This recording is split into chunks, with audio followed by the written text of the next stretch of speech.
Ça va à peu près. Ouais, c'est bon, pas de conneries. Non, non, pas de bêtises.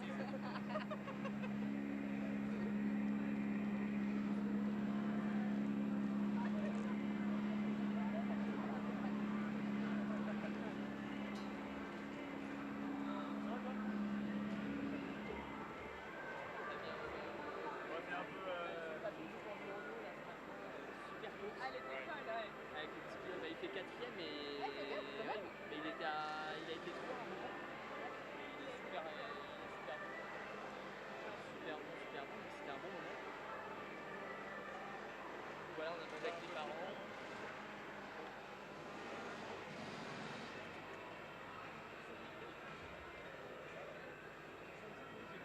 Il m'a dit ça, il faisait beaucoup de yoga.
Greetings everybody, welcome to the European Le Mans Series. We're here at Spa-Francorchamps for round 5 of the 2016 season.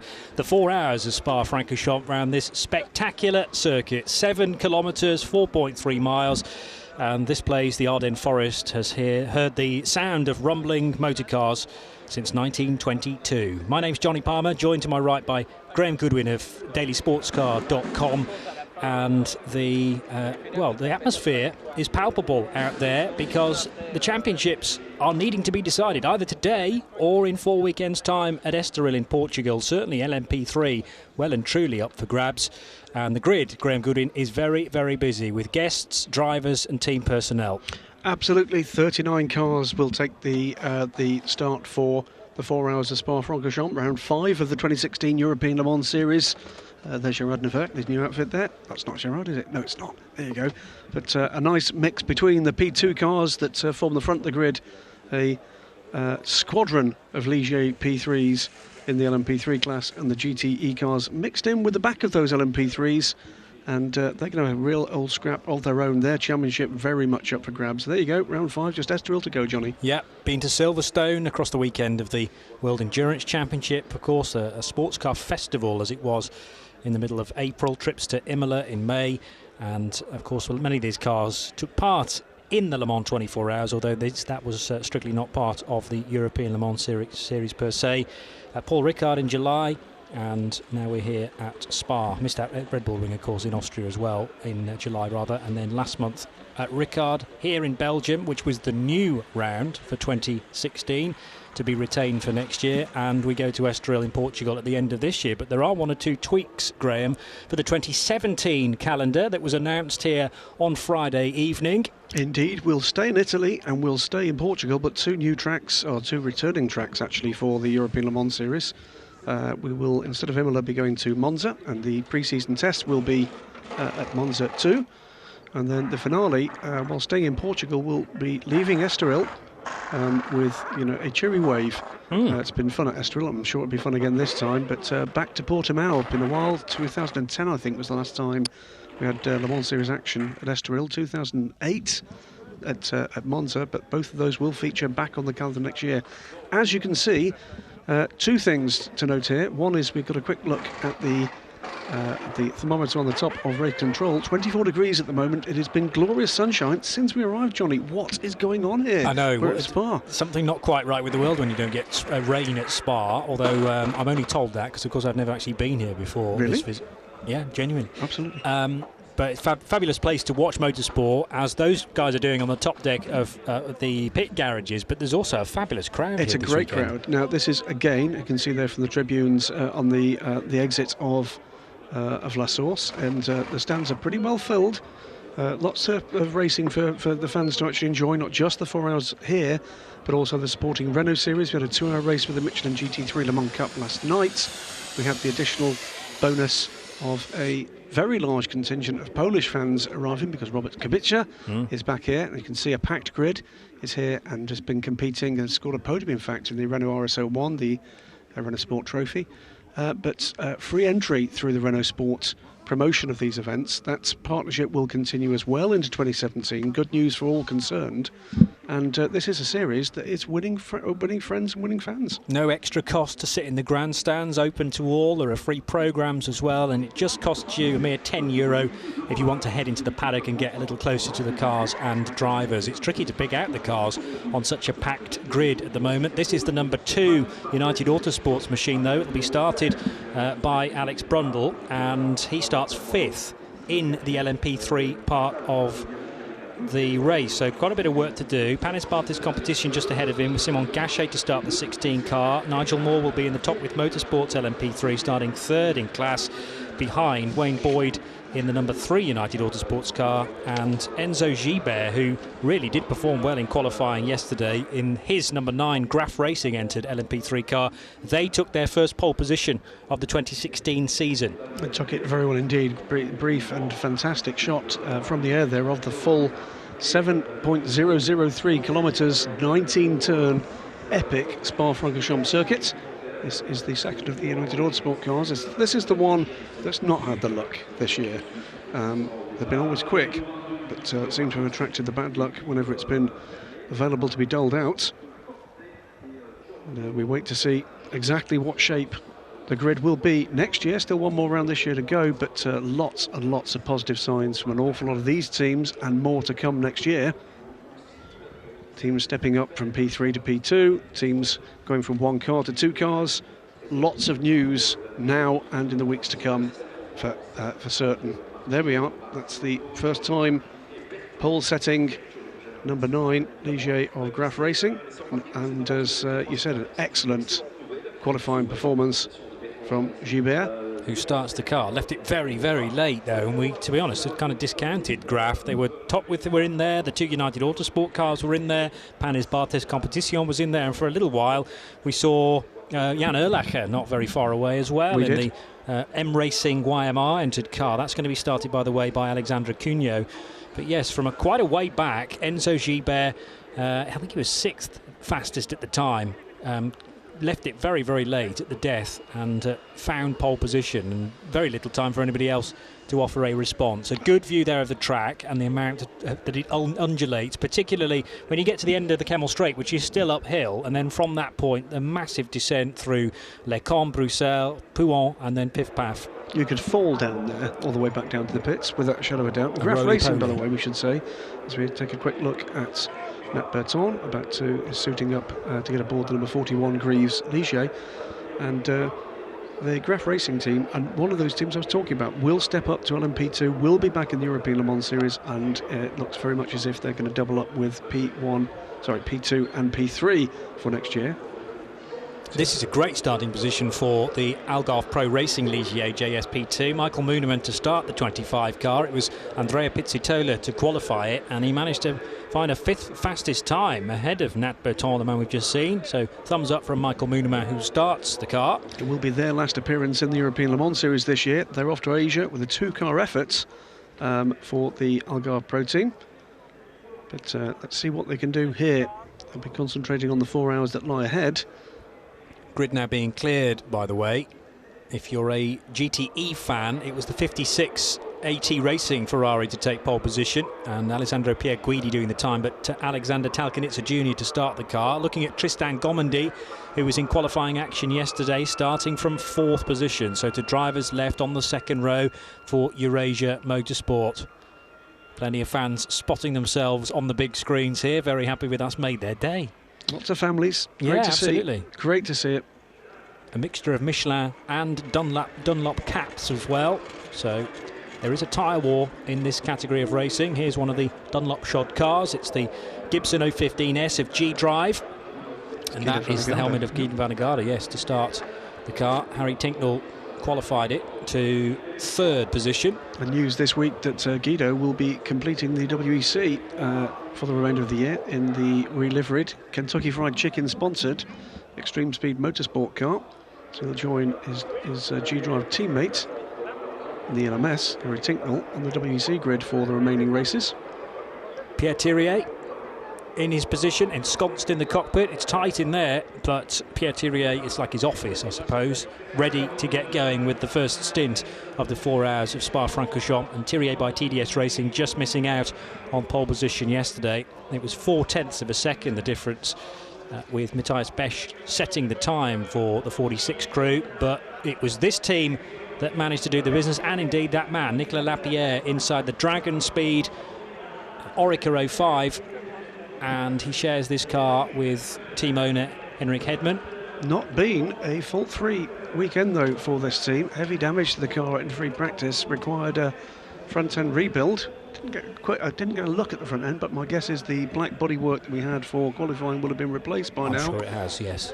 It's Pierre Fillon, the president of the ACO, the Automotive Club de l'Ouest, who of course organised not just this race series, the WEC, together with the FIA, but also of course the legendary 24 Hours of Le Mans, and the taller gentleman, the GA, behind him, Gerard Neveu, who looks after the company that organises both the European and the World Championships. They will be rightly proud of what they've achieved with this grid. Just caught a glimpse of the EDEC Sport Racing Dimitri Engelbert started number 28 car, and there's a story about Team WRT, is there not? Will Stevens welcomed on board the Belgian crew, but they've had a lot of work to do to their car, practically a rebuild, wasn't it? It is a rebuild. It's had to rebuild that around a spare tub after a stuck throttle, I believe, in one of the 3 practice sessions. They've had a terrible introduction to this. Judd-engined Ligier. They will be looking to show rather more form, but they've lost a lot of on-track time. And an unfortunate introduction for Team WRT, a very high-quality outfit. Belgian outfit, of course, with a huge history here at Spa in GT racing, with Spa 24 Hours. But they will be looking to do what they can. The number 47 car is the one to look for there, the black, red and white car. Yes, it's cruel of them not to go with a different livery, isn't it? Because there's so many black, red and white cars in the field, but you will spot it. You will. And it looks fantastic now, considering the amount of work that has been necessary between free practice and now the race. But I wonder how many laps WRT cars have done over the years of round Spa. An epic amount of laps. And I Tens think of they're running thousands, 6, probably. possibly 7 cars across several series in GT3 at the Good moment. gracious. But as you As say, well as the Series 2. most of their experience in GT3 racing, but great to have them with us in the top class in ELMS. That's a very cool pair of European Le Mans Series shades. I love the ELMS, I'm right with you there. 6 race season this year. It's been announced this weekend it'll be a further 6 races for 2017, but a change in the Italian venue and a change in the Portuguese venue. But we will be coming back to Belgium and to Spa. Should make clear the button there that says kill refers to the engine and nothing more sinister. Just next to the ejector seat, the red button there. Absolutely. But Nico Lapierre, suited up, closes the door, and he's going to be all business from this point forward. Looking very chilled, actually, as he closed the cockpit. He's in the best possible position, with clear track ahead of him. And temperature rising, 24 degrees, 27 degrees on track. It will go, I think, a bit north of that, Johnny. 54% a chance of rain, I think that was. Towards the end of the race. Right, OK. I checked the forecast a few days ago, admittedly. It looked like clear sunshine, but I have to remind myself where I am. Yes. Weather forecast changes almost every minute at Spa-Francorchamps, and there is a chance of a little bit of precipitation possibly in the last hour. So that's a reason to stick with us for the duration. The 5th round of the European Le Mans Series, about to be led off by a little Renault. And that, again, reminds us of the support from the Renault Sport Series this weekend. Great to see that back grandstand alongside. Green flag. Eduardo Freitas informing the team managers that the green flag is indeed being waved, and a single formation lap then to get these tyres and brakes up to temperature. Adrenaline will start to be flowing now for 39 cars. Have we got the 5 machine at the back of the field, by the way? We should have. I was told they would be starting. There were some issues around it. It turned out to a crimped brake line for the number 5 car. There's a story there. Yes. When we see the number 5. Still, strictly speaking, it is the By-Speed factory entered car, but actually scratched beneath the surface, and it's a very different team. The personnel have changed, and all 3 drivers are not the same as we've seen previously. There's a Dane in there, and there are 2 Irishmen. Swedish-Irish combo as far as the team's concerned. Danish-Irish combo for the driver lineup. Similar colours to the By-Speed factory, but SPV Racing is the squad, and that's a team that are focusing their efforts on 2017. Will not see them at Estoril, I gather. And also not here this weekend, in case you're looking for them.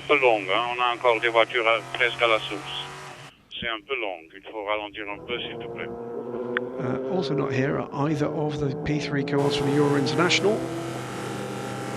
As yet unexplained, but all sorts of stories around about what their plans are. Let's tell you about the championships briefly. There are 3 separate ones, of course, and actually I'll give you the grid first, as that's flashing up on our screens now. So the front row being the 21 and 46 cars, Dragon Speed versus Thierry by TDS. We have some gaps in the prototypes and some gaps in the GTs. We cannot afford to have such big gaps at this stage. We need to start closing the gaps. The line is too long. That's a familiar message from Eduardo Freitas. Heard that a few times through the this year. G-Drive and Eurasia Motorsport on the 2nd row. Algarve Pro with Michael Mooneman to start the 25 car alongside the Greaves Motorsport entered 41 machine. Nat Berton at the wheel.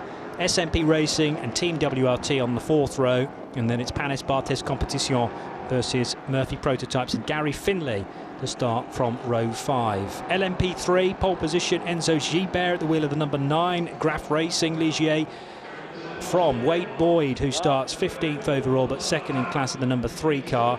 Tocqueville Motorsports 26 LMP3, started by Nigel Moore. Really good qualifying performance from him yesterday. Will start from 3rd, ahead of Simon Gachet for Panis Barthez and Alex Brundle. Potential to win the championship for the number 2 car, but it starts 5th and 18th overall. The cars which are in T9, T8 should pick up the pace, otherwise they may be penalized. They're making the line extremely long. GT cars and P3s which are at the back, pick up the pace, otherwise you're risking penalties. Stern message now not from messing Eduardo. about. AT Racing and the Ferrari takes pole position in GTE. Alexander Talkenitzer Jr. starts that from 30th overall. From the Proton Racing Porsche of Jean-Luc Roda, number 88, and Duncan Cameron. On the second half of the grid, you're slowing down the whole procedure. You're slowing down the whole procedure. Tell your drivers to pick up the pace immediately. As you pass the medical center, all cars into grid positions. All cars into grid positions now and close the gaps. Duncan Cameron starts the 55 AF Corsa Ferrari from third position in class. In the GTEs, we have the JMW Motorsport crew, number 66, leading by 68 points from Aston Martin, number 99, on 63 points. Thierry by TDS Racing lead LMP2 on 77 points from G-Drive with their 68, so at 9 further back. And SMP Racing currently third in the championship on 60 points. And in LMP3, as I say, the number 2 squad, the Anglo-American crew, United Autosports, lead the championship after 3 out of 4 wins at Silverstone, Imola and Red Bull Ring. So maximum points so far through the first 3 rounds. They didn't have a great Paul Ricard though. They lead the championship on 90 points from the number 19. Duquesne Engineering entered LMP3, 30 points further back. We'll take you through every step of the way. Johnny Palmer and Graham Goodwin strapping ourselves in for the 5th round of the European Le Mans Series for 2016. And what a great sight these cars make as they work their way out of Blanchimont corner and into the chicane to end the lap. Finally, the message from Eduardo Freitas has got through, and the cars at the very tail of the field are well and truly in formation, so I don't think there'll be a risk of any penalties as the cars exit the chicane. It's quite a long hold though as they work their way over the grid hatchings, waiting for the red light to come on. The start line is in a slightly different position from the finish line. Still the red light's on, and now the green light goes, and we get a good start from Nicolas Lapierre. He's side by side though with Pierre Thirier, and also on the move Guido van der Garde holding on to third position, staying ahead of Tristan Gomendy. This is a lot of cars to try and get through a very narrow hairpin. So far so good. There is a car way out wide, that's the EDEC Sport Machine. The GTs though have funneled their way through as well. And don't want to speak too soon because we've got Eau Rouge next, but they got through La Source okay so far, Graham. Absolutely, reasonably clean and tidy into La Source, less clean and tidy out of La Source, but all seem to be line astern as you'd hope they would be. 39 cars into 7 kilometres will go. But Guido van der Garde is the man that's on the move, and Pierre Thirier, I'm afraid, has gone a little bit backwards there, down to 5th position from 2nd on the grid. Also going backwards, Michael Mooneman. Bit of a moment for Leo Roussel in the number 29 Pegasus racing car as well. And there were more cars off at Les Combes taking the shortcut. The P3 leader, and Nat Berton is making progress too, up to, is that 3rd position for Nat? And around. Gomendy's gone round out of Bruxelles and thankfully spun to a halt so that everyone can pass him safely on the left-hand side. The wheel's off. The wheel is off and the tyre's down as well. Collected as well by the Valour Corsa P3 car. Everyone doing really well to manage to squeeze by a very narrow part of the track there, made even more narrow by Tristan Gomendy, who had 3 wheels on his wagon, but strangely the tyre had entirely come off the wheel, and then the wheel left the car as well. Was collected, as you say, by one of the P3 machines, and yellow flags unsurprisingly covering that area now at turn 9, Speaker's Corner as it's called. The Team WRT, that is the Team WRT car, goes through. Yeah, there we go, that's the car that's been rebuilt. The Dragon Speed car, race leader by the way, has had that new nose. They've stuck some stickers on it, I noticed, but they haven't repainted it to match the rest of the car. And the 99 Aston Martin, Graham Goodwin, did not take the start. Is in the pit lane, and we haven't been round once yet, so it's stuck in the pit lane, hasn't been released, showing a red light. Now, the driver of that, Alex McDowell, we think... We've got the safety car. Will Alex be allowed out before this line of cars works its way past because he needs to stay on the lead lap here and in real danger of losing a lap, but the light at the end of the pit lane is red. There's not a lot he can do about that. Remember, this is a championship contending car, so what has gone on down at Beechdean? So we didn't have the full 39 starters. 38 made the start. The 39th is ready to get involved, but now does go a lap down on its fellow GTE competitors. Now, what we didn't see is what caused the issue of the 33. No. Was the contact? Was there a failure? It would be strange contact just to make a wheel come off the car there. There's plenty of tyre smoke as cars slow down for the run into La Source, and Escaping stage right there was the 28 car, the EDEC Sport P2, but Got it away got with back it, onto the EDEC track. car. Yeah, it did. And then there was quite a bit of trading of places into Eau Rouge, making sure that they were all in single file through that pinch point. And Gomondi's already got the problem. The tyre's down. The tyre is fully down there. Why does the wheel come off? Where's the tyre? The tyre... It's gone. Yeah, it was clipped by one car, then hit by the Scuderia. By the Corsa car. You're right. And quite why that wheel came off, and indeed where did the tyre go, I have no idea. What we're seeing is actually a view from the camera point way up high above Bruxelles and above Speaker's Corner, the left-hander, turn 9. Well, Graph Racing are looking at their screens, wondering where on earth Enzo Gibert is now in the sequence. The number 9 car has lost. No, it's still leading. Why are they looking so concerned? But Enzo Pontelicchio is well placed in the number 10 car. A little way down, Enzo, but that would have compressed the P3 cars as they checked up with a car broadside across the road for part of them. My concern came for Enzo Gibert just because you said that he was slightly off the track at Les Combes, and I thought that had cost him time, but in fact, no. He's still there, leading the pack. A squabbling P3 pack behind Enzo Gibert, by the way. It is Alex Brundle, who's now up to 2nd in class. Wayne Boyd 3rd, 4th Nigel Moore, and 5th Simon Gachet for Panez Barthez Competition. So the safety car will be coming in this lap, but that's Alex Brundle making up 3 places in what was better, or not even a full lap, was it? So a different Renault, that's a Megane, I think, that is the safety car, working its way now out of Paul Frere, and the lights on the safety car are out, so it will be back in this lap. That means just a single lap behind the safety car after quick recovery work of Tristan Gomondi's machine. Yes, it hasn't got up and running again. Rapid stuff. I wonder whether Tristan might maybe able to limp that car back under safety car conditions. has been allowed to join the race, but will be a lap down. And that's not great for the championship, lying only 5 points behind the J&W Motorsport Ferrari.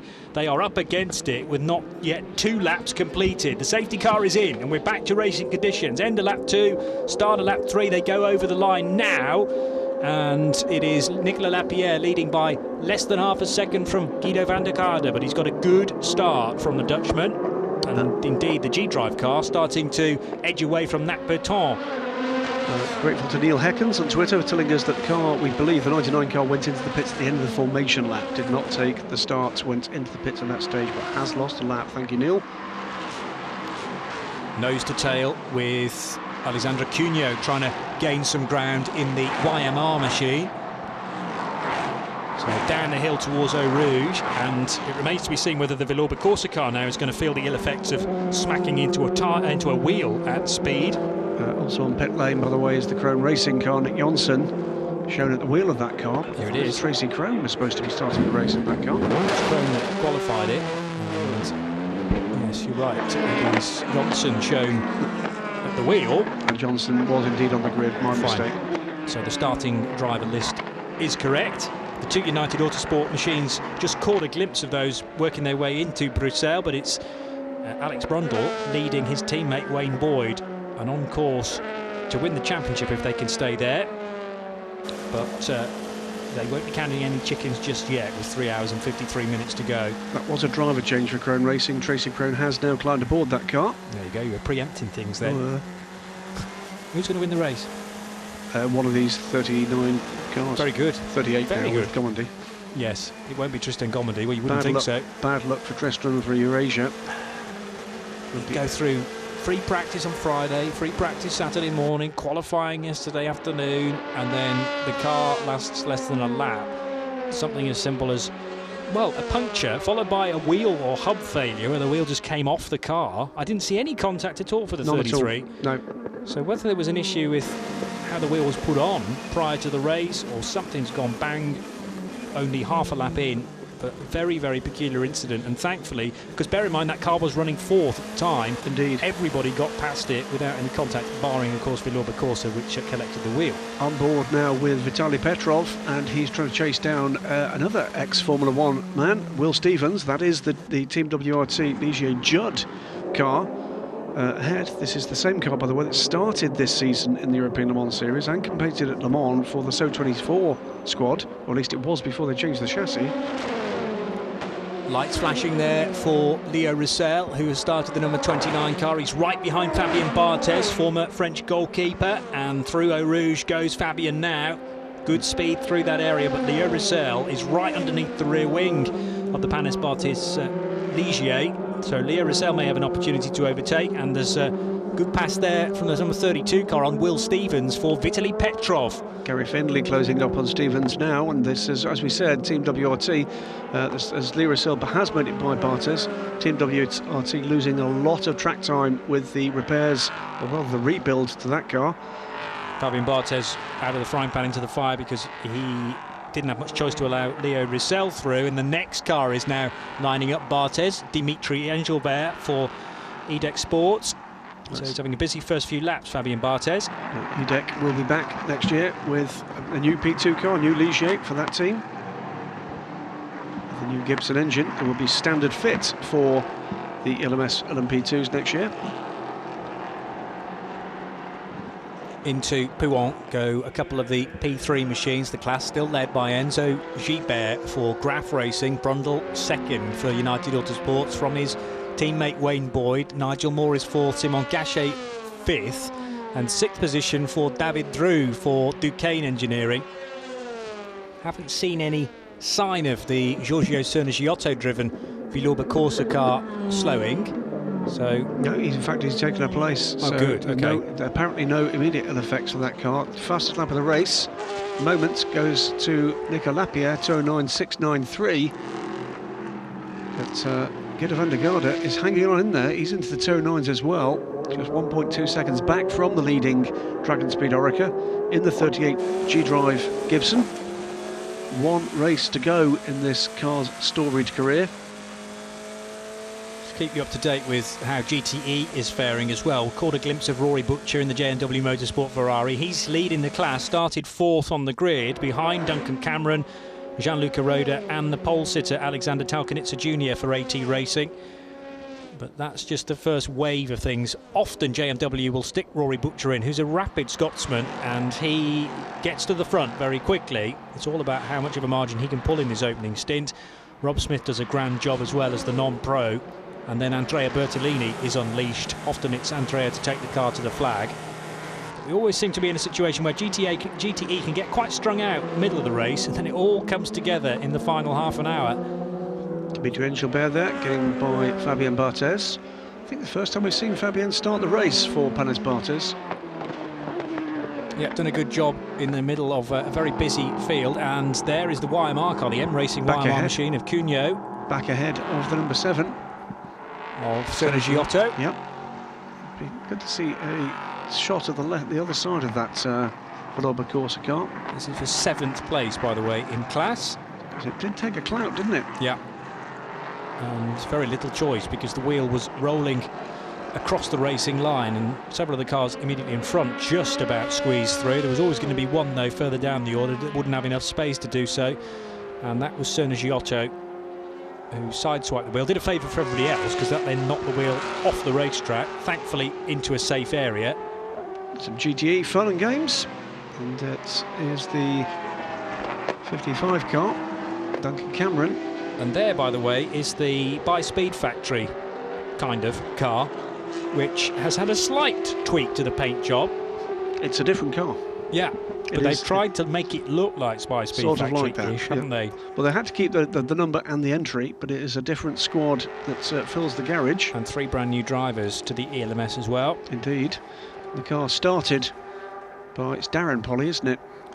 It is Daniel Polly. Daniel, I do apologise, Daniel. Kevin O'Hara and Kim Rodkier, who is the Danish. Go on, spot the Dane in that lot. I gave it away. But with surnames like O'Hara and Polly, it is tricky.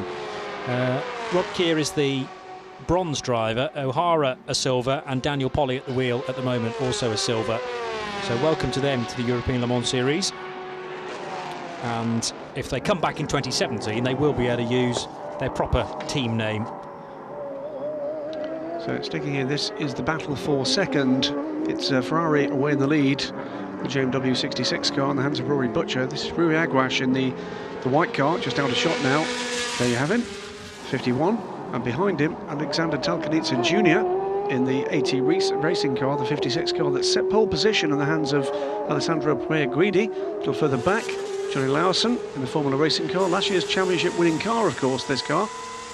And we'll see, well, I think someone who's destined to be another champion a little later in this car, Christina Nielsen, sits on the cusp of the GTD title in the IMSA Championship, a GT3 spec car, but she's doubling up her efforts in North America and Europe this year.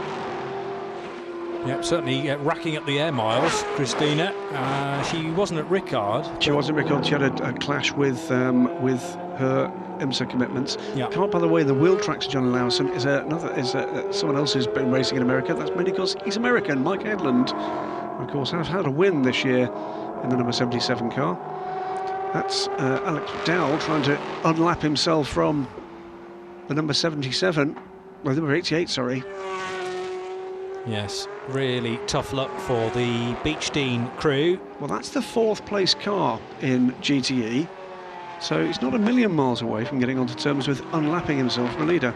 Yeah, OK, well, watch with interest about the Aston Martin. The race is led still by Nicolas Lapierre from Guido van der Garde, but for the first time in the race, let's hand down to Charlie George in the pit lane for some news. Yeah, I'm down here at Thierry with Matthias Besch. Matthias, not exactly the start that you would have wanted, but it's a long race to go.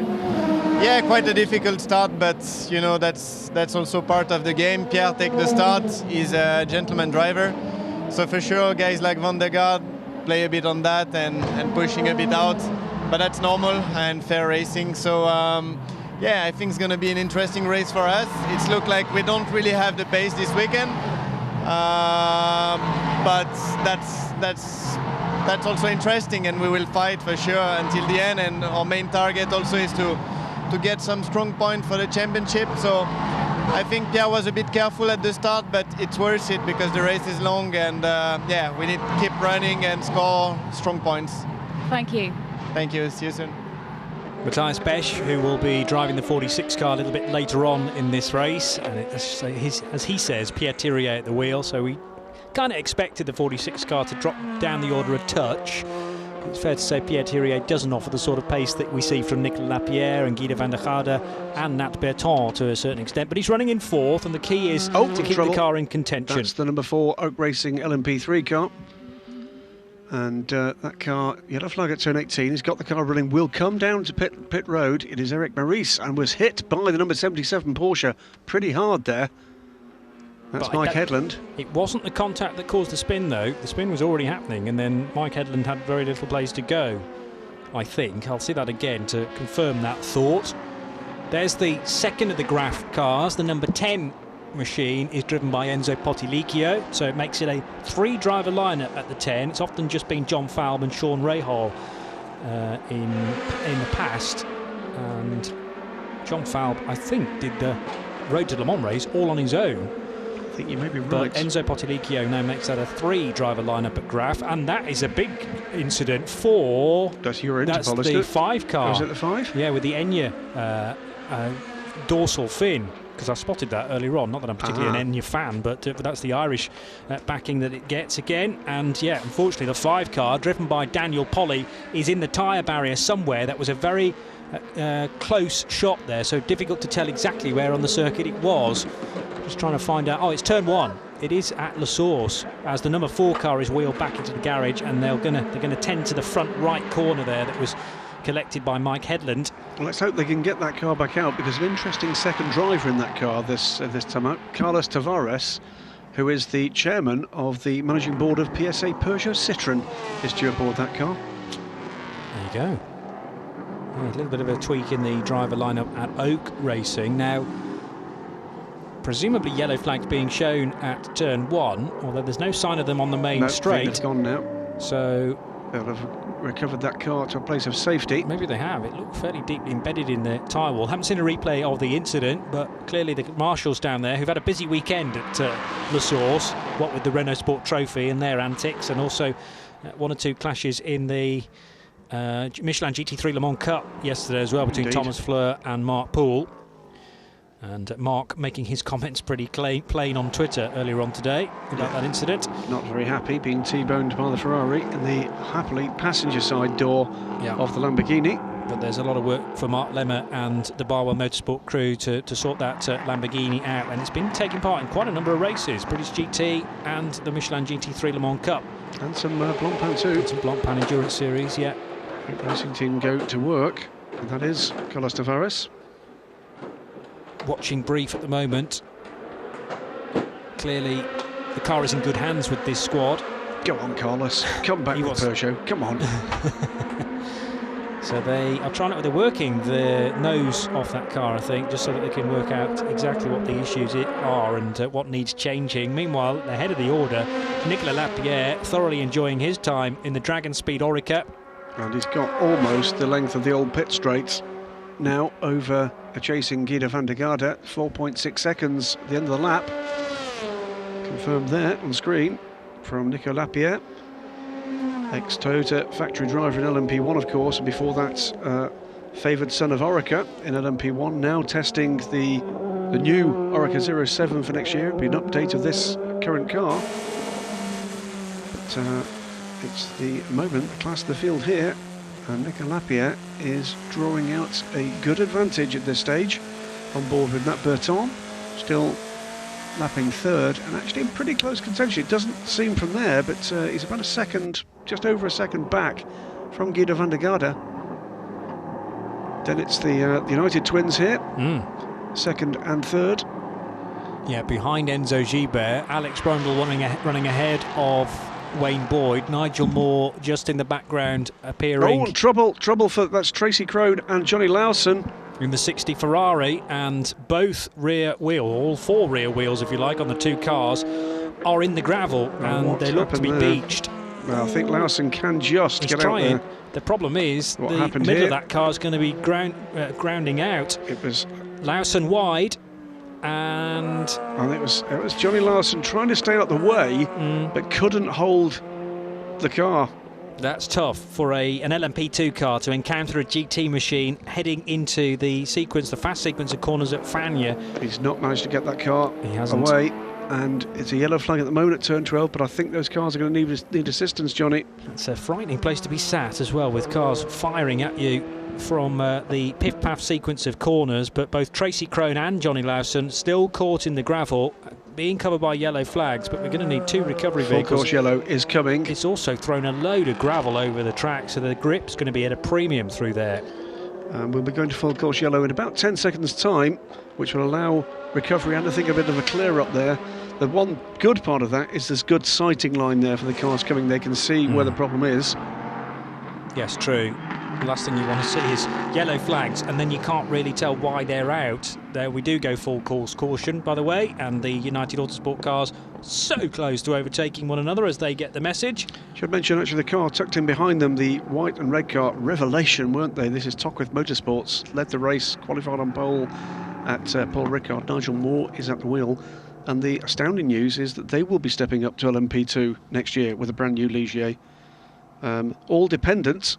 And there goes Johnny Lawson. He has been released from the gravel with the power of Belgians.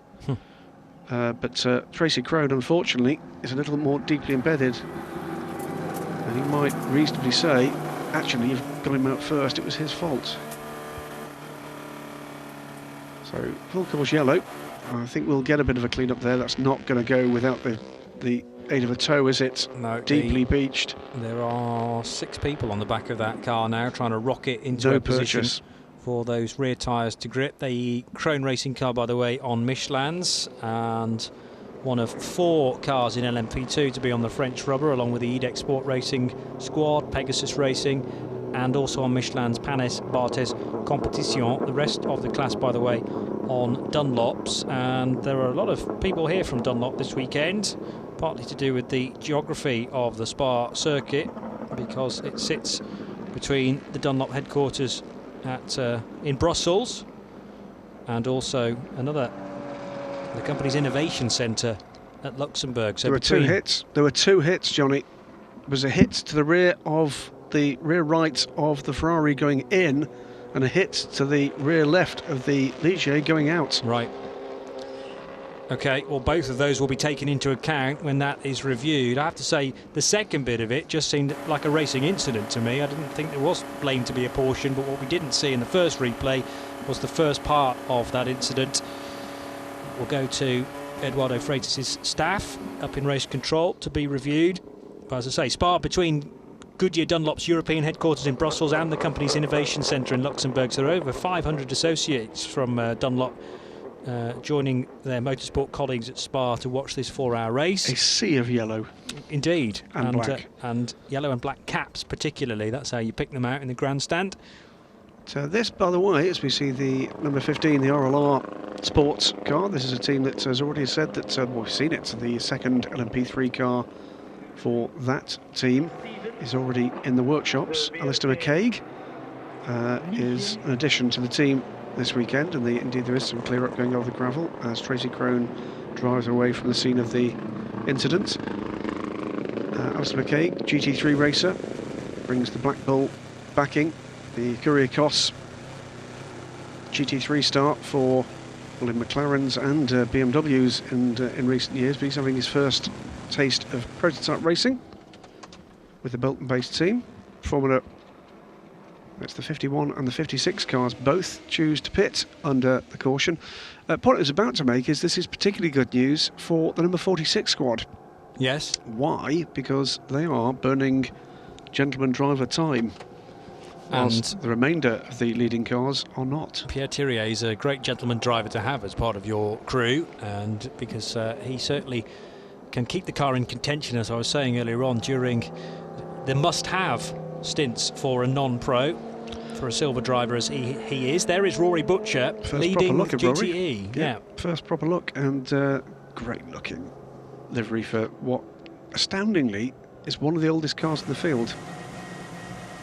A point being made by the team that we're talking about whether or not next year we might see the newer GTE cars here, and one of the points they're making is they literally have no space left for scrutineering stickers in the back of that car. I think it's, I'd have to double check, but their debut in that car was many years ago, much updated of course, and still very much, you know, on the pace in GT3. We are going green at 14:27. We are going green at 14:27 in 32 seconds. There you go, 32 seconds. Yeah, Rory has to sit a good 4 inches further forward in the car because the bulkhead is so much thicker now after so many stickers have been applied. They don't take any of the old scrutineering stickers off. And there are one or two other Ferraris and indeed other GT cars up and down the order which, well, are chasing that number of stickers, but they've got so much further to go. 8, here's the countdown 7, to the green, though. 6, 5. In the pits. 4. G-Drive from second position. 2, 1. Green. Green. We're green. So back to green flag running we go, and yeah, caught a glimpse of Guido van der Garde in the pit lane from second place in that G-Drive Gibson. So the Dragon Speed car has stayed out. We've seen a pit stop though for both the 38 and the 41 of Nat Berton. So are they already trying to work out how many more stints they need to do, and is in a sense concentrated on the end of the race rather than the start of it, and to back time their stints to make sure that they work their way in full stint blocks to ensure that they don't need a splash at the end, maybe doing a splash at the start of the race to turn it completely on its head. 3 hours and 33 minutes to go. Down into the chicane to end the lap, then come Brundle, Wayne Boyd and a sliding Nigel Moore. He was all crossed up into the chicane there. Sniffing blood here with the two United Autosport cars just ahead of him. Over the line they go. This is not for the lead of the class, it's for second, third and fourth, with Enzo Gilbert way up the road, but not an immediate concern for Alex Brundle in the number 2 United Autosport car. Remember the LMP3 pits stops, by the way, are run 2 long, 1 short. Yes. 2 long time stops. And then the other one you can do as quickly as you like. As quickly as you like. So minimum pit stop times apply for 2 of the 3 stops. An interesting different approach for the different teams, whether to do that short stop early or late. Down to Charlie George for a quick update from the pit lane. Yeah, I'm down here at United with Christian, England. Christian, you guys come here with a healthy lead in the championship, but to clinch it today, I believe you need to finish ahead of the number 9 and number 19. Is that the strategy, or are you just going for points and playing it safe? Well, we're out to do our own race. You're right, we do have to finish in front of number 9 and number 19. We're currently in P2, so we're in a good position. But we'll just get our head down, push, and see where we end up at the end of the race. And how is Spa for the LMP3? A lot of fun, I'd imagine. Oh yeah, it's good, and the weather's glorious, so we couldn't ask for more this weekend, yeah. Good luck, thank you. Cheers, thanks. So good news for United Autosports, bad news for Formula Racing. They will have to pit the number 60 car. There's damage to the rear of that car that will need to be repaired. So they are receiving the black flag with the orange disc, the meatball flag. And that will require the 60 car to make a pretty immediate pit stop. SMP Racing BR01 about to lap the 51 Ferrari, which has had a pit stop, so it's rejoined right in the thick of things with P2 cars needing to immediately lap it. Right behind the Ferrari is the 88 Porsche, I think, but that is still on the lead lap in GTE. It's a class led by Rory Butcher. It's the 77 on road behind. Still on the lead lap, but we're talking about Mike Headland then rather than Gianluca Roda. Sixth place for Mike Headland, and clearly showing scars from the contact with the spinning LMP3 car earlier on. That was the Oak Racing car that spun at the chicane, and Mike Headland collected it, but still in a healthy position, that GT Porsche. 47 seconds on pit road for the number 38 car. That puts Guido van der Garde down into 5th position. Pierre Thirier is up to 2nd as a result of those 2 pit stops, one for van der Garde, the other one for Nat Berton. And Gary Finlay up to 4th for Murphy Prototypes. We just caught a glimpse of the Gaz Monkey sponsored car there. And behind him, Guido van der Garde with the lights flashing, not only to warn Gary of his presence, but also Mike Headland in the 77. So Gary frantically putting GT cars between him and the chasing 38. There's a bit of a lunge there through for the 51. At the second bit of puant, but he squirreled on through and round the outside now of the 51 Ferrari at Piff Paff. Meantime, that's the chasing trio. Remember, it is still Enzo Gilbert. That is the damage that you can imagine why, can't you? You can see why they've been required to bring that car in. There's a driver change. That looks to me like Christina Nielsen climbing aboard. Taking over from Johnny Lawson, not the start to the race that the defending champions for the ELMS, remember, will have wanted. At the moment, they're not in contention for the championship. As I mentioned at the start, it's the JMW Motorsport Ferrari leading things with 2 races to go, or this race and 1 more to go. 68 points to JMW Motorsport, 63 for the 99 Aston Martin, which is a lap down. Rear wheels being changed on that Ferrari. They might be doing all 4 actually. The AT Racing Ferrari number 56 set therefore to gather quite a lot of ground back on that Aston Martin. And the issue for Formula Racing is that the clips or whatever secures that rear bumper to the car have failed, so they're having to screw it in place. They're having to tape the rear right corner together as well. Ferrari's going to look rather sorry for itself come the end of the race. Looking pretty good at the moment is number 66 with Rory Butcher. I've just checked. This is coming towards the end of the 6th season of Le Mans Series and European Le Mans Series racing for that car. That car has contested every single one of those races for the last 6 seasons. And has missed out, by the way, in the meantime, on just 1 Le Mans 24 Hours in the meantime. Sadly, it was not on the invitation list this year. So, started by JMW Motorsport at the beginning of 2011, did the whole of that season and every one since then. So, yes, it's not showing any sign of tiredness, though. Yeah, that prancing horse. And the crew at JMW Motorsport watching every move from Rory Butcher via the screens in their garage. Rob Smith was down there, and Andrea Bertolini won't be far away either, ready to react perhaps to another caution period. They could tweak the strategy accordingly, but let's hope we get a good area of green flag running now into Les Combes. The thundering sound of the LMP3 cars running 2nd, 3rd and 4th, with Alex Brundle ahead of Wayne Boyd and then Nigel Moore, and trying to chase them down is Alessandro Cugno, who had such a great Road to Le Mans event in June on the Saturday morning of the 24-hour race. And the times being offered by Brundle, Boyd and Moore, 2:18s, while Cunio last time around did a 2:17.8, so he is catching those 3 cars up ahead. Big wiggle there by Nigel Moore into Pouhon, but he managed to arrest that slightly off-kilter line into the corner, and a super slow-mo of Enjo Gibert coming through the chicane at the end of the lap there. Hard at it, and Graf Racing have hit something special as far as setup is concerned this weekend. Enzo offers just about as much pace as any of the 3 drivers in that combination, and they are making hay whilst the sun shines here at Spa. Now, a stop-go penalty is going to be issued to car number 60, Formula Racing, for causing that collision with the number 40 car at turns 12 and 13. That's the Fagna sequence, and as Graham pointed out, there were 2 different parts of that incident. 2 areas of contact, if you like, going into the corner and then part way round the corner. My call on that one, I have to say, would have been that the initial contact was a pure racing incident. Yeah. If there was anybody at fault, it had to at that stage been the car behind. That was Tracy Crone, and at that point Johnny Lawson, I thought, was trying to get out of the way and just couldn't. By the way, Gary Findlay doing a great job of fending off Guido van der Garde here. Yes, agreed. And the Orica, remember, it's nothing close to an Orica 05. This is an 03R, so a sort of revised chassis of the 03. But this too has seen many a 4-hour race, many a 24-hour race for Murphy prototypes. Converted from horse-drawn form. Well, Gary Findlay, you try telling him that, because although caught up behind one of the GT Porsches here, he's managed to fend off Guido van der Garde up until this point. The Gibson 015S is now getting somewhat long in the tooth. 3 abreast heading for Blanchimont, yes please, although I'd prefer to watch than actually be involved in it.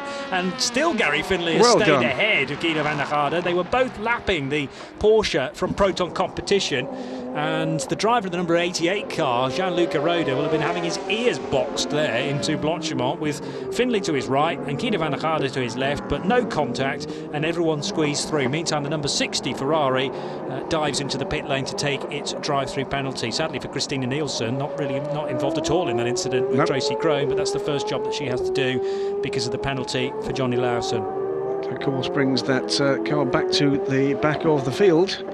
It also means better news, or slightly better news, for Mike McDowell. Of course, he's picked up a place. Down the hill into Eau Rouge and up the other side over Radion. It's fair to say a rather miserable Harry Tinknell there, wanting his car to be further up the order than it stands. It was an early pit stop for G-Drive. Were they trying to make good use of the full course yellow? Well, they will have made some good use of it, but this isn't helping their cause. But you know what, Gary Findlay, this is a battle for position. Yeah. And Guido's just got to find his way by, and good luck to Gary here. This is cracking stuff for the Murphy Prototypes team. Back for a second time is Gary with Murphy Prototype. Sean Doyle's been with the team all year, but the third driver is always a bit of a mystery, I have to say, arriving at the track each weekend. Who have Murphy got in this time then? It's kept me on my toes.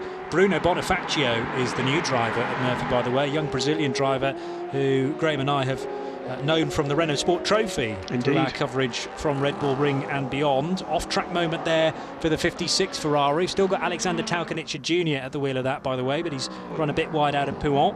Back to the LMP3 fight. Still Brundle in second. Boyd in third, both for United Autosports, and fourth position Nigel Moore for Tocqueville. Not too far away, Alessandro Cunio, who has been catching. And how do the times compare now? They're all down in the 2:17s. There was a change there, and that's because the Valois Corsa car has disappeared from that fight. Slipping behind Simon Gachet. He has. He's dropped back quite considerably. That was a second duo, if you like, battling away with the Ivan Muller owned car. But has dropped back from that. So I think there's some bodywork missing for that Tocqueville car. Okay. I think the front inspection panel is missing. Number 26, there's the order to the left of your screen. 9 from 2 from 3, so that's Graf Racing from United Autosports and United Autosports, and then the Nigel Moore-driven Tocqueville Motorsports P3 machine. But Graham is concerned that there's not all the bodywork on that car that it started with. Is this the class leader then? Number 9, yes it is. Enzo Gibert side by side with the 77. Mike Headland. And it just goes to show there's not a lot between these two classes of very different cars in terms of straight line or indeed some cornering speed. These GTE cars are mightily effective. These are not converted road cars. They are something a little bit special, GTE racers. Still carrying damage, Mike Headland, to the nose of that Porsche. The radiator on a modern day GTE 911s, the radiator sits a bit further back in the car and not as prone as the old Cup cars were to even just a slight love tap, and that would pop the radiator and your race would be done.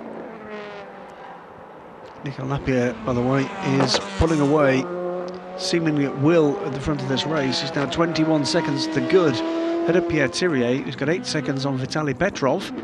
So it's good pace at the moment from Thirier. Guido van der Garde, by the way, has got by Gary Findlay now. And his next target is Petrov, who is 12 seconds up the road. Okay, so chance for Guido van der Garde to shine now. He certainly grabbed one or two people's attention at Silverstone in that final stint. The only race this year that G-Drive have managed to win after being very, very dominant in previous seasons in the ELMS. They have struggled with the Gibson chassis this weekend. The other car run out of G-Drive's stable, if you like, is the Oreca 05 that sees World Endurance Championship duty, and that really does seem to be the chassis to have. It's far newer technology and more highly developed in its aerodynamics. It's a closed cockpit car, is the Oreca 05, as you've seen for the race leader, as opposed to the open cockpit for the Gibson. Bit of a moment there for Alexander Talkenica Jr. Saw the prototype coming, pulled to the right, driver's right, and a little too far. The Edex Sport car made it by. This is where the change came. Yeah, Guido van der Garde getting the overlap on Gary Findlay, and Findlay tried to nip back in front, but it was too late. The bright orange car was fully alongside the Murphy Prototypes machine, and then more time lost for Gary Findlay, who needed to get alongside that Ferrari heading for Curve Paul Frere, but didn't manage it. But smart by Gary Findlay, once he realised the place had gone, didn't make the issue any worse than it was going to be. Unfortunately, that meant he did lose some time before behind the Ferrari, but he retains at the moment a very good 5th position. Excellent stuff though from Gary Findlay. Held that car back with, you know, let's face it, a very high quality driver aboard, a very quick car for what, 2-3 laps, whether Harry liked it or not. Well, everyone's out there to race, and absolutely, you know, you have to work for every single position. But yeah, Simon Dolan and Harry Tinknell thinking about the long game down in the garage there, trying to work out where they may be in, well, 2.5-3 hours time. It'd be good to get a quick look. I mean, there's definitely a piece of bodywork missing on the 26 car. That won't be helping the aerodynamics. Just ahead of the windscreen on the red car, 3rd in that group. All ground made by Alessandro Cugno, though, a 2:17.9. Nigel Moore only managing a 2:18.7, so nearly a second gain there by the young Frenchman, 5th in the class in the M Racing YMR LMP3. It was a slower lap for Brundle and Boyd as well. Gibert is 16 seconds up the road from this. It's an excellent run from Enzo Gibert, the number 9 Graf Racing car. Graf Racing, of course, brought the Ligier for the first time to the European Le Mans Series. One-off appearance last year at Estoril, and a man we've been talking about in the past few minutes, Gary Findlay, was part of that driving squad. By the way, Enzo Gibert sharing the car with Eric Trouillet and Paul Petit, an all-French lineup for a very French Graf Racing team. So yes, Enzo Gibert, I think the class of those 3 drivers, but certainly the other 2 are no slouches, and he's putting the number 9 car in a great position here to be certainly in the reckoning for a podium come the end of the race. Another quick change to update you on. Fabian Barthez loses a couple of places in the last few moments. One of them to Memo Rojas, who took over from Nat Berton in that early pit stop for the 41 Greaves Motorsport Ligier. It's Lapierre from Thirier, Petrov, Van der Garde, Gary Findlay, Dimitri Engelbert, Will Stevens, Leo Roussel, still going well, Memo Rojas, Michael Moneman, and Fabian Barthez. In fact, that's changed back again in P2, with the Krone car, of course, delayed by that clash with the Formula Racing car. Tristan Gomedy out of the race after that very early problem there for the number 8 car. What's happened there? He was fighting with another P3 machine, and is it a puncture? The 2 tyres on the left-hand side nearest the camera are still inflated. Off-track moment for the Porsche in avoidance. And doesn't look to be a tyre down. No, the car looks relatively level, doesn't it, from left to right, but that is not a place that you want to find a slow-moving LMP3 car at Eau Rouge and Raidillon corner. Lights went off, then back on again. Has he got a power cycling problem here? He's trying to get this number 8 car burst back into life, and this is the race performance machine, by the way. Let's have a look.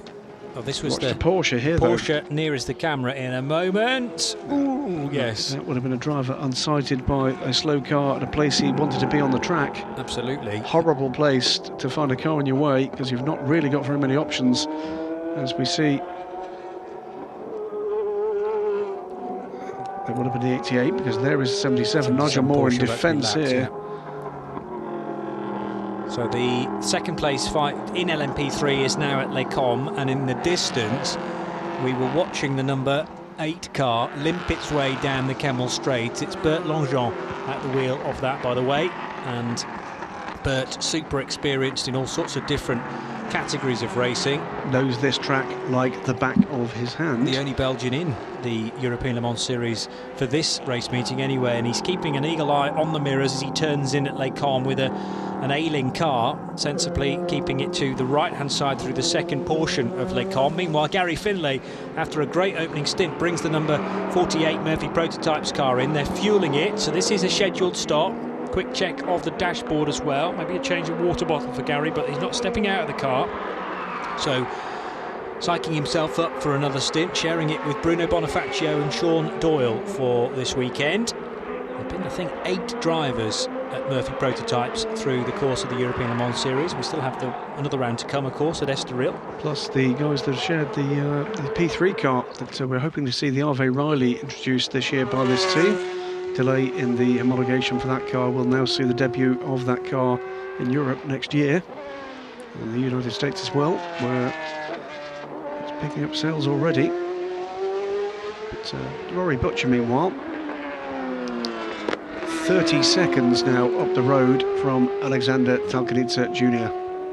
But we often see this from Rory. He really does extend the advantage for JMW Motorsport, but the other teams can sometimes react, change their strategy and close in again on the 66 in the dying stages. But certainly one of the best driving lineups for a GT car is the JMW Motorsport crew.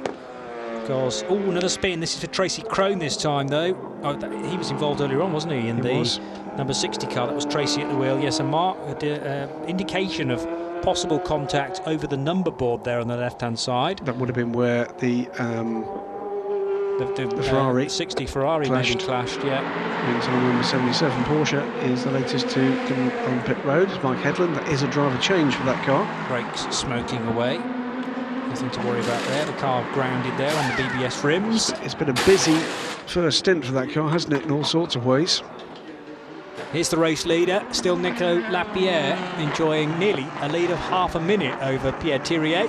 Vitaly Petrov up to 3rd position in the number 32 BR01. Guido van der Garde now into some clear air, setting his sights on closing in on Petrov for 3rd position. So Guido is 4th, Dimitri Engelbert up to 5th now in the EDEC Sport car. Will Stevens is 6th for Team WRT. 7th place Leo Roussel ahead of Memo Rojas in the 41 Degrees Motorsport car. Leo Roussel, as I say that, comes down pit lane. Michael Mooneman is 9th, and 10th position are rejoining Gary Finlay in the Gaz Monkey Murphy Prototypes Orica LMP3 leader. This car, the number 9 Graf Racing entered car of Enzo Gibert, working his way through Blanchimont and the kink just before the bus stop, as it stands now. Of course, it's not the classic bus stop, is it, from 20 odd years ago, but nevertheless it's a right-left flick to end the lap, and an important area to get right. Tracy Crone's back on the move, which is good to see.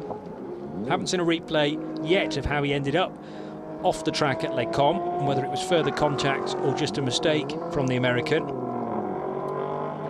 Bumping over the speed humps there. which mean that the runoff area is slower than Les Combes, as it should be, and over the grass, so it's going to take a fair time to get those tyres scrubbed again so that they are usable, rejoining right alongside the Panis Barthes competition P2 car. They did that in a place where the oncoming cars could see him coming. Yes. This is the number 88 Porsche this time, so both the Proton cars have been down pit lane. Bert Longchamp, by the way, has made it back to pit road, and there's been a spin out of our sight by the second placed GTE car. Alexander Talkanidze has spun and stopped at turn 1. So Duncan Cameron is up into second position. Yellow flags here, so will not be able to take that position. Well, so I'm saying that to Guido. Where's the yellow flag? There we can see just the right. We've just got a brief look at that now. Did Guido van der Garde do them under yellow? The yellow flags were being shown on the pit wall, certainly. I couldn't tell whether that was the first post, though. The move was done prior to getting to La Source corner proper, but normally you'd have a section of yellow flags. Double yellows at D1 and we are pre-signalling. Double yellows at D1 and we are pre-signalling.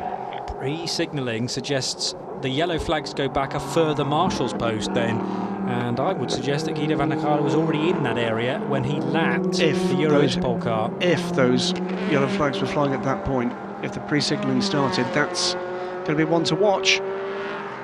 Should I say the Inter-Europol competition car? I always get that name the wrong way round. Into Bruxelles goes the G-Drive car. Into the pits goes the 28 E-Deck Sports Ligier Judd. From 6th position. Good, we have double yellows at T1 and we are pre-signalling. Be advised, we have double yellows at T1, we are pre-signalling. Dimitri Engelbert really impressing in the number 28, and in due course he'll hand over to Paul and Patrice Lafargue. It looked like Dimitri, though, was staying on board the car. We didn't see all of that stop. Car 40 slow at D15. And still troubles, it sounds like, for the Krone Racing car. In comes the leader. With the new nose, they haven't had time to paint it white, but some of the stickers have been put on there to match the rest of the Dragon Speed livery. White car with its blue banding and the stars and stripes represented. That's Henrik Hedman raring to go. Car owner, and this is a team that will double up next year with 2 Oricas, 2 brand new Oricas. This car will go back to the United States, it will be for sale, and replace their 05 with a brand new build 07. Here is Vitaly Petrov getting side by side with the Duquesne Engineering P3. As we just saw the back end of the Krone Racing car, and Petrov now follows Krone down into pit in. T1 has managed to rejoin. I'm just waiting for the marshals to clear the area so that we can remove the yellows. So good news there for the 56 crew. AT Racing, clearly a lot of time lost out, and this is all playing nicely into the hands of J&W Motorsport, because problems for the 99 Aston Martin before they even got underway with the 5th round of the season. Yellow flags at T1. Yellow flags at T1. The Aston Martin having to start from the pit lane and is still a lap down. But has now taken 2 positions because of the problems of the 60 Ferrari earlier, with Johnny Lawson, that double clash with Tracy Krone, and now the issues for the 56 car for Alexander Talkanidze Jr. That has put the Aston Martin up now into 6th position. And there you can see that's, well, that's been into the tyre wall in a very heavy way, hasn't it? Doesn't look too pretty at all, with scuff marks all across the nose, down the left-hand side as well, missing a headlight, and Alexander Talkanidze Jr. is going to have to nurse that car back again. We haven't seen his father in the car yet, nor Alessandro Pierguidi, but AT Racing will be prepping themselves in the team garage for quite a big repair job on the number 56. That will not be a picture of that car they're going to want on the office wall, and it certainly won't be the one on the advert that says never raced or rallied. Driver change in the 32 BR01, Vitaly Petrov out and Andreas Wirth in. Pierre Thirier leads the race but is due in now. Will be on pit road at the end of this lap, I'm sure of that. Guido van der Garde, meanwhile, remember they stopped under caution, did not get all of the stop done under caution. There's a lot of dust, by the way, just ahead of Pierre Thirier as he came in towards the end of the lap. So, and what that might have been. Thirier are on the pit lane apron, ready to receive Pierre Thirier at the wheel of the TDS car. very busy down at the source with this fight for second place in P3 continuing to entertain. It's Alex Brundle from Wayne Boyd and the Tockwith car of Nigel Moore. Down the hill they go, having just lapped the 55 Ferrari, still with Duncan Cameron at the wheel. Not seen any pit stops yet for the leading GT contenders. Butcher leads that class, Cameron second. Pier Giuseppe Perezzini, though, at the wheel of the 51 car is third. And here is the race leader, Graham. Later in the pits, and Pierre Thirier, I think, is staying aboard. He's staying aboard that car. So they're going to burn the time that Pierre needs to get rid of in the 46. And a double stint for him. He's done extremely well, comes in from the lead. Ty Spesh and Rio Hirakawa, by the way, his co-drivers, but it'll be a little while before we see those. Yeah, Hirakawa back with the team after missing the last race on Super GT duty in Japan. Yeah, so the 1000 Ks at Suzuka clashed with the last round of the European Le Mans Series, so great to have Mike Conway piloting that 46 car at Paul Ricard, just for a one-off event, but it's really fun to watch a regular LMP1 driver get behind the wheel of a P2 and wring its neck. And it was another victory for Thirier by TDS Racing, puts them in a great position in the championship. Now, the sorry sight of the AT Racing Ferrari has made its way back to the garage. Looks like they're sticking the new driver in, though. So, well, is it just, for the most part, cosmetic? Yeah. You know, if they think that car is pointing in the right direction. Meanwhile, a further incident between Tracy Crone and it would have been the 88 Porsche involved at T5. So Tracy's had... Information to the pit lane, information to the pit lane. Stop and go penalty on car 40 for causing a contact with car 88. Stop and go penalty on car 40 for causing a contact with car 88. So that was at the end of the Kemmel Straight. That was where he spun. Yeah. So just left the pits again. And so we've had two reasonably significant incidents, one of which has been judged against Tracy Crone for an incident we didn't see with the 88 Porsche. The other one was judged effectively in his favour against Johnny Lawson in the number 60 car. But Tracy Crone back underway after making it back to pit road, but will be back into the pits very soon for stop and go. Not a great afternoon so far for the number 40 squad.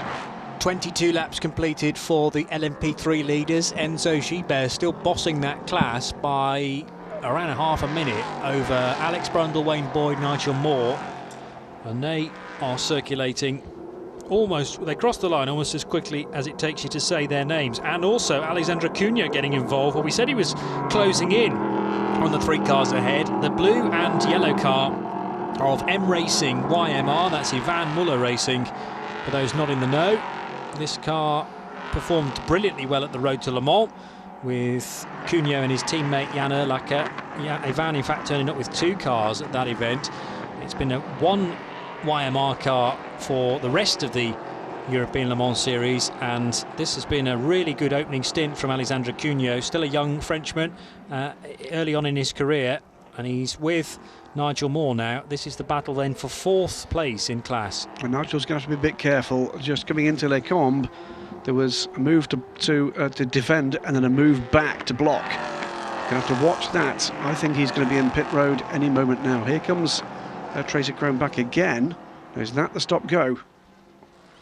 In comes Rory Butcher from the lead in GTE and 26th place overall after a great stint from the Scot. Team attending to the 40 car suggests it's not the stop and go, though. You shouldn't really be touching the car for that. Anyway, the screen is white for the 66 Ferrari, getting fuelled, and the door is open. Rory Butcher clambering out. And it may well be Rob Smith now for this middle portion of the race. Duncan Cameron continues on and will complete this lap. May take the lead here. So new driver safely stowed in that car and now up on its internal jack, so the mechanics can set to work getting all four tyres changed. So stickered Dunlops onto the number 66 Porsche. Used to be the, Ferrari. That used to be the Dunlop car, of course, and it's kind of still in Dunlop colours. It will take the lead, 55. Here is the 55 car, staying out. Duncan Cameron heading through the chicane and back over the timing line. So new leader in GTE is the number 55 AF Corsa Ferrari. Duncan Cameron, Matt Griffin and Aaron Scott, the drivers. Duncan getting more and more experienced. And again, this is good news. It just goes out. There is the number 66 car. Tucks in behind Duncan Cameron. Good news for the 55 car rather, is that they too are burning the gentleman driver's time. Good point, but the 55 owes us a pit stop, of course. So that's the difference now, with the JMW Motorsport Ferrari having stopped, the one ahead of it not yet seen a stop for that. This is the Tockwith car, number 26 though. Phil Hansen is aboard that car, and interesting conversation with the team earlier in the weekend. But with that, the Galaxy panel looking a bit floppy, but when we had the discussion about them bringing this new Ligier P2 car next year, is that very many of their programmes depend on young Philip getting time off school. There is the 46 car reaching the end of the Kemmel Straight, with Pierre Thirier staying at the wheel, running in 4th position. Will Stevens up to 2nd now, having got ahead of Henrik Hedman. Yeah, so that's a legitimate place change, isn't it, for Team WRT? Well, we know all about Will Stevens' pace with his Formula 1 experience, running 2nd on the road behind Guido van der Garde, that car has stopped. The 47 has stopped, running in 2nd, and Dragon Speed slipping to 3rd. Down to Charlie George with another update from the pit lane. Yeah, and down here at G Drive with Harry Tinknell. Harry, great strategy there. It's put you in the lead and a great position for the championship as well. Yeah, no, it's going well so far, but we'll see how it all plays out. I think we took a little bit of a risk to box under the full course yellow. It's working out at the moment, but we'll see how it plays out at the end. But at the moment, Guido's out in the lead, nice clean air, and so he just needs to put his head down and fly away as much as he can. I know coming here you were starting to feel like the car maybe didn't have so much speed anymore. Are you feeling happier with her now? Yeah, absolutely. We knew it had the speed, but it's the new Oricas especially are super quick on the straight. I mean, yesterday in qualifying I was quickest in the middle sector, which is where most of the corners are, but first and last sectors where we're losing out a bit. It's the same in the race today, but I think overall, we're keeping our tyres really well.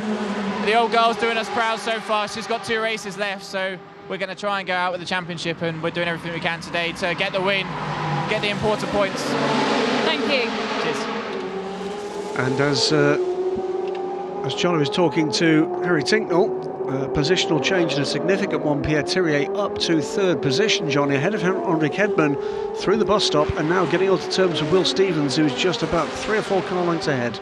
So G-Drive lead the race, WRT 2nd. This was that moment with the 46 going right round the outside and the WRT car very close as well. So Stevens, Thirier, Henrik Hedman all together at the final corner there.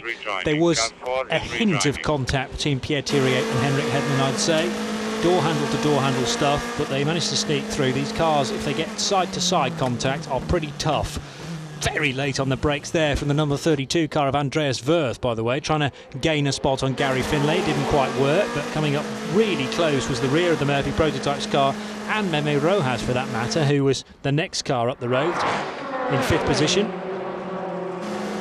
So they're catching an LMP3 car, aren't they, through Eau Rouge and Radion, so should be able to dispatch that pretty easily at the start of the Kemmel Straight. So it's a Norma Corsa car. Using its toe to gain an extra bit of extra few miles per hour, and Wirth tucked in behind Gary Finlay, who is having a super stint for Murphy Prototypes. At car number 48, 6th, Andreas Wirth in 7th, and Dimitri Engelbert is 8th in class in car number 28. With the latest stops in P3, by the way, Wayne Boyd now leads the class from Simon Gachet and David Drew, but Boyd pits now. The leading cars ahead of him pitted. Finlay all over the curbs coming out of turn 9. This is a great run that Andreas Wirth has got. He can't see the track. All his windscreen is full of the rear end of Murphy Prototypes car there, the Orica 03R. Still can't find a way by there, Gary Finlay, who's sticking the elbows out and will do so again into Fania corner. It does seem every single time we get into a battle like this of a Porsche in the way, but there aren't 400 or 500 of them out there, just 2. Yeah. But Gary Finlay gives best. In fact, I think in exactly the same place as he lost the place to Guido van der Garde. Yeah, I think that was a Ferrari at the time. It was a Ferrari that time.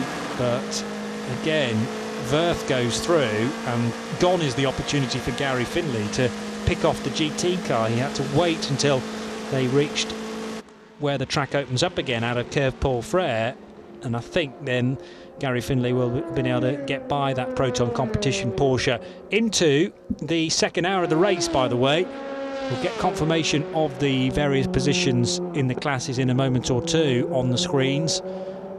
Some work being done in the pit lane, by the way, for one of the Duquesne Engineering P3s as well. But Guido van der Garde leads after 26 laps, and it's a 41-second lead over Will Stevens for Team WRT. There is Stevens, there is Pierre Thirier, second and third on the road. Now, I'm guessing that Will Stevens did also pit in a full course yellow. We didn't spot it because he had a short pit stop, 42 seconds, which means didn't take on as much fuel as Guido van der Garde by the look of things. So my guess is they've played the same card. That is very WRT, very strategy-led team. Did notice that the Greaves Motorsport guys pitted under yellow. Didn't notice whether or not we saw it from the 47, but I'm guessing that is what's put him into this position. But now he's got his mirrors full of Pierre Thirier. Remember, Will Stevens has had LMP2 experience this year with the Manor Motorsport team and then with the G-Drive team at Le Mans. The 19 car, by the way, is going into the garage for some work, so shame to see that Duquesne Engineering cannot throw that car back into the race immediately. They are experienced, though, in this type of racing and also Renault Sport Trophy, so the mechanics well trained in sorting out the issues. Looks like the engine cover's coming off, so yes, that's going to be a fair old wait. And Simon Gachet from the lead of LMP3, but does owe us a pit stop. Well, that pit stop's going to be taken now in the number 16 Panis Barthez Competition car. So as the 16 car pits, that will leave Eric Trouillet out front in LMP3, being caught by Morten Dons potentially. That's the RLR car. That's come from nowhere through the pit stops, and that looks to be fuel only, I think, for that team. 46 seconds in the pit stop. They didn't change tyres. All the P3s on Michelins, remember, and yes, without the need for a tyre change, or certainly choosing not to change tyres. We'll find out at the end of the stint whether they needed to during that stop. But Morten Dons and the 15 crew of RLR have got their car up to second position now, behind Eric Trouillet. Giorgio Sernagiotto, that's a short stop as well, a minute and 5. Do you do tyres in a minute and 5? For the 7 crew, but they have stopped once. Giorgio Sernagiotto. Remember that they can burn their quick stop. They can do that early on if they do. We do know that United Autosports habitually take their long stops first. Yes. Then power back up. That's right. So you have to look down to 6, 7, 8, 9, 10th position to find Mike Gouache, who is Alex Brundle's co-driver. So Brundle got the number 2 car as high up the order as second place. American Mike Gouache now at the wheel of that car, and it's running in 10th behind James Swift in the number 6 P3. That's the 360 racing car. Mark Patterson in the United Autosports car is therefore 8th. 7th place for Thomas Laurent, who's taken over the M Racing YMR car, the blue machine that Alexandre Cugno drove so well in the early stages. Simon Gachet's car rejoins now with Eric Debar at the wheel. So Trouillet, Dons, Sernagiotto, and then possibly Jakub Śmiechowski in the number 13 car up to 4th place now. Car number 13 being the Inter-Europol competition car, the Norwich City machine as we like to refer to it, in its yellow and green colours. Reminder of the start of the race, or at least the preparations on the grid, with plenty of fans and guests and team personnel looking after things, and then the 4 hours got underway with actually a pretty tidy start. Such a pinch point is the La Source hairpin immediately after the getaway, and 1 or 2 cars taking unconventional lines out of La Source and down towards Eau Rouge, but we didn't see any cars clash with each other, thankfully. The Aston Martin at this point, though, number 99, was still in the pit lane and sat next to a red light. The car pitting at the end of the formation lap, and when it finally did join the race with Alex McDowell at the wheel, it was a lap down. That was a spin for Tristan Gomendy, losing a tyre and then a wheel, bizarrely. Let's have a look from that view. The tyre's already off the rim, and then the wheel came off, was collected by Giorgio Sernagiotto in the Villorba Corsa car, And unsurprisingly, we had a safety car to clear up that stricken Tristan Gomendi car. Sadly, retirement for Eurasia Motorsport with not even a lap done. Also, Graf Racing's class-leading car needing to take to the runoff area at Les Combes. There was a clash between the number 4 P3 car and Mike Headland in the 77 Porsche. This was the incident that involved the 60 Ferrari of Johnny Lawson and Tracy Krohn's Ligier, and Lawson judged to be at fault for that, so Christina Nielsen took over the 60 car, needed to pit immediately for a drive-through. Guido van Garderen took a long time to get by Gary Finlay, but that was good driving from Finlay rather than anything else. A stout defence offered by the young Brit, and after a great opening stint from Nicolas Lapierre, his job is done at Dragon Speed. He's handed over to Henrik Hedman, and Hedman started to lose 1 or 2 places, running now in 4th spot behind Pierre Thiriet after that move for the 46 crew. Good little battle involving Gary Finlay and Andreas Wirth as well. Murphy Prototypes up against SMP Racing, and now back to live action with 2 hours 51 minutes and 20 seconds to go, and this is the race leader, Guido van der Garde for G-Drive Racing. They've not won since Silverstone, the opening round, but in a great position to repeat that feat with stints still to come from Simon Dolan and Harry Tinknell. Slightly slower lap that time around from Guido van der Garde in traffic. 38 seconds the good still, though, after that strategic call to pit the car towards the end of the full course yellow. Note from Mark Goddard, by the way, who's team principal of Eurasia Motorsport. They've not seen the car, of course. They've only seen what we've seen. They're at the moment presuming a stub axle failure on that car. So bitter goal for them. It takes a lot to get these cars here, and to lose it in those circumstances that early, not great. Will Stevens still sits second. Pierre Thiriet doing another great job yet again, hanging on there with Stevens in third. So 38 from 47 and 46. Henrik Hedman. Henrik's job is to bring this car around as quickly as he can, as safely as he can, and to hand it over in good order to Nico Lapierre and Ben Hanley. And he's doing another good job with that, although he's about, I think, to be caught by Memo Rojas, now aboard the number 41 Greece Motorsport car after that first pit stop. Yes, closing in at a fair rate of knots, Memo Rojas for Greaves. Just to say, the number 56 car has not re-emerged from the pits, or if it has, it's gone back in. But as you say, just going back to the point about Henrik Hedman and indeed Pierre Thiriet, they have to keep the car within the top 5 or 6 if possible, and have faith in their platinum and gold co-drivers to make sure that that car is in the mix for a podium come the end of the race. But that is the fascinating element, another fascinating element of endurance racing, the yin and yang of the race, depending on which driver is in which car at any one time. There's the Team WRT entered machine, the number 47 running in second place with Will Stevens piloting that. A double stint for him and about to complete 30 laps. But whereas Guido van der Garde, the race leader, is into sector 1 on lap 31, we're yet to see Will Stevens over the line to complete 30 laps. And that was the reason why it was a slower lap. It was a problem for Guido van der Garde and through the bus stop on the last lap. But gathered it back up again. Lost just a couple of seconds to that moment. 2:13.3 that time through. Will Stevens at 2:12.9, so a little bit of the 38 seconds gathered back again. 5 seconds further down the road, Pierre Thiriet. So Pierre driving brilliantly well to stay within 5 seconds of Will Stevens for WRT. And here is Memo Rojas there on the tail of Henrik Hedman. So the battle for 4th position well and truly alight. Henrik Hedman not able to circulate the 7 kilometres of Spa-Francorchamps quite at the pace of the Mexican behind him, but he could not easily allow the Mexican through, but without too much of a drama. The Greaves car will probably find a way past, and then Henrik Hedman, can he stick with, well, I say probably make a way past. He's tried one side, now he tries the other. Henrik Hedman putting up a stout defence at the start of the Kemmel Straight.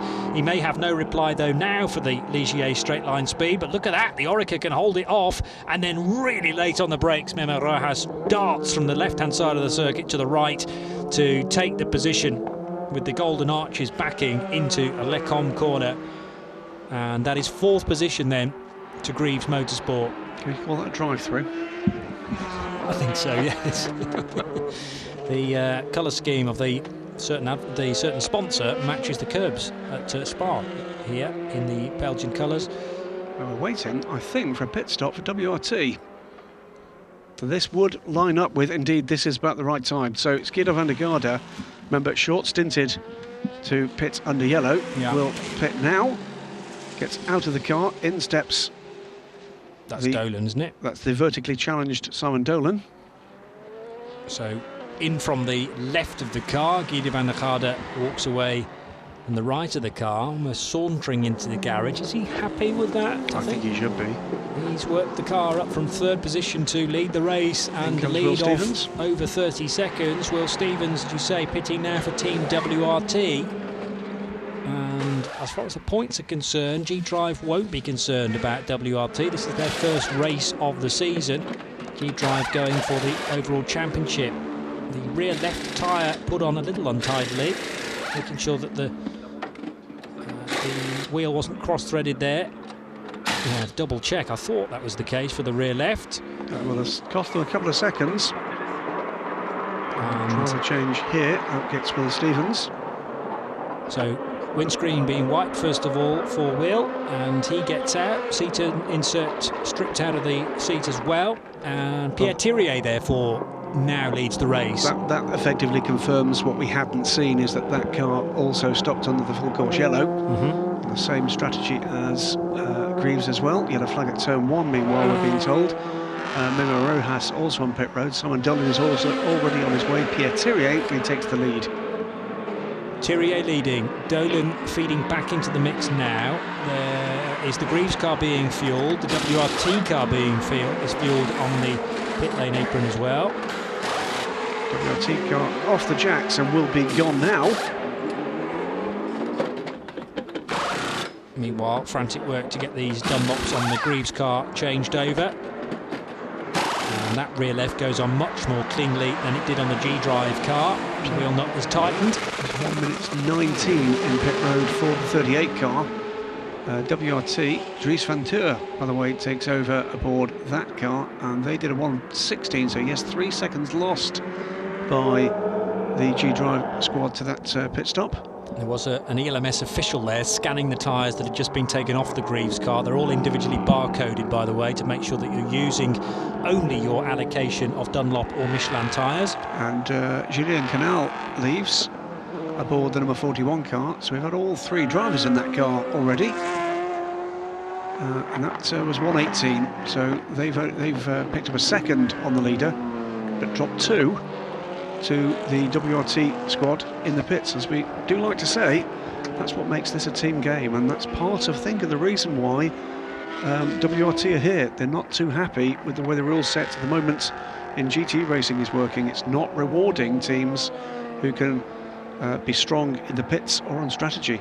It was car 4, by the way, that had a bit of a spin at turn 1. Rejoined. It's Eric Maurice.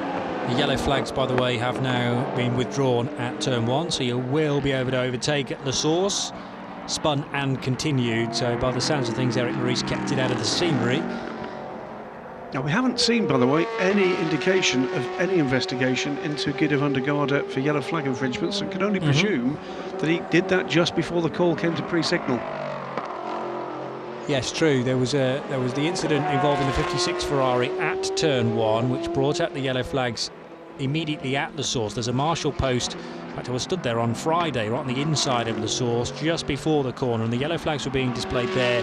And then the decision was taken by Eduardo Freitas to take the yellow flags back a further marshal's post position. But before that message was made by Freitas, the overtake had been done by Guido van der Garde, so that was what making us think that was done perfectly legally. Now, this is Simon Dolan going by Heinrich Edman, but I think may have had a moment at some point because he's dropped back behind him. Yes, okay. And then, a bit sideways on the exit as well for Dolan. So, yes, Hedman now back in front. So there. Now that's not good. That looked like a bit of a cough, didn't it? And trouble for the 51 car. So this is Where on the circuit? Blanchimont, looks like. Yes, it is. And the yellow flags are being displayed now through that very, very quick left-hander. That car was in close contention. Let's have a look at what happened here. With the Greaves machine. Oh dear, oh dear, oh dear. And there's a spin for the Ferrari at incredibly high speed. 2 more GT cars following through there. Well, that's Christina Nielsen in the number 60 car on the outside. It's the 88 car on the inside. Oh, there was a contact with the wall. Yeah, Matteo Caroli takes that second position as a result of that clash. Duncan Cameron deep in conversation with Matt Griffin, by the way. That's not their car. The 55 is their concern, and Matt Griffin taking on a little bit of energy there. And that's 4th at the moment. Perezzini, by the way, has managed to get that car back to the pits. Well, that's a great job, and even more so from Christina Nielsen and the pursuing Porsche that needed to take avoiding action at Blanchimont. Not helped out by the amount of tyre smoke that suddenly appeared in front of them as the Ferrari was backwards, heading for the barrier, and they needed to dodge around that Ferrari in the smoke. So contact avoided between car on car, but sadly that AF Corsa Ferrari did end up in the barrier. It's been nursed back to the pit lane, as Graham says. There's the 55 Ferrari, the green and white car, then driven by Aaron Scott now, with his two co-drivers watching on. That's Simon Dolan. Andreas Wirth has gone by Simon Dolan as well. That's it's just gone wide. Dolan retakes that place. These 3 cars are battling for position. This is the battle for second position in the race.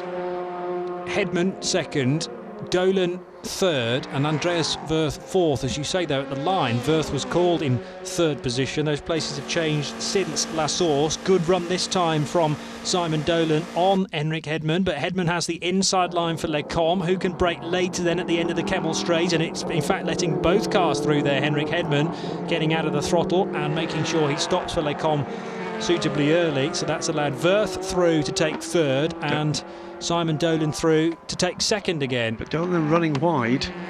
Has that car got a minor issue? Because we didn't see what happened. Look again here. This is Perezzini side by side with Memo Rojas. It looked to me like the 51 car just drifted into the side of the 41. Yeah, difficult from that angle to see exactly what occurred. Actually, it's Julien Canal now at the wheel of the Greaves car, number 41. That's not very happy Giorgi. He clearly believes that it was the Ligier at fault. And there's a new rear deck coming out for the Ferrari. That was engine cover as well, wasn't it? So maybe the under tray of the car needs to be replaced, and a certain amount of the top portion of the car will have to be repaired as well, as it slammed into the tyre barrier. After that side-by-side glancing blow with the Julien Canal driven Greaves Motorsport machine. Now this is the Ferrari in question. They're just adjusting the door mirror. Is that all that needs to be done? Refitting it. It was a new rear engine cover. Okay. That, by the way, all of that has allowed the Aston Martin through to take another place. That's now up to 5th after starting a lap down. So engine cover and door mirror, and send him away again. 51 Ferrari back into the race. That's incredible. I thought he would at least have to go back into the garage. Rui Aguas is now at the wheel of that car, keeping an eye as well as what that's done with the gap to the Formula Racing car behind. Of course, another car that suffered an early delay. Christina Nielsen's been battling back as best she can, and almost, of course, was caught up in that as an entirely innocent party. Yeah. 34 laps done now for Pierre Thirier, leading the race by 33 seconds over Simon Dolan, Andreas Wirth and Henrik Hedman, circulating almost as one, as we've talked about. Gary Finley still in a very healthy 5th place for Murphy. Dries Vanthoor now at the wheel of the Team WRT Ligier. Dries and Laurence Vanthoor more familiar at the wheel of, well, Dries does single-seaters. I've seen him in Formula Renault in recent years. Laurence Vanthoor we know all about from his GT3 escapades, and also raced a P2 at Le Mans. Meanwhile, there was an incident we only saw from in car. We didn't see the wider view that might give us a better idea of what was going on there. But between Simon Dolan and Andreas Wirth, at turn 1, under investigation. Here is the 88 Porsche and the 99 Aston Martin doing battle. 88 Matteo Caroli, second now. Italian driver who debuted in the ELMS at Red Bull Ring in Austria. And a really good performance there from the Italian driver. He's back for more ELMS action in 2nd place, getting past the Aston, but that's actually not for position. A little bit more news from the pit lane and Charlie George. Yeah, I'm down here at WRT with Will Stevens. Will, welcome to the ELMS. How are you finding it so far? Yeah, it's good. We've had a bit of a tricky weekend so far. Obviously we're new, so we need as much track time as we can get, but we had a small problem with the car in FP2, so we didn't get any running at all.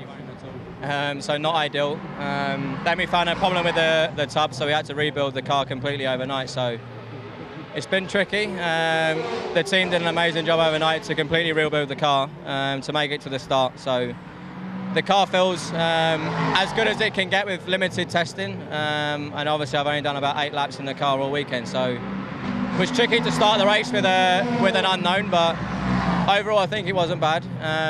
We wanted to pit early in the forecourt shallow, so we're on a little bit of a different strategy to the others. So we'll see where we end up, but yeah, we're taking it as it comes. But yeah, I think we can achieve a good result.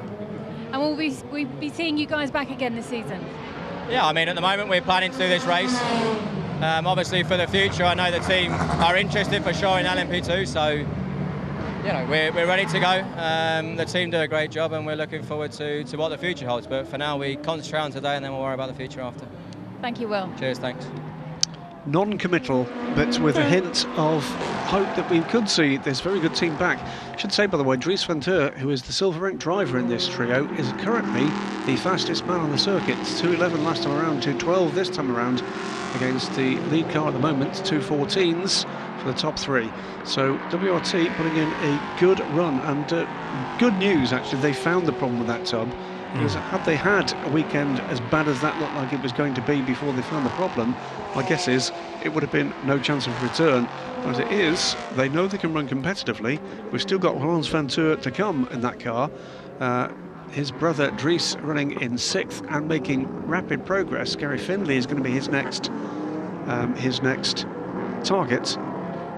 They show real signs of being involved in this race in a very meaningful fashion indeed. Meantime, that incident we talked about a little earlier, Johnny, between the 32 and 38 turn 1, no further action. And to be fair to Will Stevens, asked the question about whether there's any more races in 2016. It's not really his decision, I suppose. And, you know, the team will no doubt go away from Spa, assess how they've got on and work out whether it's worthwhile doing another round. But it's great to have them with us to bolster the LMP2 part of the race. Andreas Wirth turning right and left at the end of the race in the number 32 car.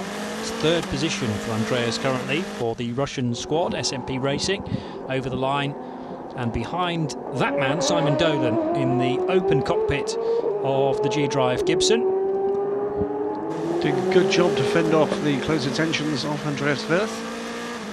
They're separated still by what you can see. It's 1.1 seconds over the start-finish line, 32 seconds now behind Pierre Thirier. And they are gradually catching the Thirier by TDS man. WRT, this is a positional change ahead of Gary Findlay. Dries van Teur around the outside then in their new car of Gary Findlay, as you say, still at the wheel of the Orica 03R of Murphy Prototypes. As he has been since the start of the race. So still yet to see Sean Doyle and Bruno Bonifacio. Be interesting to see the Brazilian and how he gets on in his first race action in the European Le Mans Series, having made the step from the Renault Sport Trophy.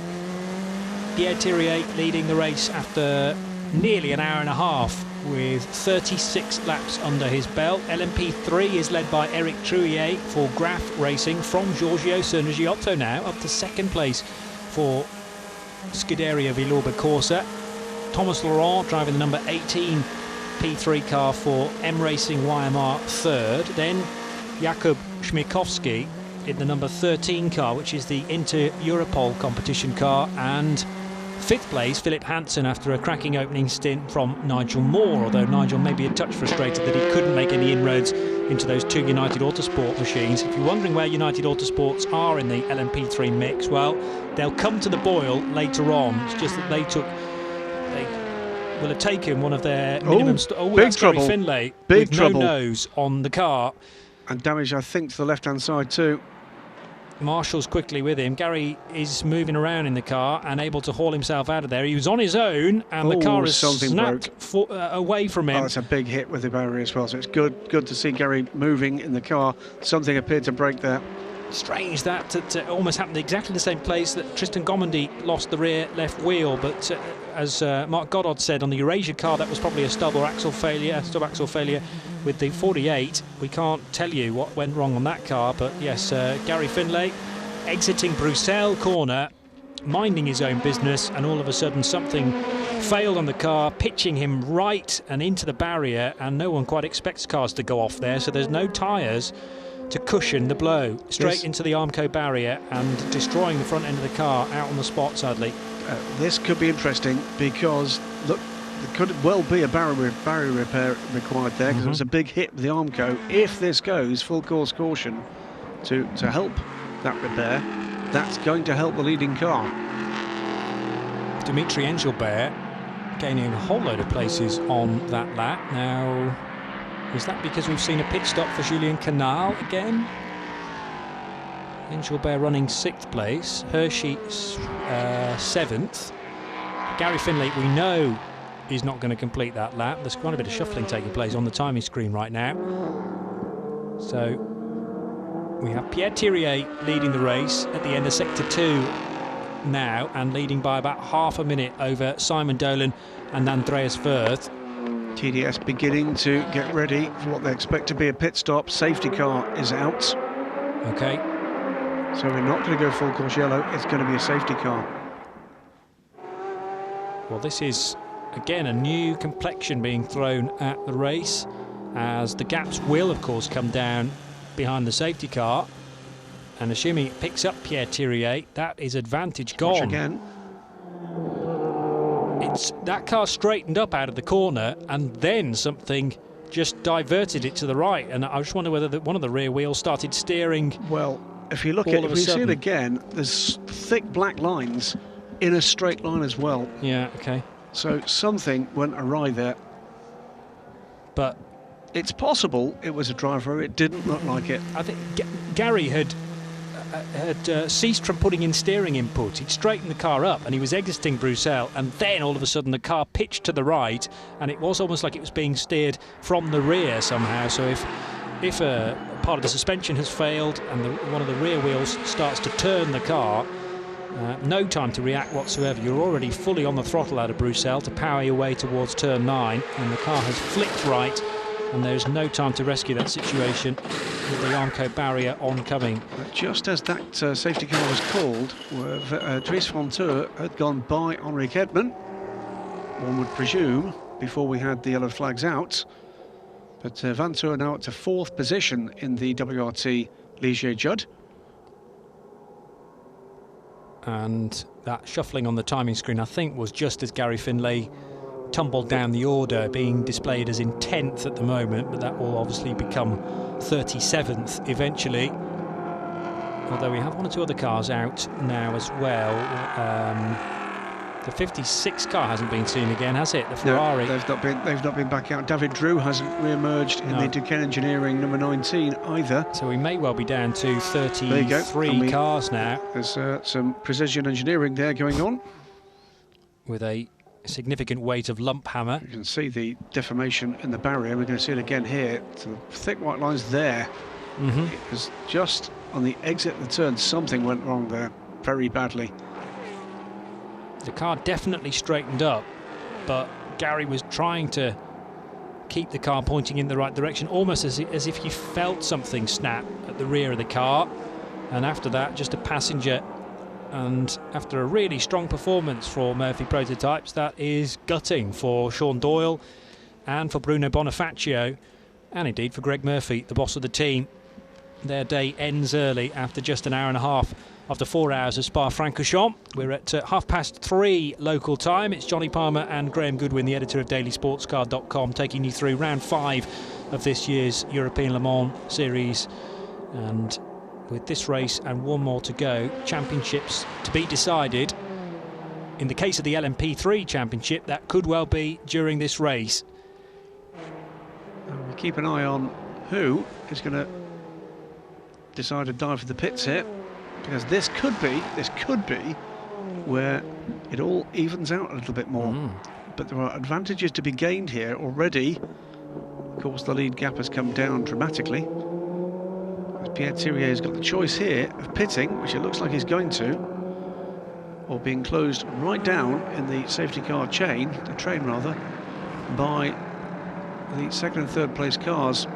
We've seen the TDS crew mobilise. Good moment while we're behind safety car just to go through the class positions, I suppose, Johnny. It is indeed at the moment Pierre Thirier. Great stint, double stint from Pierre Thirier to take the car to the front of the pack. The 46 Thirier by TDS Racing Orica, ahead of Simon Dolan now aboard the 38 G-Drive Gibson Nissan. Simon taking over from Guido van der Garde. Andreas Wirth lies third after a great battle with Dolan in the number 32 SMP Racing BR01 Nissan. Then it's Dries van Teur, the debuting in the LMS Team WRT 47 Ligier Judd. Henrik Edman lies fifth in the number 21 Dragon Speed Orica Nissan. Julien Canal in the Greaves Motorsport number 41 Ligier Nissan sits sixth.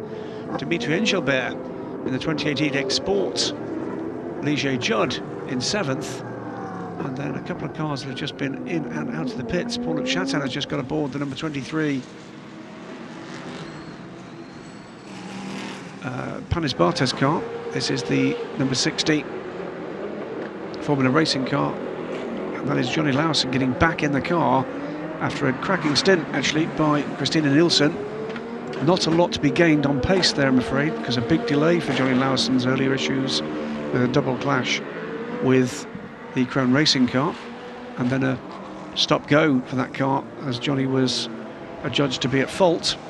Seventh place, the 60 car pits from, the class led by Rob Smith though, Aaron Scott second, Christian Reed in third, ahead of his teammate Wolf Hensler. The Proton Competition Porsches running third and fourth in that class then have been particularly strong at Imola earlier on in the year, with the first win for Porsche at Imola for many a season in the ELMS. It's normally dominated so much by Ferrari on home soil. No Imola on the European Le Mans Series calendar for 2017. We'll be going to Monza instead, and that should generate a fabulous race in the ELMS. The prologue will be held there as well in May, and the pit stop here for the 28 car. It is. Export pitting from 8th position, Johnny, and losing 7th position to Paul-Luc Chatin. Still learning the difference between the 28 and the 47 from a distance, because they're in very similar paint schemes. More tape added to the 60 Ferrari, which is good to see. Never have too much tape on a race car. Quite right too. That rear bumper continues to try and work its way loose, but the 60 crew at Formula Racing desperately trying to prevent that. A signal from the main mechanic there to get the car back into the race. As Swan takes on a prized future coffee table. Indeed. But that was Johnny Lawson, I say, rejoining after a traumatic early stint. And here comes the flatbed past the site where it looks like they've just about finished belting it with a hammer to put the Armco back into shape. Here comes the flatbed to collect the very bent Murphy Prototypes Orica. That will be a retirement, of course, and looks very much as if that is the third confirmed retirement, with 3 other cars looking to be in potentially terminal trouble. The 19 Ligier from Duquesne Engineering, the 5680 Racing Ferrari after that trip into the tyre barrier at La Source on the outside, and Bert Langevin after a mystery issue for the number 8 Race Performance Ligier. This is a race we've not been used to this much attrition in a dry race this year. No, that's true, and some of them have been bizarre incidents, like the Eurasia Motorsport wheel failure or hub failure, and Gary Finley's crash too. There have been quite a lot of incidents just involving a single car. We don't quite know at this stage how the number 56 Ferrari ended up in the wall at turn 1, but that may well have been purely on Alexander Talkanitsa Jr.'s own. new driver for the Thierry by TDS racing car being prepared. Pierre Thierry at the wheel at the moment. Christina Nielsen deep in conversation there at Formula Racing. Well, she's smiling. That's a good thing. Yes. So I think she's enjoyed that stint. She certainly had some action out there, and not least of which the issue that happened directly in front of the 60 car with the 51 getting together with the 41, which left Pierluigi Perezzini heading directly for the barrier on the outside of Blanchimont at very high speed. An incident which certainly did not please the AF Corsa team. There's been no fault called on that incident.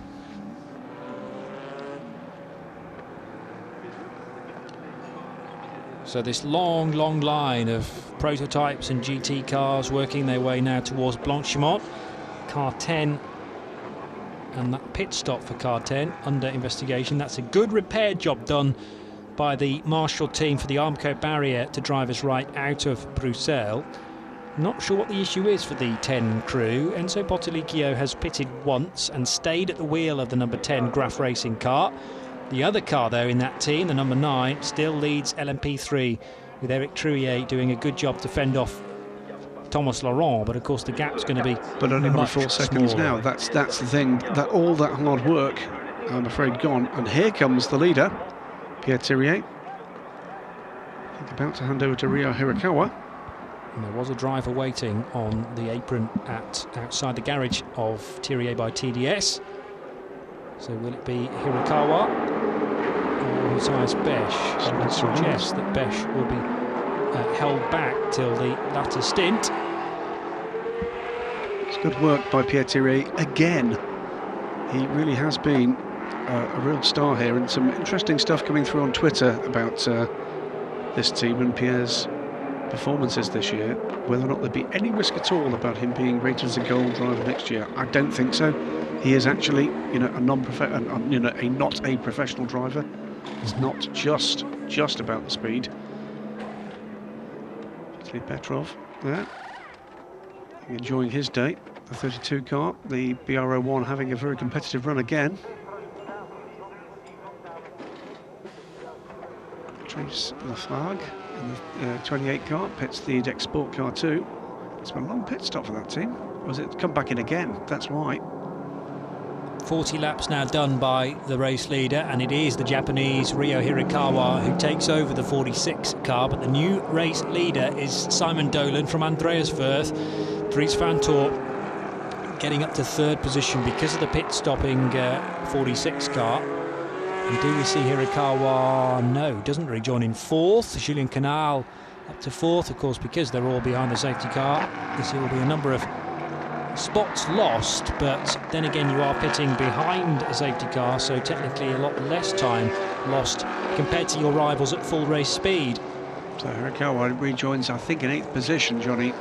Yes, ahead of Paul or Patrice Lafargue in the number 28 car, which also stopped on that lap. So of course to the lead now goes the 38. Simon Dolan now ahead of Andreas Wirth, and Dries van Tor now up into a provisional podium position. 2 hours and 19 minutes to go. Plenty of racing still to come. Andrew Howard, by the way, has been aboard the Beechstein liveried Aston Martin Racing, entered V8 Vantage GTE. They're in the centre of the picture since the previous pit stop, and is retained. It's now 5th position. Rui Aguash, though, is going to be in pretty close contention when they get back to racing speed.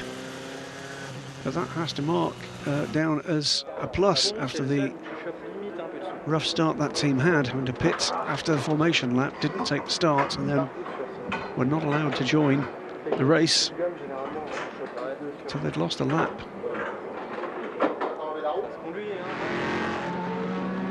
Waiting for the call that we'll see the safety car coming into the pit lane, but the light's still on aboard the Renault safety car. So G-Drive back in front, SMP Racing second, and then the 47 team WRT Ligier running in 3rd ahead of Greaves and their Ligier. The 23 car of Panis Bartis Competition, and then the Algarve Pro machine in their last ELMS action for the season. LMP3 headed by Eric Trouillet from Thomas Laurent and Roberto Lecourt for Villorba Corsa. Rob Smith at the wheel of the 66 Ferrari. And down pit road comes Andreas Wirth now for second. SMP Racing from second position. Well, they'll have known by now, of course, that there's another safety car lap, so this is effectively not quite a free pit stop. Slides to a halt on worn Dunlop tyres. We'll wait and see whether those tyres are going to be changed. You can't change tyres at the same time as you fuel the car. What you can do, though, is tend to the driver and a quick chat with Andreas Wirth. He gets a new water bottle and something to be taped into place. Fuel still going into that BR01.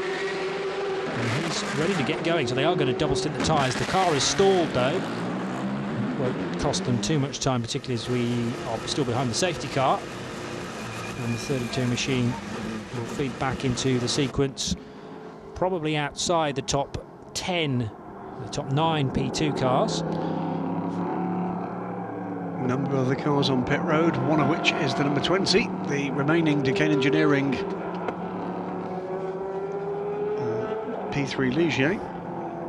The other is what was the third place car in LMP3, the number 7, that's the Villorba Corsa car, which we had concerns for at the beginning of the race. It was hit quite hard by the rear wheel that came off the Eurasia car. So apparently they built them very strong indeed down at Unroke Automotive. Down at Pouhon, some of the P3 contenders making their way to that double left-hander. Was all waiting for the completion of the pit stop for car number 20, and it now heads back out into the race with only another 16 minutes to go before we reach half distance in this, the fifth round. Coming in at the end of this lap. Of the season. Car is coming in at the end of this lap. So that's good news. It's been a safety car period of 3 or 4 laps in order to, maybe a little bit longer than that, in order to repair that barrier. So let's get a quick update from Charlie George. Sorry, I'm down here at AF Corsa with Marco Ciocci. Marco, quickly, just give us your take on that incident with your car. My car, we spun thanks to a superhero. I didn't see the number. I'm looking for to know who is this guy, is a superhero. But Vettel is already in Ferrari. Lewis Hamilton is already in McLaren. They don't need you. You are very good. You did a very good job. You tried to pass outside a gentleman driver in GT2. You spun, crash, broken his race. I will be in the car in next stint. I would like to meet you. Girls, I'm waiting for you. Superhero. Well, there's no mixed message there, I would suggest, from Marco Ciocci. Not talking in euphemisms, is he? Yes. Oh dear. He's an entertaining character when he's in a good mood, Marco Ciocci, but he has been riled there by the incident earlier on. And it's going to be fascinating to watch that stint once he gets behind the wheel. Yes, away we go, indeed. And Simon Dolan already deep in traffic here, having to work his way through, almost shaking his head, thinking, blimey, how have I ended up in the middle of this, waiting in the safety car train to finally get racing again, and has made quick work there of the Graf Racing LMP3 car and the Aston Martin number 99. There is one very significant change here as a result of that safety car, and that is, I'm pretty certain, Johnny, I'm waiting for this to click around, I think JMW have got a lap lead as a result of that safety car, or very close to it. 2.5 seconds the gap for Simon Dolan over Dries Van Tor. Julien Canal in third position for Greaves Motorsport in the number 41 car, and then Paul-Lip Chatin being left till later on in the race as off the track. There goes Simon Dolan. This is a replay at Radion Corner. This was on the lap after the safety car, so an indication of just how hard Simon Dolan is pushing in the early stages of the restarted race. And heading down towards Pouhon Corner now is that bright orange G-Drive Gibson, with just 3 seconds back Dries Van Tor in the number 47 WRT Ligier. Could be trouble ahead for the Graf Racing. The team manager for both cars 9 and 10 being requested to come to race control immediately. Don't know why. Were they together at the front of the field when the safety car was pulled off? The LMP3 leader is Eric Trouillet, Thomas Laurent in second position, third place for Villoba Corsa and Roberto Lecourt now at the wheel, but it is very tight between Trouillet and Laurent. 9/10 of a second at the last split. Those places may well have changed as they work their way towards the end of sector 2. Really good first sector there by Jonathan Hershey, now at the wheel of the Algarve Pro car, running fourth ahead of Ben Hanley in the Dragon Speed Orica, and Ryo Hirakawa working his way back up the order as well in the 46 Thierry by TDS Racing machine. Remember, that fell down quite a way because they took a pit stop during the safety car period. But when other cars around them need to stop, they will gain many of those places back again, and effectively buying themselves not quite a free pit stop, but one that was an awful lot cheaper than the rest, because, as I say, taking a stop during a safety car period means that everyone else is circulating at 80 kph as opposed to full race speed. Over the line goes the GTE race leader, Rob Smith, down in 23rd overall. Aaron Scott's in second in the 55 Ferrari, third position and fourth position, both Porsches. Christian Ried in the 88, Wolf Hensler in the 77, and Andrew Howard in the 99 Aston is not quite back on the lead lap yet, but he is in the top 5 in that class in GTE. So they're making the best of a bad situation at Aston Martin Racing. Remember, that car started from the pit lane and in the end joined the race a full lap down. Riagwash just 3 seconds back from the number 99 car, but currently in a 5th position. They probably didn't expect they could get back to this early in the race, if at all, after losing that lap. Meantime, Simon Dolan now leads the race from Dries van Teur. It is 2.3 seconds, despite that wiggle at the top of Radion, with Julien Canal 10 seconds behind. The Porsches now lapping together, and this is 4th position. It is Christian Ried ahead of Wolf Hensler, 88 from 77. Hensler looking for a way by. But be careful here, it's not just the team car, it's the team boss, team owner. And there in front, that is Rui Aguas going up the inside of Andrew Howard to take 5th position. So those two cars, if the Porsches keep up this pace, are about to be lapped. So the safety car, I'm afraid, has not done any favours to the middle order in this GT battle, or indeed for the lead battle.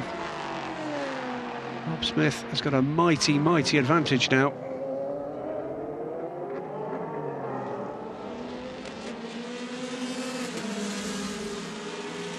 He has a 2-minute gap to Aaron Scott. Very, very busy portion of the track out of the chicane and over the start line, with those two Porsches running 77 ahead of 88. That's 3rd ahead of 4th, and that is a positional change, with Wolf Hensler getting ahead of Christian Ried. So 3rd position in GTE changing. And that's ahead of the Porsche is the 5th place car about to be lapped. This is where it happened. So on board with Wolf Hensler, heading towards Blanchimont, with Christian Ried to the left, and the damaged 77 car clearly not slowed by that problem, and heading then into the right-left flick at the end of the lap. Porsche on Porsche, and 77 squeezing ahead of 88. But that's just the phase that each of those cars is in the race. Wolf Hensler very, very quick indeed. Christian Ried is a non-pro driver, and a shuffling of the order. Porsche's looking strong this weekend at Spa. Here's the car that is a lap down, the 99, driven by Andrew Howard. Now 2 laps down. Now 2 laps down. They've done fuel, they've done tyres, but I think Andrew stayed on board for another stint. Meantime, Ben Hanley for Dragon Speed takes 5th position rather, from Jonathan Hershey in the Algarve Pro car. And Andrew Howard did not stay on board. It's now Darren Turner at the wheel of the 99 car. Simon Dolan continues to lead the motor race. 2.1 seconds now the margin over Dries van Tor. 44 laps done. Ben Hanley and Jonathan Hershey right together, as is Rio Hirakawa as well. So 3rd, 4th and 5th in P2. You could throw a blanket over those guys, just reaching the end of Sector 2 now at Curve Paul Frere. Well, it's going to set up a fantastic finish here, because I think we're going to see Laurens van Teur in the 47 versus Harry Tinknell in the 38. And that's a mouth-watering prospect. Simon Dolan's job here as the silver rank driver is to keep Dries van Teur behind as much as he possibly can. Simon, of course, has way more prototype racing experience than the young Belgian. Dries van Teur, an aspirant full-time professional, against Simon Dolan as serious an amateur or non-professional driver as exists out there. I think he and Pierre Thirier possibly even more so now, the two that set the standard in terms of speed over the kind of periods at the wheel of these cars that are expected of the non-professionals in the European Le Mans Series. And no surprise to see both the 38 and the 46 cars truly in the reckoning for a race victory. So far in the race, we haven't quite hit half distance, but this is the phase of the race that can often win or lose you the event, how quickly your non-pro, your non-platinum and gold driver can go. There was an awful lot of tyre pickup there, thrown up into the air and landed on some of the P3 cars behind. The Algarve Pro car is all over the grass on the exit of Bruxelles corner. Uses a little bit of curb on the exit of turn 9, but not excessively so. Down to Pouin goes that battle involving 5 cars. And some of them were P3, some of them were P2s. Quite a bit of lappery taking place. Race leader now heading out of Campus Corner and Curve Paul Frere towards the Dunlop Bridge. 1.2 seconds now the gap between Dolan and this man, Dries van Tor. Up towards Blanchimont Corner, where Marco Ciocci's Ferrari, although he wasn't driving it at the time, ended up in the tyre barrier, and an entertaining commentary there addressed straight to the camera from Marco Ciocci. Thankfully the 51 Ferrari is still circulating after some quick repair work from AF Corsa. Dolan, van Tor, Hanley, Hirakawa. So the Japanese has made short work of the cars ahead of him. More yellow flags out this time though at turn 8, and this could be the reason why. Another moment where a car turns right at Bruxelles corner. This time it's the Pegasus Racing 29 car. That is precisely why the marshals took so long to repair the Armco barrier, which has taken a pummeling so far. White flags now being displayed down towards Pouin corner as you say, the Pegasus Racing car trundles its way through, and the guys go, come on, not again. It's Remy Strijbig aboard the car. We're running short of Armco struts here. How can we repair this for a second time? As you say, Remy with a rough old ride coming out of Bruxelles, that looked less like a failure and more possibly more like a driver error, I would have said. Remy Strijbig, though, can get the car back to the pits. That happened about halfway around the lap, that's the front floor for the car, and there's also the front bodywork missing. So Remy needs to be very careful coming back. And the yellow flags are still displayed at turn number 8. Now, the boffins, the brains at Jota Sport, at G-Drive and Jota are working hard here to preempt a safety car, preempt a full course yellow. Do we stay out, or do we come in for a quick splash to utilise perhaps another caution period, which might just be round the corner? And this is how quick the team personnel have to react. This race is twisting and turning, and it's going to come down far more than just driving talent, this, to beat your rival.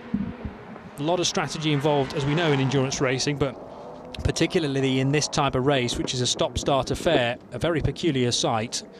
The German Pegasus Racing car working its way in without a nose. That's another relatively old piece of machinery, the Morgan. Snapping to the right. Power applied a bit too early, I think.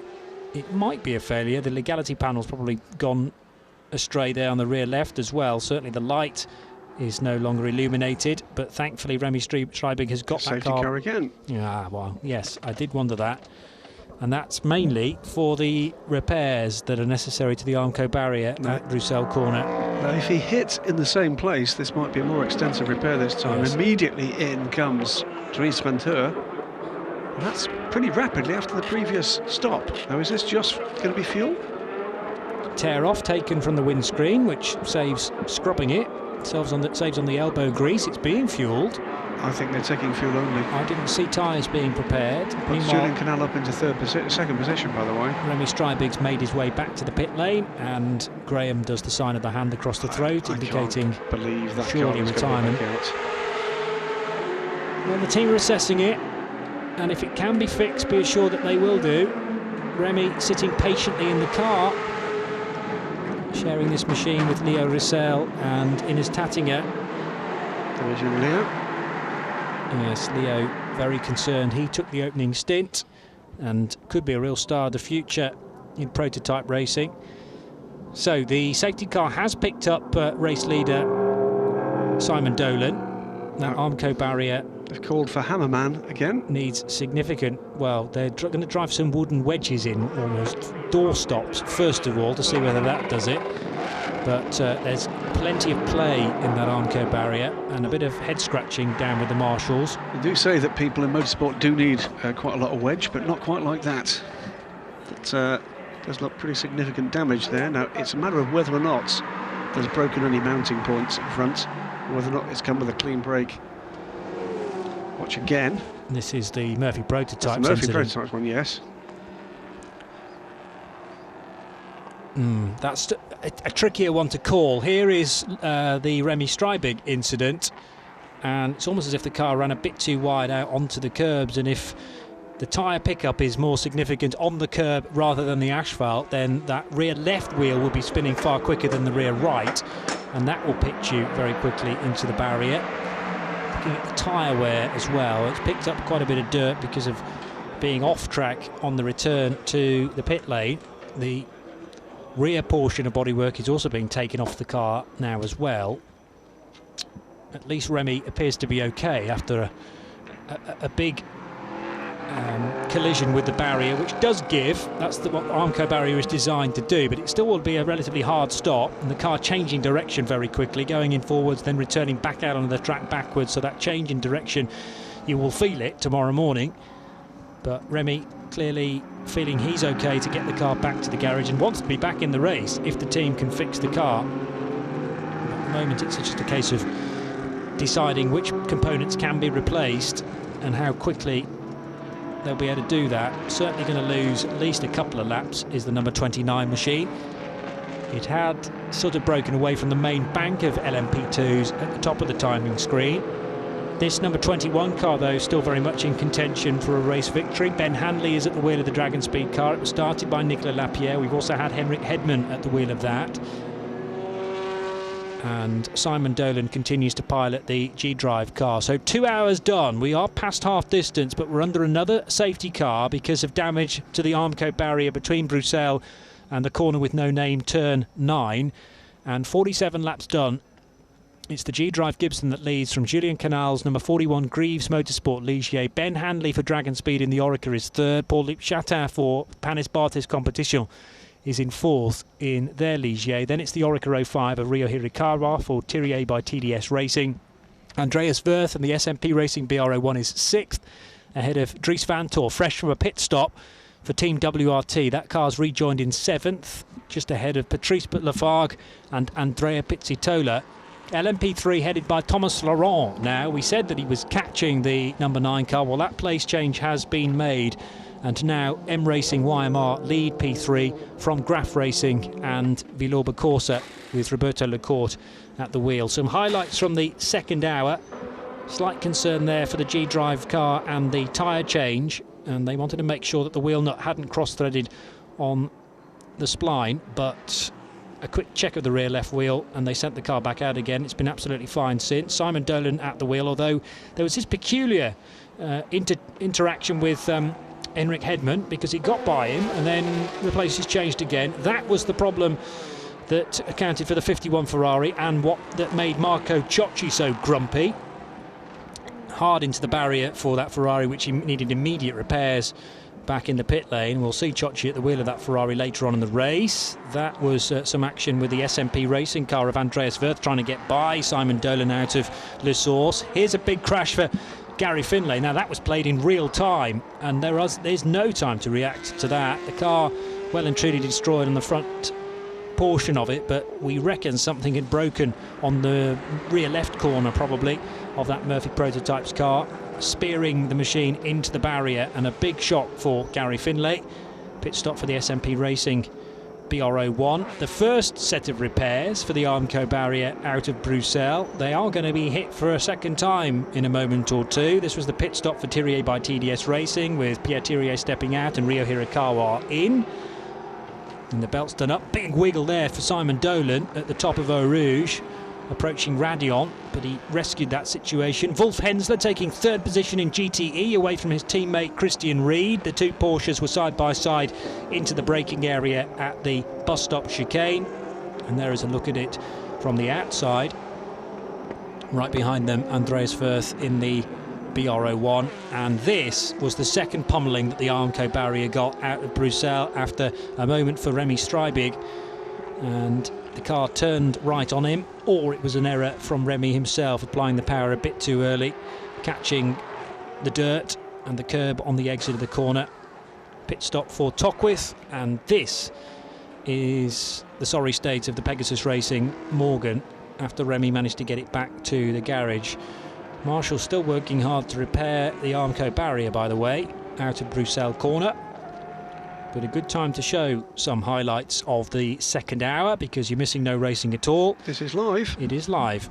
And it's looking at the damage to the stanchion there, just underneath the jib of the crane, and that is bent. And damage to 2 or 3. This is causing them some concern. What they don't want is that to take another hit and fail.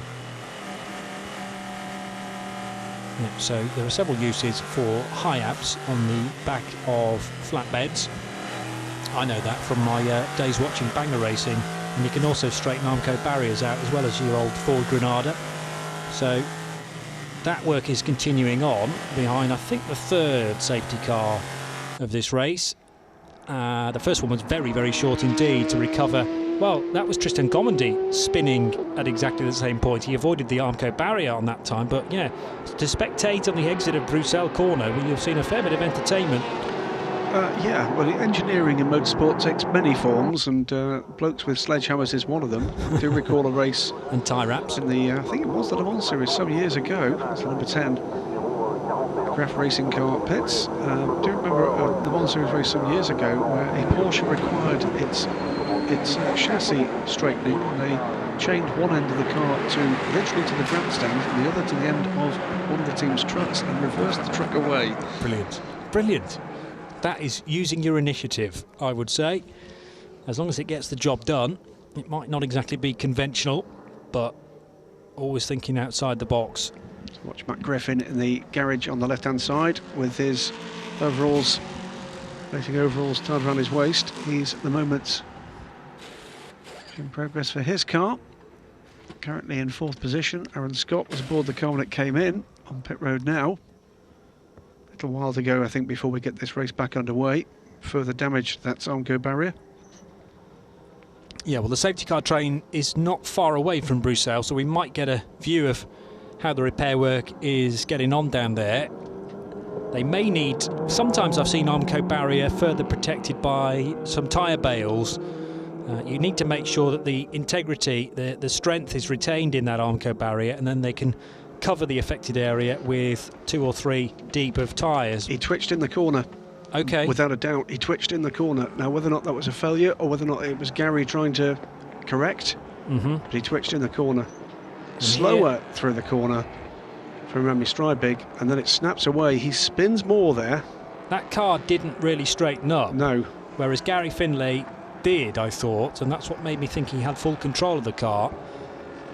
Obviously, we're not in a position in our booth to be able to speak to Gary Finlay, and I'm not sure whether Murphy Prototypes will necessarily be forthcoming to Charlie George in the pit lane.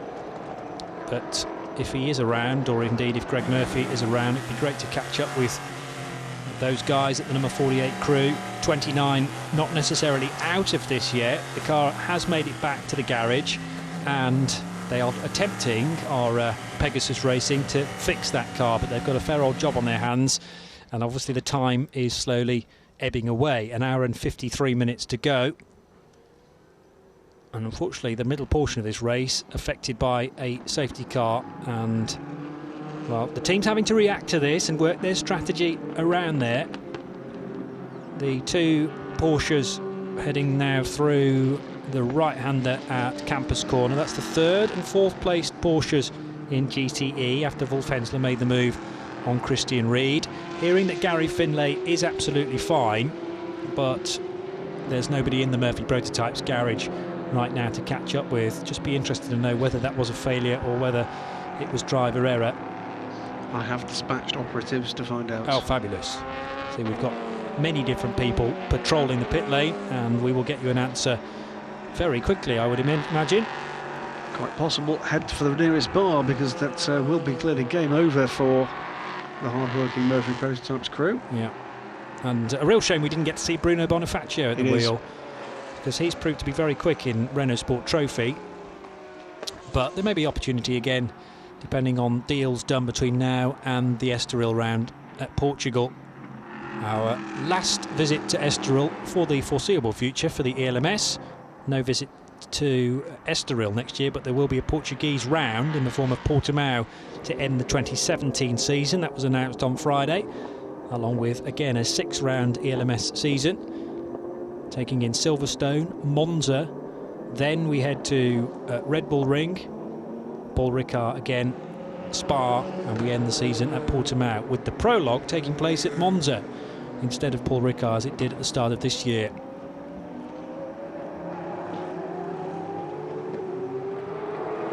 So Simon Dolan, now this is useful for G-Drive, because again they're burning the time that Dolan is at the wheel of that car, and Harry Tinknell still to get into it after Guido van der Garde started the car. Harry Tinknell, I don't know, speaking to him earlier on, Charlie spoke to Harry a little while ago, and he seemed okay. He seemed reasonably hopeful about a good result. Not sure whether he truly believes they can win this race, but they have managed to weave quite a bit of strategy into this, and they're better placed than this car, for example, of Ryo Hirakawa. It depends whether Hirakawa can work his way through the traffic once we do get racing again, and there'll be Matthias Besch to factor into the sequence as well. The interesting thing, one of the interesting things here, is that the WRT team chose to stop a third time for fuel, so they're in a better fuel position than the cars ahead of them, with the possible exception of the Greaves car. Got Julian Canal aboard that car now, and I think they took Towers as well.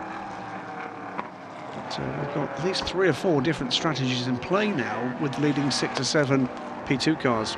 Yeah, that's the really interesting part to it.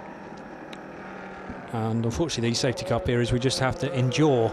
Looking over into the distance, can't quite see that. There are 1 or 2 marshals working there out of Bruxelles corner. Fair old few spectators though spectating on the exit of Les Combes. One of the great things about the circuit, Johnny, you can walk all the way around this circuit, the whole way. There aren't that many Grand Prix circuits left in the world where you can do that.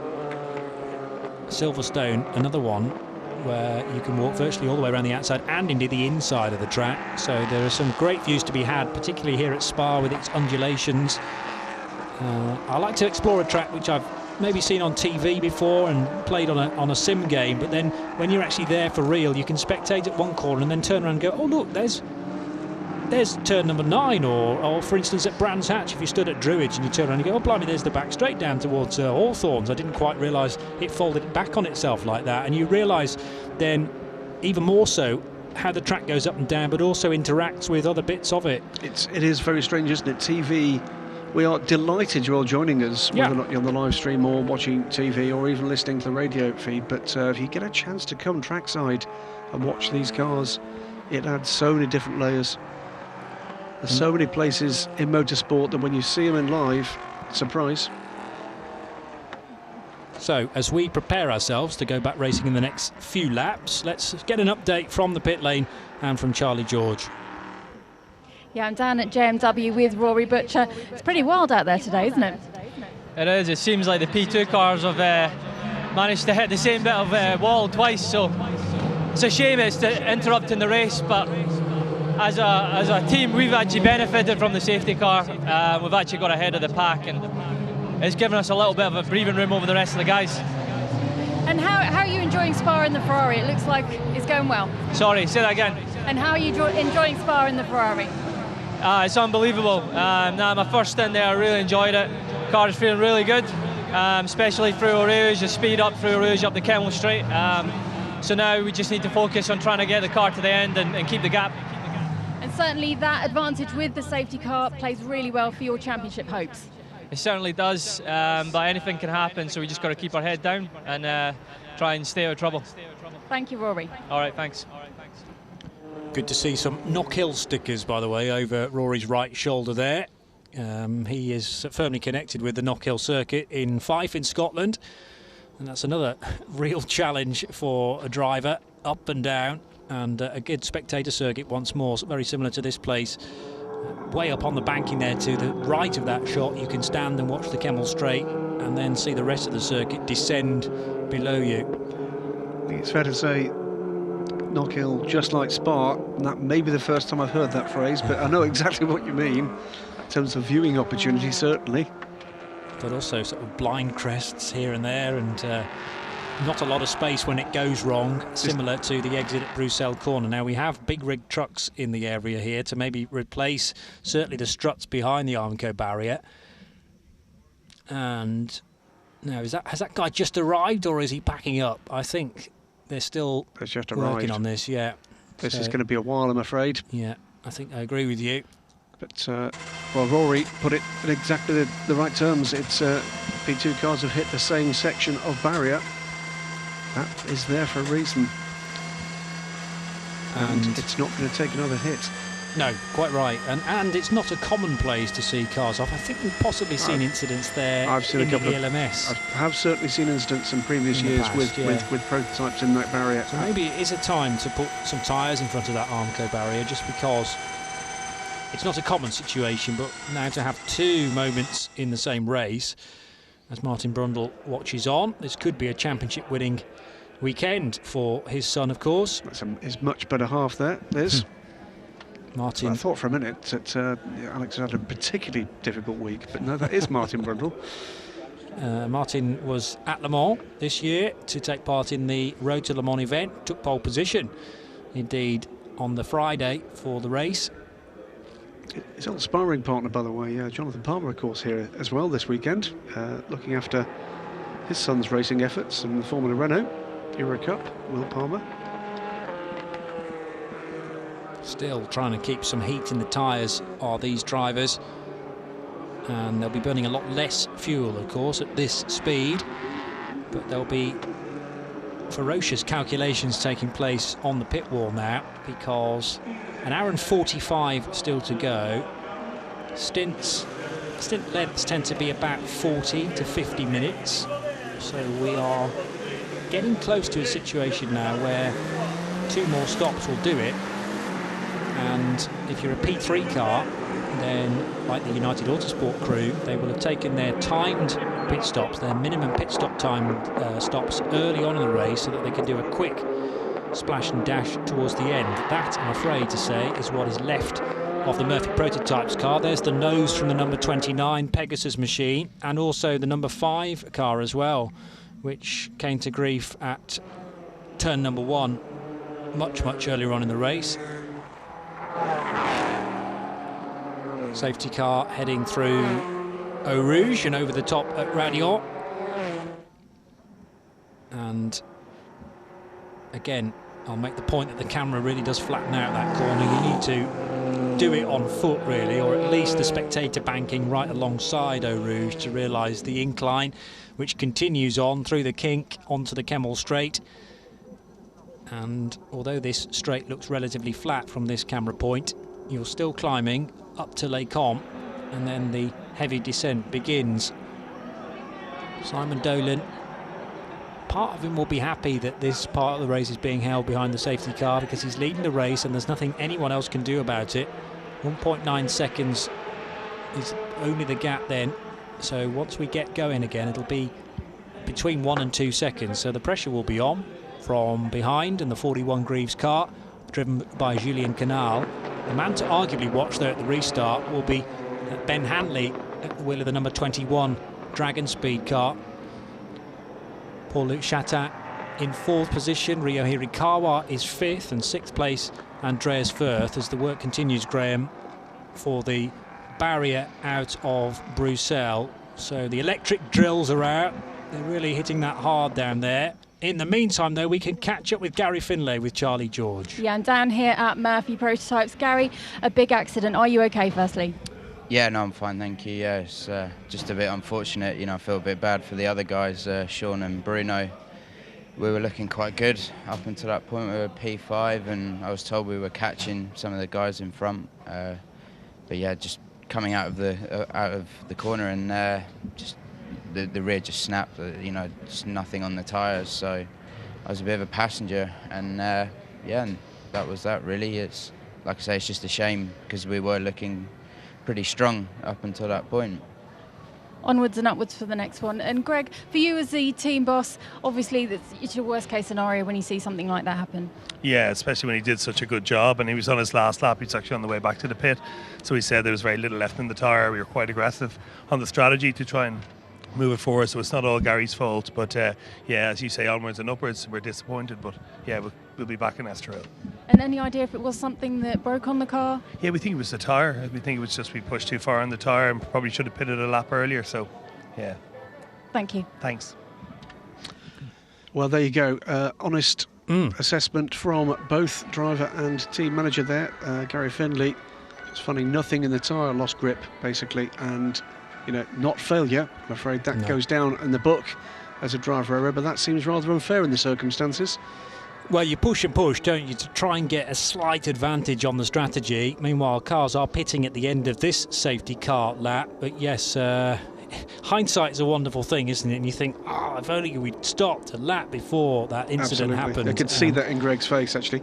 It's the 21 car is coming to the pit in Ben Hanley's hands, the Dragon Speed car. Was going to mention, by the way, just before we went to Charlie, got a quick shot of Jan Urlacher with a lady smiling to camera, and viewers may have recognised that lady as Kathy Muller, Ivan Muller's sister, and Jan Urlacher's mother. No mean racing driver herself, and actually drove sports cars herself back in the day. Caught a glimpse as well of Alex Brundle on the pit wall, peering at screens. Definitely Alex this time. That hair is growing back pretty readily now, isn't it? Quite nicely. I think there's some compost been employed. No, he and a number of the other United Autosport personnel braved the shave at Paul Ricard in aid of Marie Curie cancer. And Macmillan. Was it Macmillan? I beg your pardon. Thank you. Yep. I know a number of other people have done that recently as well. And it is a brave thing to do, because you've got to kind of explain it to all your mates. Why are you bald all of a sudden? And I know that Matt James, editor of Motorsport News, had it done last weekend at Silverstone, along with a few other people as well. And he's a good-looking bloke. He's a very good-looking bloke, but I have to say, a bald head does smarten him up even more. Good grief. There's the 15 car. I will send him some polish when I get home. He didn't have the beard taken with it, I should say. He looks like he's got an upside-down head. Very head. bearded man with now a fully bald head. It's a good look, Matt. Yep. An hour and 40 minutes to go, and still the work continues on that Armco barrier out of Bruxelles corner. 53 laps done for Simon Dolan. Julien Canal still in second place, and third for Paul-Luc Chatin for Panis Barthez Competition, because of that pit stop for Dragon Speed. LMP3 with Graf out front. Eric Trouillet having completed just a lap fewer than the P2 leaders. 8.4 seconds is the gap, though, back to Thomas Laurent. So that will be quite a bit of distance between the two of them in the safety car train. Therefore, Eric Trouillet, once we do get going again, won't be under immediate pressure from Thomas Laurent. But generally speaking, Laurent is faster than Trouillet, but he'll have to find his way past quite a few cars at the restart. Scuderia Vioba Corsa and Roberto Lacourt, driving the number 7 car, is in 3rd position. Nigel Moore back at the wheel of the 26 in 4th in P3. And LMGTE, headed now by Andrea Bertolini, up to 17th overall. The next GTE car is 24th overall. That's Wolf Hensler in the 77 Porsche. But that really goes further adds to the point from Rory Butcher a little while ago to say that the safety car periods have played into the hands of J&W Motorsport. They are very neatly placed at over half distance now. Indeed, almost a lap lead as we see Olivier Panis there in the Panis Barthez pits.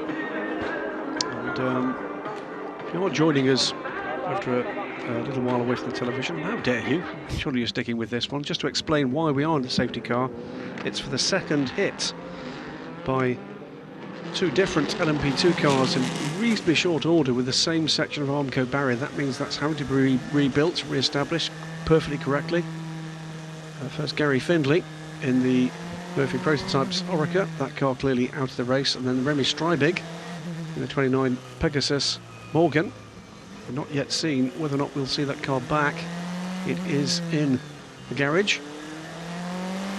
Yeah, and the pile of car bits is getting higher and higher at the end of the pit lane, and basically contains the whole of the Murphy Prototypes machine. Does look a little bit like carbon fibre jumbo cell at the moment in the Parc Fermé. And together with the number 5 car, which came to grief very early on indeed.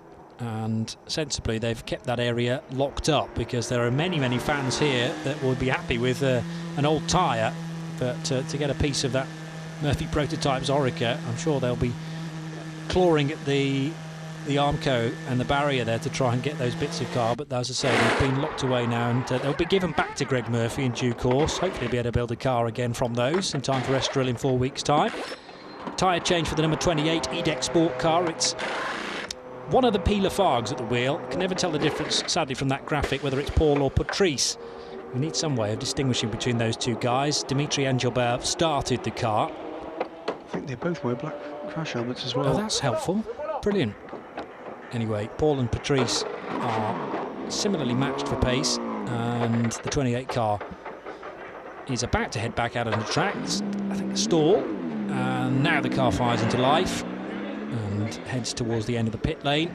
Both pit lanes here at Spa are being used, by the way, but not by the ELMS cars. We have ELMS cars on the main straight, and in the support pits, if you like, that's where the Renault Sport cars have been housed, the Eurocup Formula Renault 2 litres and the Renault Sport Trophy machines, and they've been using that pit lane the other side of La Source through the course of the weekend.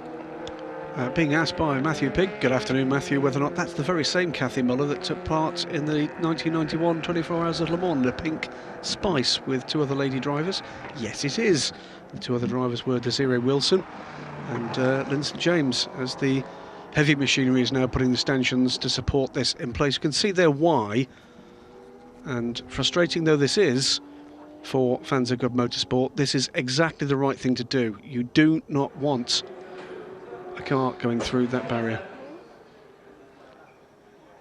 A little bit of a message there from Charlie off air. She's lining Paul Petit up, I think, for an interview. And yes, as more struts are pile driven into the ground, that suggests we may not be too far away from the Armco barrier being repaired. Not far away from 90 minutes on the clock. Let's go back to Charlie though in the pit lane. Yeah, I'm down here at Graph Rating with Paul Petit. Paul, the pace of the car at this race just seems to have come on so much. You started from pole position and now you're leading. Yes, it's a good race from the moment. It's important to push at the end, and it's important to think a championship. We can win a lot of points, and it's time to push. Absolutely. And are you enjoying your weekend here at Spa? Yes, it's really good to be here. The track is fantastic, and it's fantastic to have a good car in this track, and we take a lot of pleasure here. Thank you very much. Thanks. So Graph continue on to potentially one of their best results of the year. They took a first pole yesterday of the season, and with well over half the race now done, sit in the box seat. If you're confused by the sort of an unclothed Ligier just behind Paul, that's their third spare car. So not a drama for either of the two race cars here. That is actually the first ever Ligier to take part in the European Le Mans Series at Estoril last year in the hands of Graf Racing. That is one Matthias Besch, and he is getting ready to take over from Ryo Hirakawa, who has not had very much racing to do this afternoon. No, relatively easy stint for him, you could argue. Making sure that he keeps the pace up behind the safety car and continues to weave left and right. I see two new struts in the ground there. That's a truck being prepared to drive away. This looks to me like reasonably good news, as the 25 Algarve Pro car waits at the end of pit road. Green light goes. The gloves are off for the driver of the truck, so he's done a great job there with that sort of mobile pile driver machine. So as a comparison of the two incidents. Now that's clever. Actually was exactly the same section as well, wasn't it? That's why. But mercifully, clearly both Gary Findlay, who Charlie caught up with earlier, and Remy Strijbig, who got out and then got back in the car. And you could say, you know, before the Remy Strijbig incident, what are the chances of lightning striking twice? We'll just continue the race without repairing the barrier. Well, you never know what's going to happen in motorsport, and who's to say we don't get that area of Armco hit again in the remaining 90 minutes. We certainly hope not, but the safety is paramount here, and all of that has been taken into account. The lorry now with those extra Armco struts is being reversed out of the area and will return to its home on one of the internal routes here at Spa. And the safety car in this lap, which is great news. And we have a 90-minute dash to the flag, Graham Goodwin. Sprint race. Virtually so, yes. Simon Dolan, on his 56th lap, has right behind him Julien Canal for Greaves Motorsport. Paul-Luc Chatin in third position in the number 23. Ryo Hirakawa is fourth and Andreas Wirth is fifth. LMP3 in the hands at the moment of Graf Racing, and they have just 4 seconds adrift behind the safety car, Thomas Laurent. So I think Laurent is actually a bit closer than I thought. The question here is just how close are G-Drive to their pit window? Obviously this will have extended the and fuel the 46 mileage. is going to pit now. Wow. It's going to pit as the race goes green. This is probably bad news for them. Okay, 90 minutes to go. They the safety car is in, and the leader's coming in as well, Graham. Right. The G-Drive car's coming in as well. They're all coming in. All the P2 cars are coming in. It's the WRT car that will, I think, the WRT will take the lead here. No, sorry, SMP. SMP have gone through the lead. SMP stayed out, yes. So Andreas Wirth takes the lead. Dries Van Toor stays out, second place. Third position, Ben Hanley, because they pitted during the caution. But maybe these P2 cars expected another safety car, and they must have done, expected another safety car lap to repair the Armco. And the guys down at Bruxelles Corner, the marshals, have done a stellar job and shocked one or two team managers here. I'm sure they didn't expect the message from Eduardo Freitas that the safety car would be in at the end of this lap. So quick, let's do this pit stop and get the cars out as quick as possible. Oh, this is going to be tight between the G-Drive car and Greaves Motorsport. They're still racing down the pit lane. There's only room for one there. And Ticknell can't get in. And that was fuel only certainly for the 41. Tyres being done on the Thierry machine. Matthias Besch on brand new tyres. We're inside the last 90 minutes, so he can run to the flag now with one more stop. Dolan stays aboard, Canal stays aboard. Besch, we know, is aboard the 46. Yep. Wirth leads the race by half a second from Dries Van Toor. Timothy Bouret is aboard the 23. 16 seconds further back, Ben Hanley in the number 21 Dragon Speed car. Then it's Mr. Lafargue at the wheel of the number 28 E-Deck Sport car running fourth. Andrea Pizzitola is up to fifth. And then the four cars that pitted at the end of the safety car period, number 41 for Greaves, 38 G-Drive, 23 Panis Barthez, and 46 Thierry by TDS. They've all rejoined 6th, 7th, 8th and 9th positions. The longest stop was done by the number 23 car because they changed the driver and they did tyres and they did fuel. So Timothy Bouret, as Graham says, is now at the wheel of the 23 car and has rejoined behind Matthias Besch, who is 8th. Bouret 9th. But the race leader by 0.6 of a second is that car there And that car pits as well. Andreas Wirth in the very next lap. So it will be Team WRT to lead the race with an hour and a half to go. Remember who did pit under the safety car for fuel. Has that been a deciding factor here? Well, you said Team WRT are masters of strategy. Are they going to get the last laugh? First ELMS race of the year. Will it be a victory for Team WRT? A great driver lineup, Dries and Laurens Vanthoor. We've not seen Laurens yet. No, indeed. It's, when they're going to use him, because they can put him in the car now, but of course Dries Vanthoor is good for a number of more laps because they pitted into the safety car. And Will Stevens as well is a great acquisition. 2 platinum drivers then in the form of Will and Laurens. Dries Vanthoor is the silver driver, as you must have if you're a P2 team. Down the hill towards Bruxelles goes the WRT car then, past the repaired Armco barrier. And Dries Vanthoor loving his time out front. He's just set the fastest first sector for that car. Clear track ahead of him, of course. And this is the kind of thing that racing drivers like, just on the odd occasion. A nice clear racetrack, a nice quick race car. Pretend you're on a test track with no distraction. And the track continuing to get grippier with more and more rubber being laid down. Dunlop tyres for WRT. But bear in mind, Matthias Besch has brand new boots, so we'll watch with interest how quickly the 46 car can go. And as I say that, goes quicker than anybody else through Sector 1. So to give you an idea of how much quicker that is, well, we just talked about Dries Vanthoor setting the fastest first sector for this car. Well, Matthias Besch, in putting a purple sector there, takes a half a second out of that in a short 37-second sector. A third of a lap, and around a 7-kilometre circuit, you're taking half a second out of Vanthoor. The problem is Matthias Besch is in 7th position with Simon Dolan up ahead. Julian Canal is 5th. 4th place Pizzi Tola for Algarve Pro. Then it's the EDEX Sport car now running in 3rd. 2nd place Ben Handley. The leader is Dries Vanthoor. Another great lap though from the Belgian there. 2-minute 10.916, which is the car's best. Expect Laurens Vanthoor to go even quicker.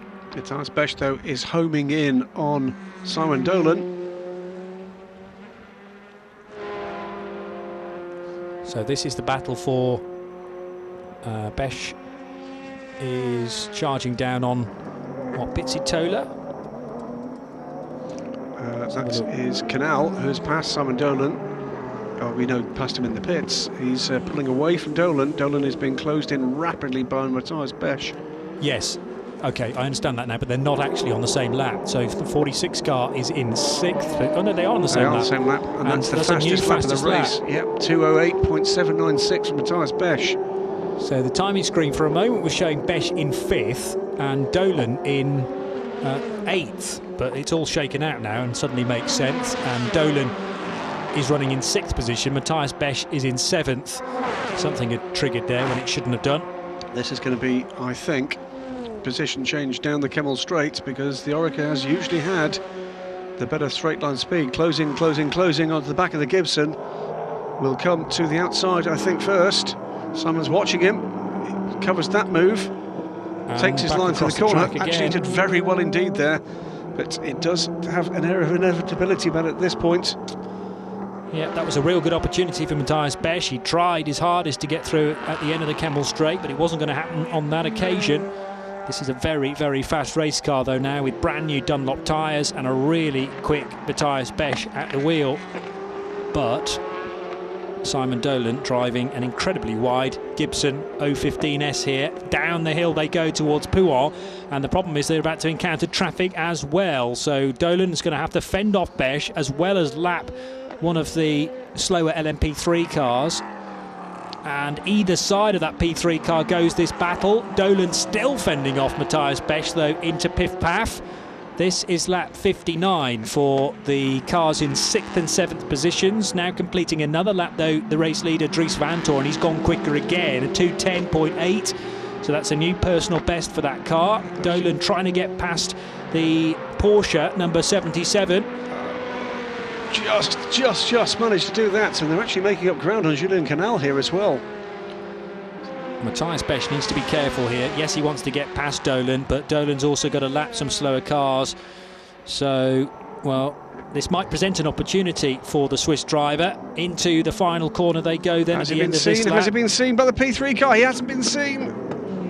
The problem was that the Inter-Europol car also needed to turn right because he had the 60 Formula Racing car on his outside. They all got through there, and I didn't expect that to be the case, Graham. I have to say that was a magnificent lap from Simon Dolan.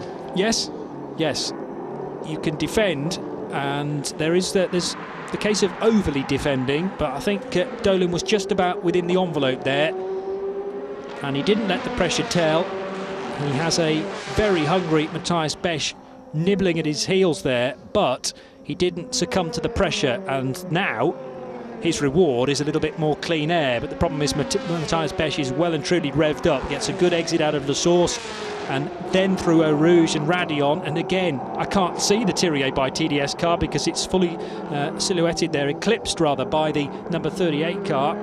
Through Les Combes they go. There was no opportunity for Matthias to get up alongside Simon there at the end of the Camel Straight. Down the hill, the two cars virtually attached to one another, both on Dunlop tyres, but Dolan's rubber quite a bit older than Matthias Besch. Way over the curb there for the Brit. And is this an opportunity then for Matthias Besch as they head down the hill? 0.1 of a second is the gap. At Pouhon corner, more traffic to negotiate in a moment. That is the Duquesne Engineering car, the sole surviving, number 20, Eric Clement at the wheel of that. Into the right and the left corners, and Harry Tinknell is keenly watching on. He'll be on board the orange car very shortly. They could strap him in now, but it depends on. It's not about his driving time, it's about Simon's driving time. He needs to do 2 hours 20 minutes in this 4-hour race, and I have to tell you, I didn't make a note of when Guido van der Garde got out of that car. It was relatively early. Of course, they took a stop in the safety car, didn't they? The first safety car period. They took a very early stop, and that put them slightly off kilter from everybody else. But yes, you may well be right that Simon Dolan is having to stay in that car to make sure he does the minimum drive time. They've been caught the wrong side of a drive time limit issue. That was last year in the European Le Mans Series at Paul Ricard, and that was a really good opportunity for them to win the championship, but sadly they had the win taken from them because one of their pro drivers was in a touch longer. That was Philippe Albuquerque from memory. So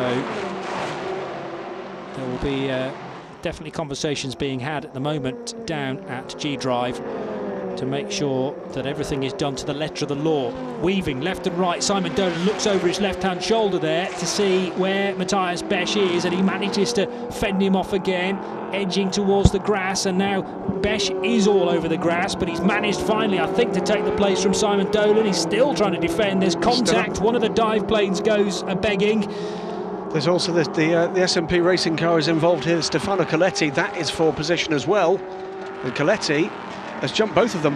Wow, yes. So Coletti has managed to get by both cars there, whilst I was concentrating on whether Simon Dolan and the car of Matthias Besch were going to appear at Les Combes. There's Coletti to the right. Yeah, I was looking at Besch all over the grass, and then watch this, Graham, into the corner. There's contact there, there's further contact there, and the dive plane from the front right corner of Simon Dolan's car goes up into the air. But this is the view then from Stefano Coletti, who is desperate to pick up the pieces. Two cars. There's the 46. Yeah, and just ahead of him is the 38 of Simon Dolan, and he's using the draft from Dolan's car. They edge out to the right. Meanwhile, of course, Besch is on the grass, two wheels on the turf there, and right round the outside. That's a really good spot, Graham. I'd missed that. Magnificent from Coletti. Meanwhile, by the way, Ben Hanley has taken the second position from Andrea Pizzitola. And Coletti is not happy with that because he is now right behind the 41 of Julien Canal. He's looking to take this place as well. So this is Coletti in 6th position, looking to deprive Julien Canal of 5th. Hasn't done it yet, needs to be late on the brakes, but the problem is that Canal is also trying to lap the number 7 car. Is there contact with the LMP3 machine? No, they've all got to find their own bit of tarmac. Got a better line through there. He had a better line through the last aspect of the bus stop. Better run down towards La Source. Is there going to be a tuck at the inside here? Meanwhile, yes, there is, and he takes that place too. Matthias Besch picking off traffic in the background as well, trying to stay out of trouble as best he can. But yes, Coletti gaining 3 spots on 1 lap. On the same lap. And there is Besch now overlapping the 7 car of Roberto Lecourt. Trouble for the LMP3 leader. They're going to get a drive-through penalty for the engine running during refuelling. So it's all going so well for Graf Racing and Eric Truillet and Paul Petit and the man that started the car, Enzo Gilbert, but that is going to cost them big style, and the car to benefit will be number 26, Tocqueville Motorsport. Philip Hansen and Nigel Moore, they're running second on the road as we stand, but they will inherit the race lead by the looks of things. But Nigel does need to take a long time stop. Also, for number 10, it's both of the Graf cars get the same penalty. Engine running during refuelling. So both the 9 and the 10 suffer the same fate. Francois Heriot at the wheel of the number 17 Ultimate car in 3rd position as well. They're not yet out of contention for certainly a podium finish and maybe a race win in P3. Now we've got Matthias Besch catching Julien Canal. So Canal, having seen the back of the SMP racing car, can now see the front of the Thierry Bar TDS car, with Simon Dolan still in touch here. Through Piff Paff go the 46 car, and he is still pursuing Julien Canal. That is for 6th position after Stefano Coletti made short work of Dolan, Besch and Canal on the previous lap. Further penalty is the 24 racing car, 30-second stop and go for speeding in pit lane. Way down the field, Pierre Nicolet at the wheel of the leading of the 2 racing cars. The other one, by the way, is Carlos Tavares at the wheel. And being pointed out by friend and colleague John Brooks, the 2nd member of the Peugeot board, actually, to drive in the Le Mans Series, or the European Le Mans Series, because back in 2005, Jean-Philippe Peugeot, also on the supervisory board of Peugeot, ran in 4 Le Mans Series races in a Pilbeam. Thanks, John. Good knowledge. Eric Truillet pits in the number 9 Graf Racing car. This will be the penalty then, and penalty awarded, if you like, for the engine running during refuelling. The number 10 has been smacked with a similar penalty too, so it's all gone very wrong for Graf Racing. And now with Eric Truillet set to drop down the order, if Andrea Bertolini was driving a P3 car, he would be 3rd in that class. He's actually in a GTE Ferrari, but they are miles ahead of anybody else in that class right now. The 9 is not going to lose the lead here, because they're another car that appears to have profited from the safety car. Nigel Moore will close the gap, but will not take the lead in the race. So, although the gap back to the M Racing car was very small behind the safety car from the 9 to the 18, it's actually... So what's happened to Thomas Laurent? He's in the pits and dropping. He is massively dropping down the order. Whether that's a longer pit stop or whether it's a concern for the M Racing car, not sure. So Eric Truillet has done the drive-through, he's rejoined, and as you say, retains the class lead, although Nigel Moore, yeah, he's a lap behind, that's okay. So Truillet leading the way in the number 9 car. We'll tell you the difference in a moment between the Graf Racing leader and the Tocqueville Motorsport LMP3 car. And we're getting into the realms of where what matters in LMP3 is whether or not you took the 2-time stops. I don't think that's going to make a difference for the leader at the moment. There is Andrea Bertolini leading GTE by a country mile. Headlights on for the Krone Racing Ligier right behind. Olivier Pla at the wheel of that car, way down after the troubles earlier. One self-inflicted, I'm afraid, for Tracy Krone. The other one adjudged to be the fault of Johnny Lawson in the number 60 car. The 40 car is now the last car running, 32nd position. Staggering that JMW car is in 13th position. Let's just remind ourselves there were 13 LMP2 cars that started this race, let alone 18 LMP3s. Yes, and that car is up to 13th position, as you say, behind the top 3 in P3, but do expect the number 2 United Autosport car to be well and truly up there come the flag. Likewise, probably the number 3 from United Autosports as well, now being driven by Mark Patterson. Change for second in GTE as Matteo Caroli goes past Aaron Scott in the number 55 Ferrari. So 88 Porsche goes up to second place. Another good result looks in the offing for that squad. 62 laps completed by Eric Trouillet. That was the out lap from his drive-through. And Nigel Moore is somewhere in the second sector now. It's about half a lap behind. Something of that order. This is the number 9 car we now go on board with through Eau Rouge, climbing up the hill, a wall of asphalt, and then you pop up over the top, heading through Roundillon Corner, through the trees and onto the Kemmel Straight. Meanwhile, Simon Dolan's had a spin and recovery at the end of the lap. Yeah, turn 19, which is the chicane. We'll hopefully get a replay of that. Car 21's team manager is being asked to report to race control immediately. That could be trouble for the Dragon Speed car. Ben Hanley is in second position right now. Doesn't look to be going the way of G-Drive at the moment, does it?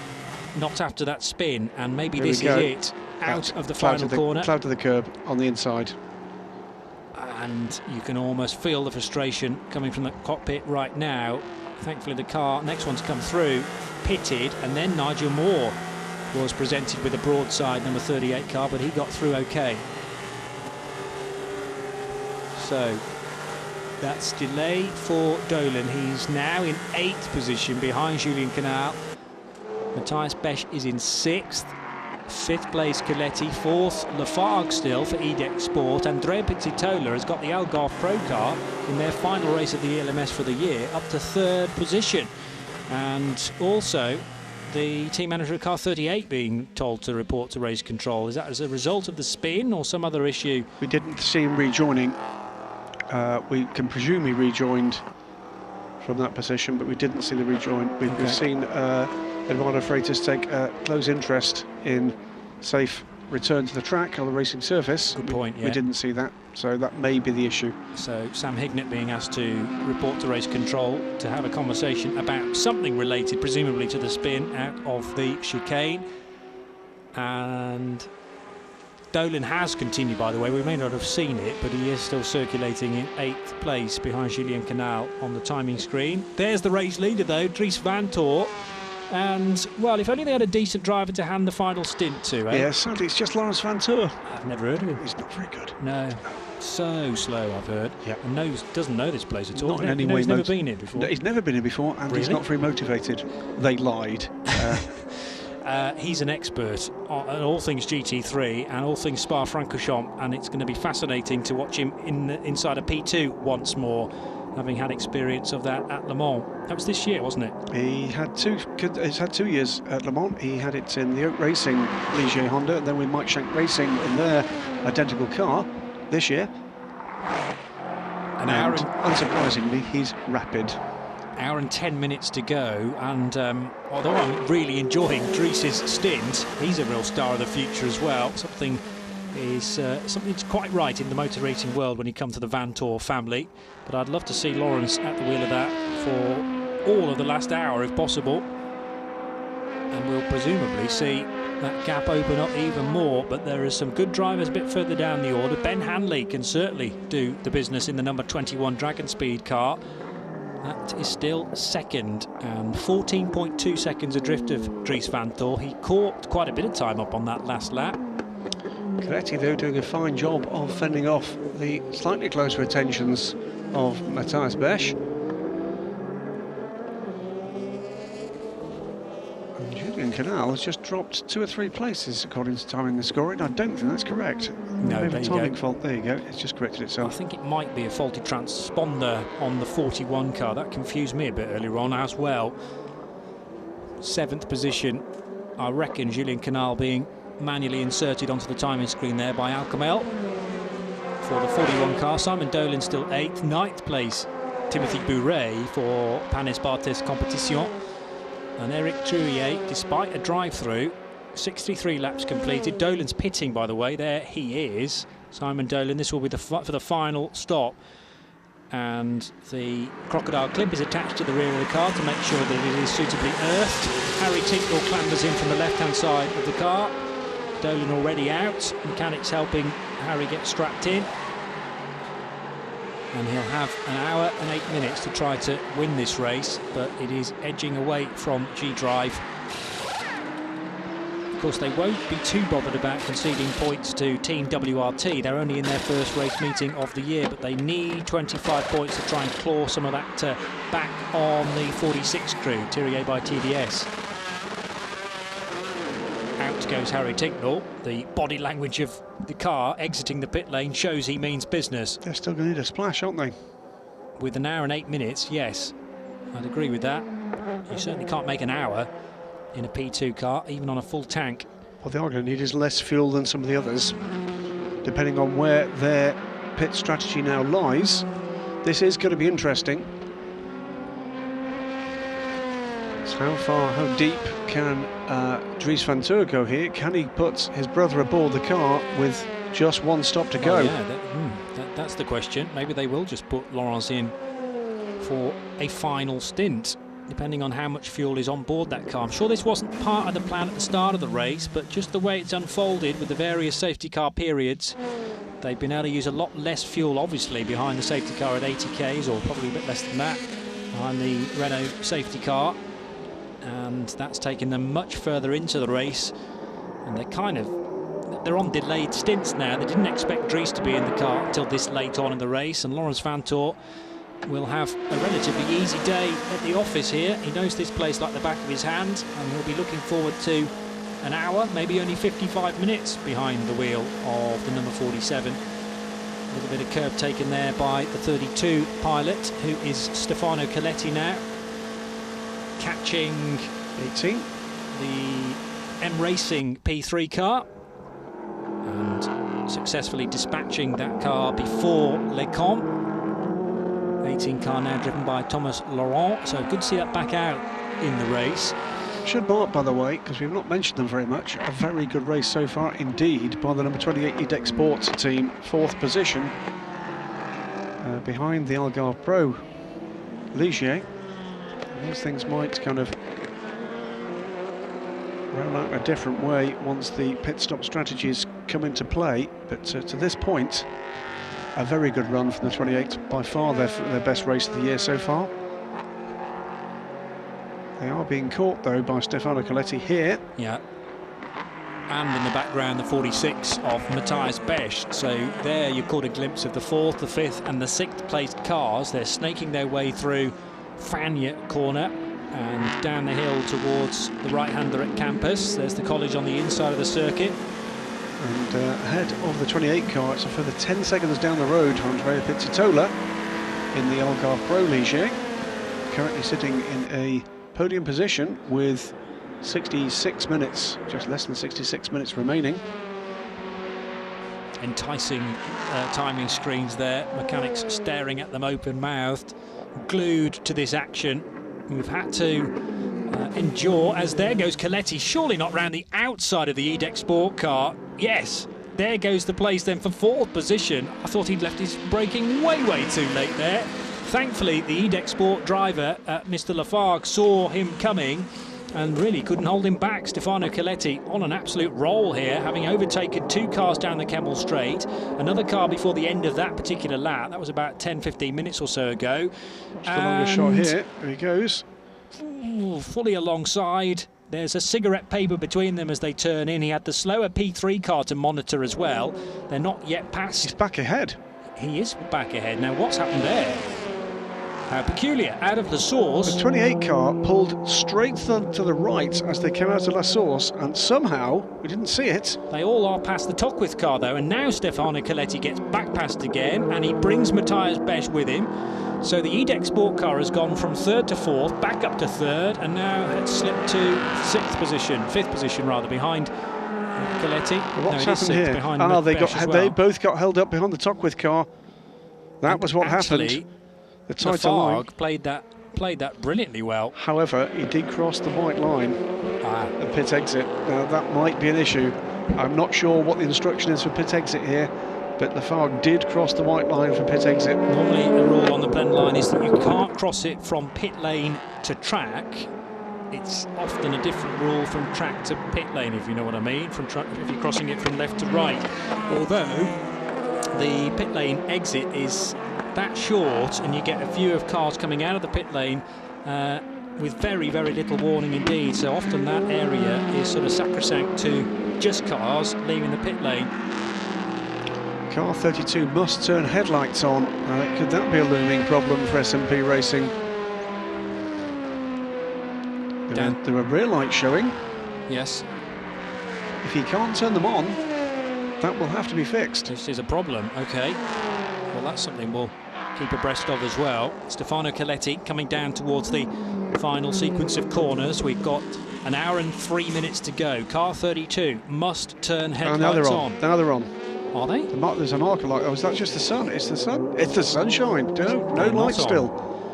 Right, so this Could be is trouble. a potential issue for SMP Racing. They might have a blisteringly quick driver behind the wheel of the number 32, but if he can't turn those headlights on, that is going to be a problem, and the car will need to come in, presumably for a new nose, which effectively fixes those lights. But that's going to cost time. Of course it is, yeah. And Coletti in 4th position and motoring on, although he has a rampant Matthias Besch behind him. It's a pit stop for the Nigel Moore-driven Tockwith car from 2nd place in LMP3. We're not seeing that on your screen, but we can see it on an alternative monitor. And it looks this will be a longer time stop for this team. They took their short stop in the middle, so they will drop back. Matthias Besch carrying a bit more speed, if that's possible, than Stefano Coletti. Coletti has sided his way up the order, now running 4th. How far away is the 3rd place car? 8 seconds. So Pizzitola is also being caught by these two guys. 2:13.3 from Coletti last time around, a 2:13.4 from Matthias Besch, and Andrea Pizzitola in the 2:15s. So they'll be right with Pizzitola in the next 3 or 4 laps. Matthias Besch putting another lap on the number 4 Oak Racing P3. Tockwith still working hard in their garage. They'll be racing a P2 next year. They have made the jump from the Michelin GT3 Le Mans Cup with their Audi to P3, and that'll be P2 in 17. Being held for time and not for work. Yep, so just a case for He's already lost 2nd and 3rd position. Christian England has gone through. Mechanic stepping back, just making sure everything's been done, waiting for the clock to count down, and now the car is released. Spot on, 1 minute 45 seconds. And that can be tricky, because it's not the amount of time the car is stationary for, it's the amount of time it takes from pit in to pit out, so it's got to be judged just right. But good job there done by Tockwith Motorsport. They have done all their calculations sufficiently well. A glimpse there of the 55 Ferrari driven by Aaron Scott. He's got the 99 Aston Martin right behind him, but that's not for position. Both headlights.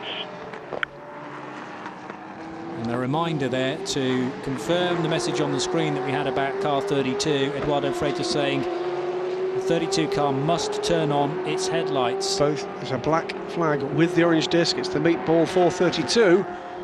And Stefano Coletti having a great run up to 4th position and looking like 3rd is within his grasp. Is going to have that ripped back again, I'm afraid. So at the wheel of the 99 Aston Martin, it's Alex McDowell, but a lap off the pace of these cars, the 55 Ferrari and the 77 Marco Seafried driven Porsche, which is currently 4th in GTE. The class is led by Andrea Bertolini and JMW Motorsport.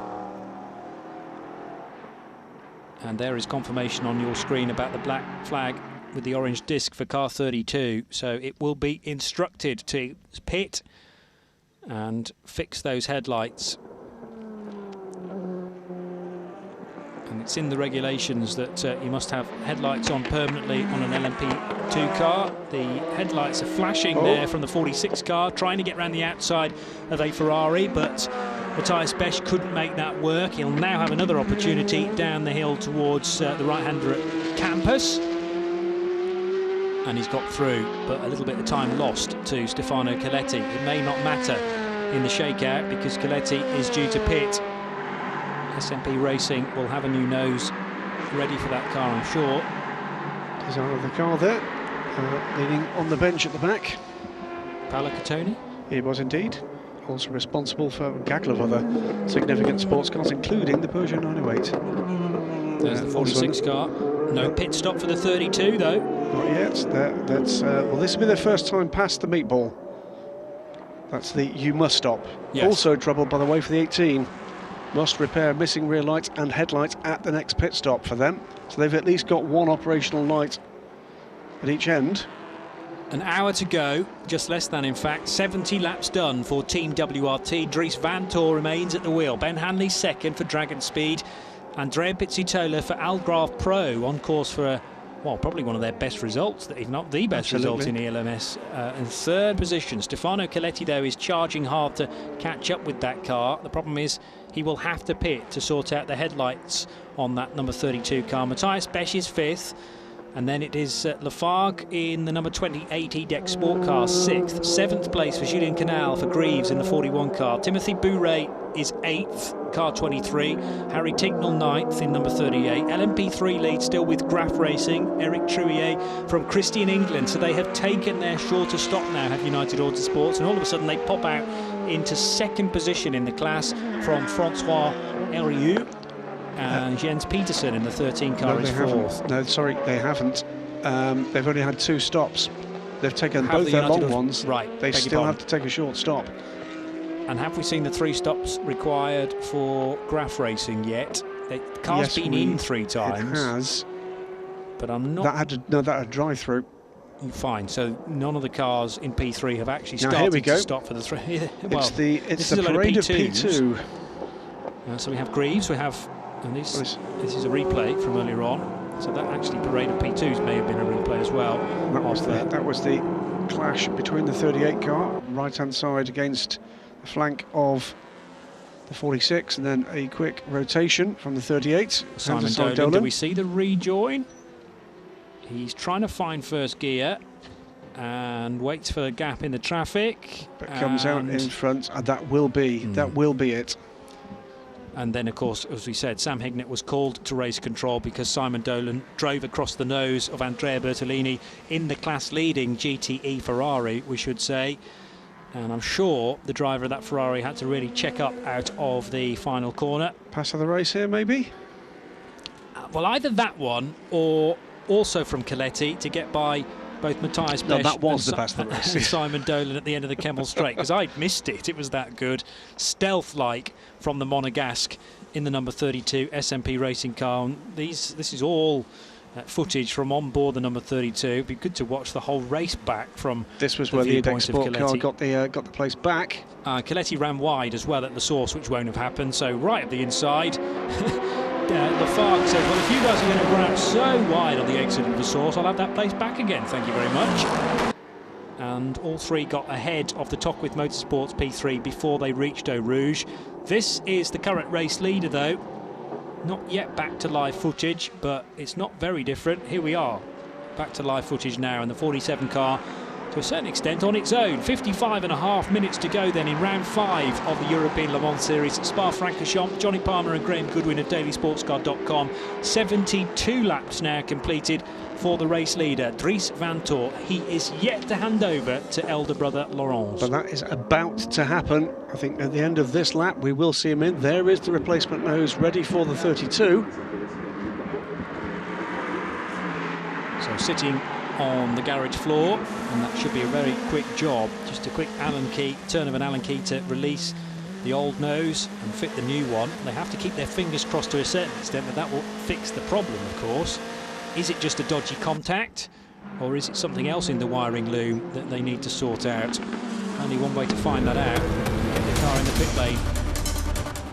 54.5 minutes to go, and they will have already worked any other problem that might be there. So they will have tried recycling. Yes. Ultimate LMP3 in. Fine run at Paul Ricard for this team. And a clean of the screen for Francois Herieux, but I think they're doing a driver change as well. Comes in through third. Here comes the 32 from that fourth position. Matthias Besch immediately takes the spot, and this is the point at which SMP Racing realise whether or not it's bad news or really, really bad news. The moment of truth. They're going to fuel it damaged as well. that light cluster. Oh, yes. So front right headlight has the mark of almost gravel that has hit that car. It's come close to blows with Stefano Coletti driving it. He's certainly been chucking that BR01 around. It's well placed in the championship, of course. I think third or fourth in the teams championship. Third, I think. Yeah. It's 32 car. issue there. They unplug the electrical connector. That There goes we on. go. That's So what it was. It didn't need the new. The new nose is not necessary. They took the old nose off enough so that a mechanic could reach into that little box in the front of the car, pulled the lead out, pushed it back in again. The lights suddenly burst into life, and yes, okay, time lost, but not as much time lost as if they'd had to have changed the whole of the front section. How frustrating, though. Rules is rules, though. Absolutely I guess. right. You have to have the lights functioning. You know, these cars, the closing speeds with some of the slower GT cars are significant, particularly with the gentlemen drivers that need all the help they can get out there. It is a safety feature of the regulations. Yeah, along with the winking headlights as well. You can also flash to a GT driver or an LMP3 driver just to warn that you are closing in a faster car. That's cost the team 4 places on track. And now it's all about Andrea Pizzitola with the rapidly closing Matthias Besch. There's Pizzitola. Where's Besch? Actually only took SMP 1 minute and 9 seconds to do the stop, though, so they fueled it at the same time. That should see them good to the finish. No tyres, though. No tyres, so... They possibly sacrificed tyres to make that... I mean, it went up on the jack, so they could have done tyres at the same time as sorting that problem out with the nose, but it would have taken longer than 1 minute and 9 seconds. Yeah, interesting question, that. But Stefano Coletti, on such good form, he should be absolutely fine to push that car to the finish. In the background, just spotted Aaron Scott pitting from the 3rd place in GTE in the number 55 AF Corsa Ferrari. Andrea Bertolini, though, goes on imperiously in a... Well, let's remind ourselves, already leading the race, the 66 car, but then had major fortune with the first of the safety cars, gaining the better part of a lap. So it's Team WRT. Yes, you are watching the European Le Mans Series. It's Team WRT leading the race, then Dragon Speed, then Algarve Pro, and then Thierry by TDS Racing. That's the top 4. Very different looking and sounding top 4. Stickered Dunlop tyres going onto the 55 Ferrari for its final stint. We're inside the last hour. This is the LMP3 Ligier of Panis Barthes Competition in that sort of teal and black livery. It's difficult to tell the two cars apart, the baby Ligier versus the P2 Ligier in exactly the same paint scheme.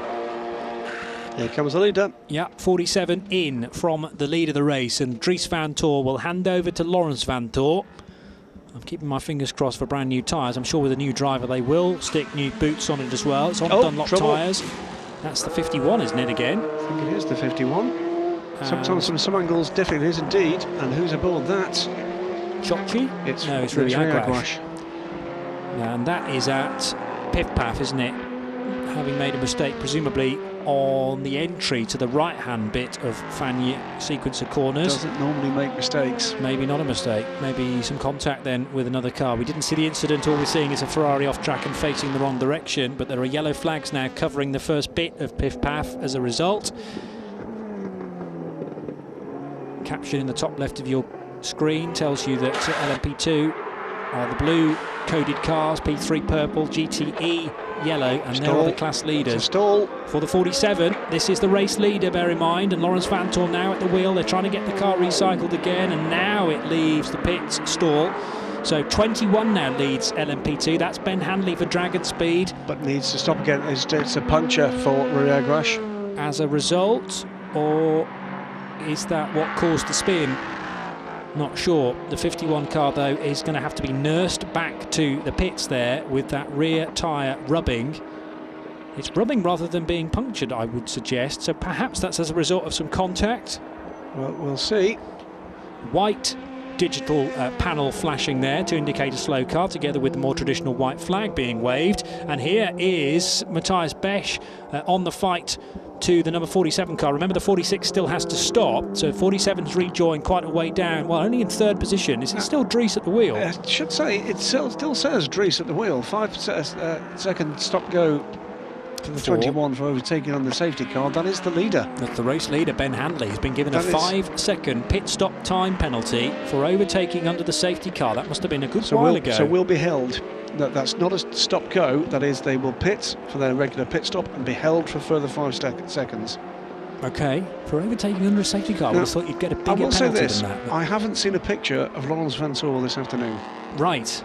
So we've been building his part up. I've not seen him and on actually, camera. And the last couple of times we've looked at the garage, there's been no sign of Laurens Vanthoor. Okay. Well, Will Stevens is definitely here. He did the opening stint. Dries Vanthoor has been at the wheel ever since then. They can keep Dries in for as long as they want, as long as he does 2 hours and 20 minutes. But we've been building up the part of Laurens Vanthoor virtually all race, and now are we set for disappointment? Sometimes we don't see that the driver identification dial has been switched to the correct setting, and if it is just as simple as that, then maybe Laurens is at the wheel. With the greatest respect to his younger brother Dries, we will find out from the lap times being set, because if all of a sudden we get near fastest laps, then I would suggest that is Laurens at the wheel, but at the moment only on an out lap, so we can't easily tell that. But Graham reckons that there is a possibility that Laurens isn't even here this weekend. He's on the entry list. Well, he should be signed here. off. All I'm saying is I've not seen him. Okay. And we've been here for 4 days. You've been looking for him? Absolutely. The number 9 car comes down pit road from the lead of LMP3. This is Eric Trouillet for Graf Racing.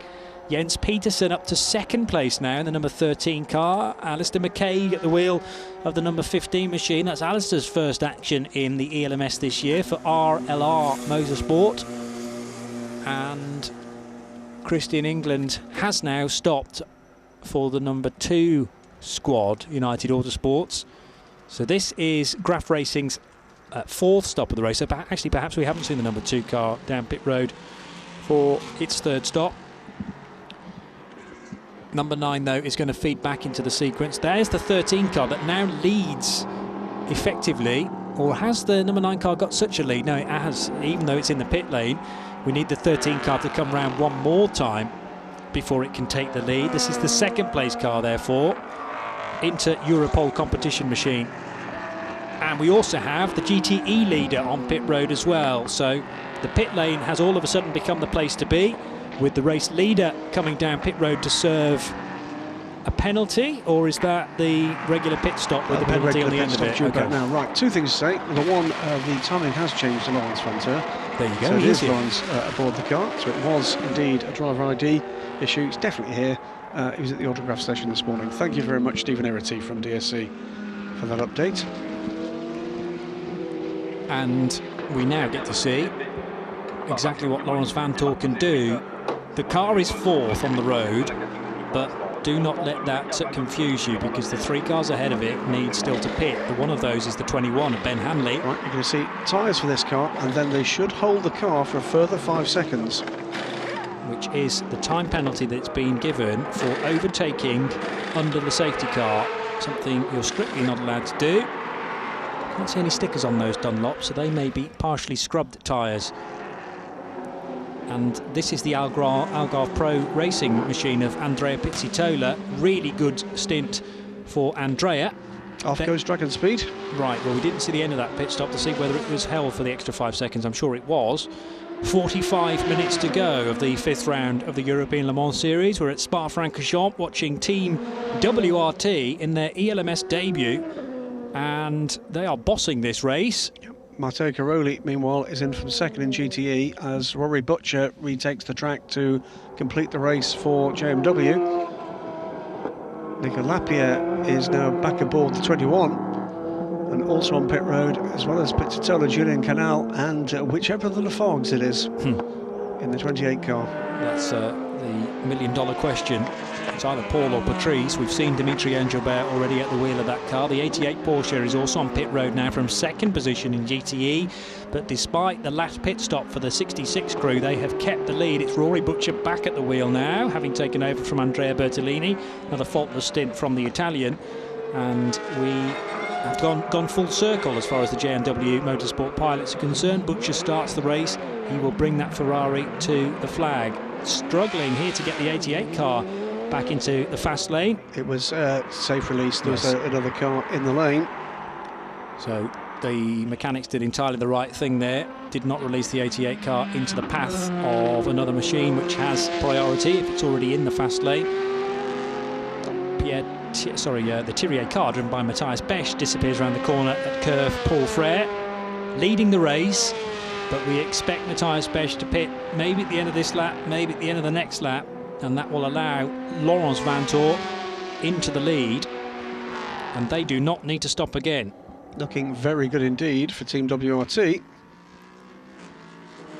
There is the WRT car, second place at the moment, but what of the race leader? Besch pits, as we expected, so Matthias Besch down the pit lane for the number 46 car's last stop of the race. Here is the new second place car then, Nicolas Lapierre back at the wheel of the Dragon Speed car. And he will not have to pit again either. Good to the finish for the Frenchman, over the line he goes. And Besch, where was he going to feed back in then? Timothy Bouret is the next car to cross the line. He will come through, you reckon, the 23? I think so. It's going to be tight, but I think Bouret may get ahead here. They're checking, do they need tyres? Are they going to take tyres? I think that's too much of a risk because of the ground that could be lost. They're certainly fueling it. A windscreen tear-off has been removed. There's a mechanic at the front, ready to give the signal to Matthias Besch. They're surely going to risk double stinting these Dunlop tyres. And yes, indeed, the car is sent out. Tyres were waiting, interestingly. Maybe they were in communication with Matthias Besch down the pit lane as he crawled to a halt then in the box. Bouret has pitted, so will not pass him. But that, by the way, that is Andrea Pizzitola. And that means that Besch has come out in third position, just ahead of the Algarve Pro car. Okay, so a considerable gap to the lead two. Used tyres for Matthias Besch. Nicolas Lapierre, we didn't see the end of the stop, but did they do tyres when they... Ben Handley changed over to Nicolas Lapierre for the Dragon Speed car, and remember when they did tyres at Dragon Speed? They did. I think we thought they did because they were going to hold for 5 seconds after that. Yes, they did. Right. So we expect that car to go very rapidly now, and there is a chance that Matthias Besch will fall away from the top two rather than start to catch Nicolas Lapierre and Laurens Vanthoor now. It's a frustrated pair of drivers in the Grease Motorsport. Rojas and Gilles Canal don't seem very happy with their weekend's work. This is Pizzitola looking to see what advantage he can draw from Matthias Besch. Besch, the more experienced prototype driver. Pizzitola, we believe, on the fresher rubber. Although I'm not sure they took tyres either. No, I'm not sure whether we saw they stopped for Algarve Pro up close or certainly a 59-second stop. They're going to be hard pushed to do tyres during that, therefore. May well have just been fuel, and Pizzitola can't get by the Tocqueville LMP3 car there at Curve Paul Frere. Phil Hansen. So where do things stand in the classes? Well, Laurens Vanthoor holds an 8-second lead over Nicolas Lapierre. That's an intriguing contest. To the flag now. Then Matthias Besch holds that third position from Pizzitola. Nothing of a gap there. In P3, Paul Petit holds a 48-second advantage in the number 9 Graf Racing car over the number 13 into Europol Ligier. Then it's Philip Hansen, and he is pulling away at the moment from Alistair McCaig. He's a debutant in the P3, of course, in the number 15 RLR car, and that's a season's best result at the moment from the 15 squad. In GTE, meanwhile, it's Rory Butcher now aboard the number 66 JMW car, 20th position now for that car, and holding a minute's gap over the number 77 Porsche. with the 88 Porsche in third. So at the moment it's JMW Ferrari from 77, then 88 Proton Competition Porsches, but with Matt Griffin closing in on the 88. And the number 55 Ferrari. 78 laps done, 7.6 seconds is the gap between Vantor and Nicolas Lapierre, and it's now down to 5.6 seconds. So Lapierre has been clearly being fed raw meat in the build-up to this stint. He is well and truly has the bit between his teeth here, and has been set the target of getting the race lead and then pushing on. And clearly Lapierre does have fresher tyres than Laurent Vantor. There is the Dragon Speed car into the chicane at the end of lap 79, and we only have 38.5 minutes to go. Orica 05 over the line. Elton Julian there with the headphones nearest the camera, and those are the guys down at WRT. Which way is this one going to go? At the moment, is back to us with the flat cap. At the moment, very much likely that the Dragon Speed car can certainly catch Laurens Vantor. Will he be able to get by? Well, Dragon Speed have not won a race this year. No. And of course WRT are in their debut race in the European Le Mans Series, so they clearly haven't won a race this year. We're waiting for Matthias Besch to complete another lap to give you a representative lap time. Algarve Pro, running fourth at the moment, have not had a podium finish this year. This is a very different looking top 4 or 5 with the number 32 SMP racing car still right in there. 2 podium finishes, 2 second places for SMP so far this season. And you're absolutely right, they run third in the Teams Championship just now. And I think they will overtake G-Drive with this result if it stays the way it is. Yes, SMP without a win, but they have managed to finish second. Actually, no, they won't. No, they won't. Ricard and Silverstone. And Silverstone, you're right, yeah. And fourth places at Imola and Red Bull Ring. So consistency, the name of the game for SMP Racing. Pizzitola has not given this up, you know. As down pit road comes the second placed LMP3 car into Europol and the fourth placed RLR car. In fact, this is where it all starts to roll out, isn't it? Jens Peterson already back out, but Philip Hansen has taken second place in LMP3. They're still trying to chase down Paul Petit and Graf Racing, but Graf have this lead of 1 minute and 9 seconds. WRT getting the pit board ready. Have they got a radio problem? Maybe they have, and maybe they're well. It's shuffling through the cars. Push is on the pit board. Push. Is on. Okay, it's not fuel. It's not lights. Which car is he looking for then? Push and what? Like hell, maybe. Maybe the WRT board is there. I can see push. What else does it say on there? Please. Pretty please. The 47 car of Laurens Vantor works its way then out of Le Source. He won't need to be told this, because 3 class leaders together there. Very all in the same frame. Yeah, good spot. There is the gap. There is the lead car, then the lead GT car, lead P3 car, and then the RLR car. Is that the white and yellow machine? And there is Nicolas Lapierre in the Stars and Stripes of Dragon Speed, round the outside of the 2 P3 machines, makes quick work of those. He'll be homing in on the Ferrari of Rory Butcher down this back straight, the Kemmel straight as well. And much later onto the brakes he goes, a pensive looking Henrik Hedman. Those guys have done all that they can, Ben Handley and Henrik, and they now leave it to their star man Nicolas Lapierre, who has been on true form this weekend, taking pole position yesterday for Dragon Speed. They showed good pace, I remember, at Imola earlier on in the year, did Dragon Speed, but the race went away from them. Today that has not been the case for the American crew, and they're going to be investing further into P2 racing in 2017. Is it 2 brand new cars, Graham, for Dragon Speed next year? It is 2 brand new cars. One for, I think, what might be remarkably similar looking driver squad that we're seeing in the 21, with one possible exception. The other one will be a commercial car, so in other words, the team looking to run a second car for customers.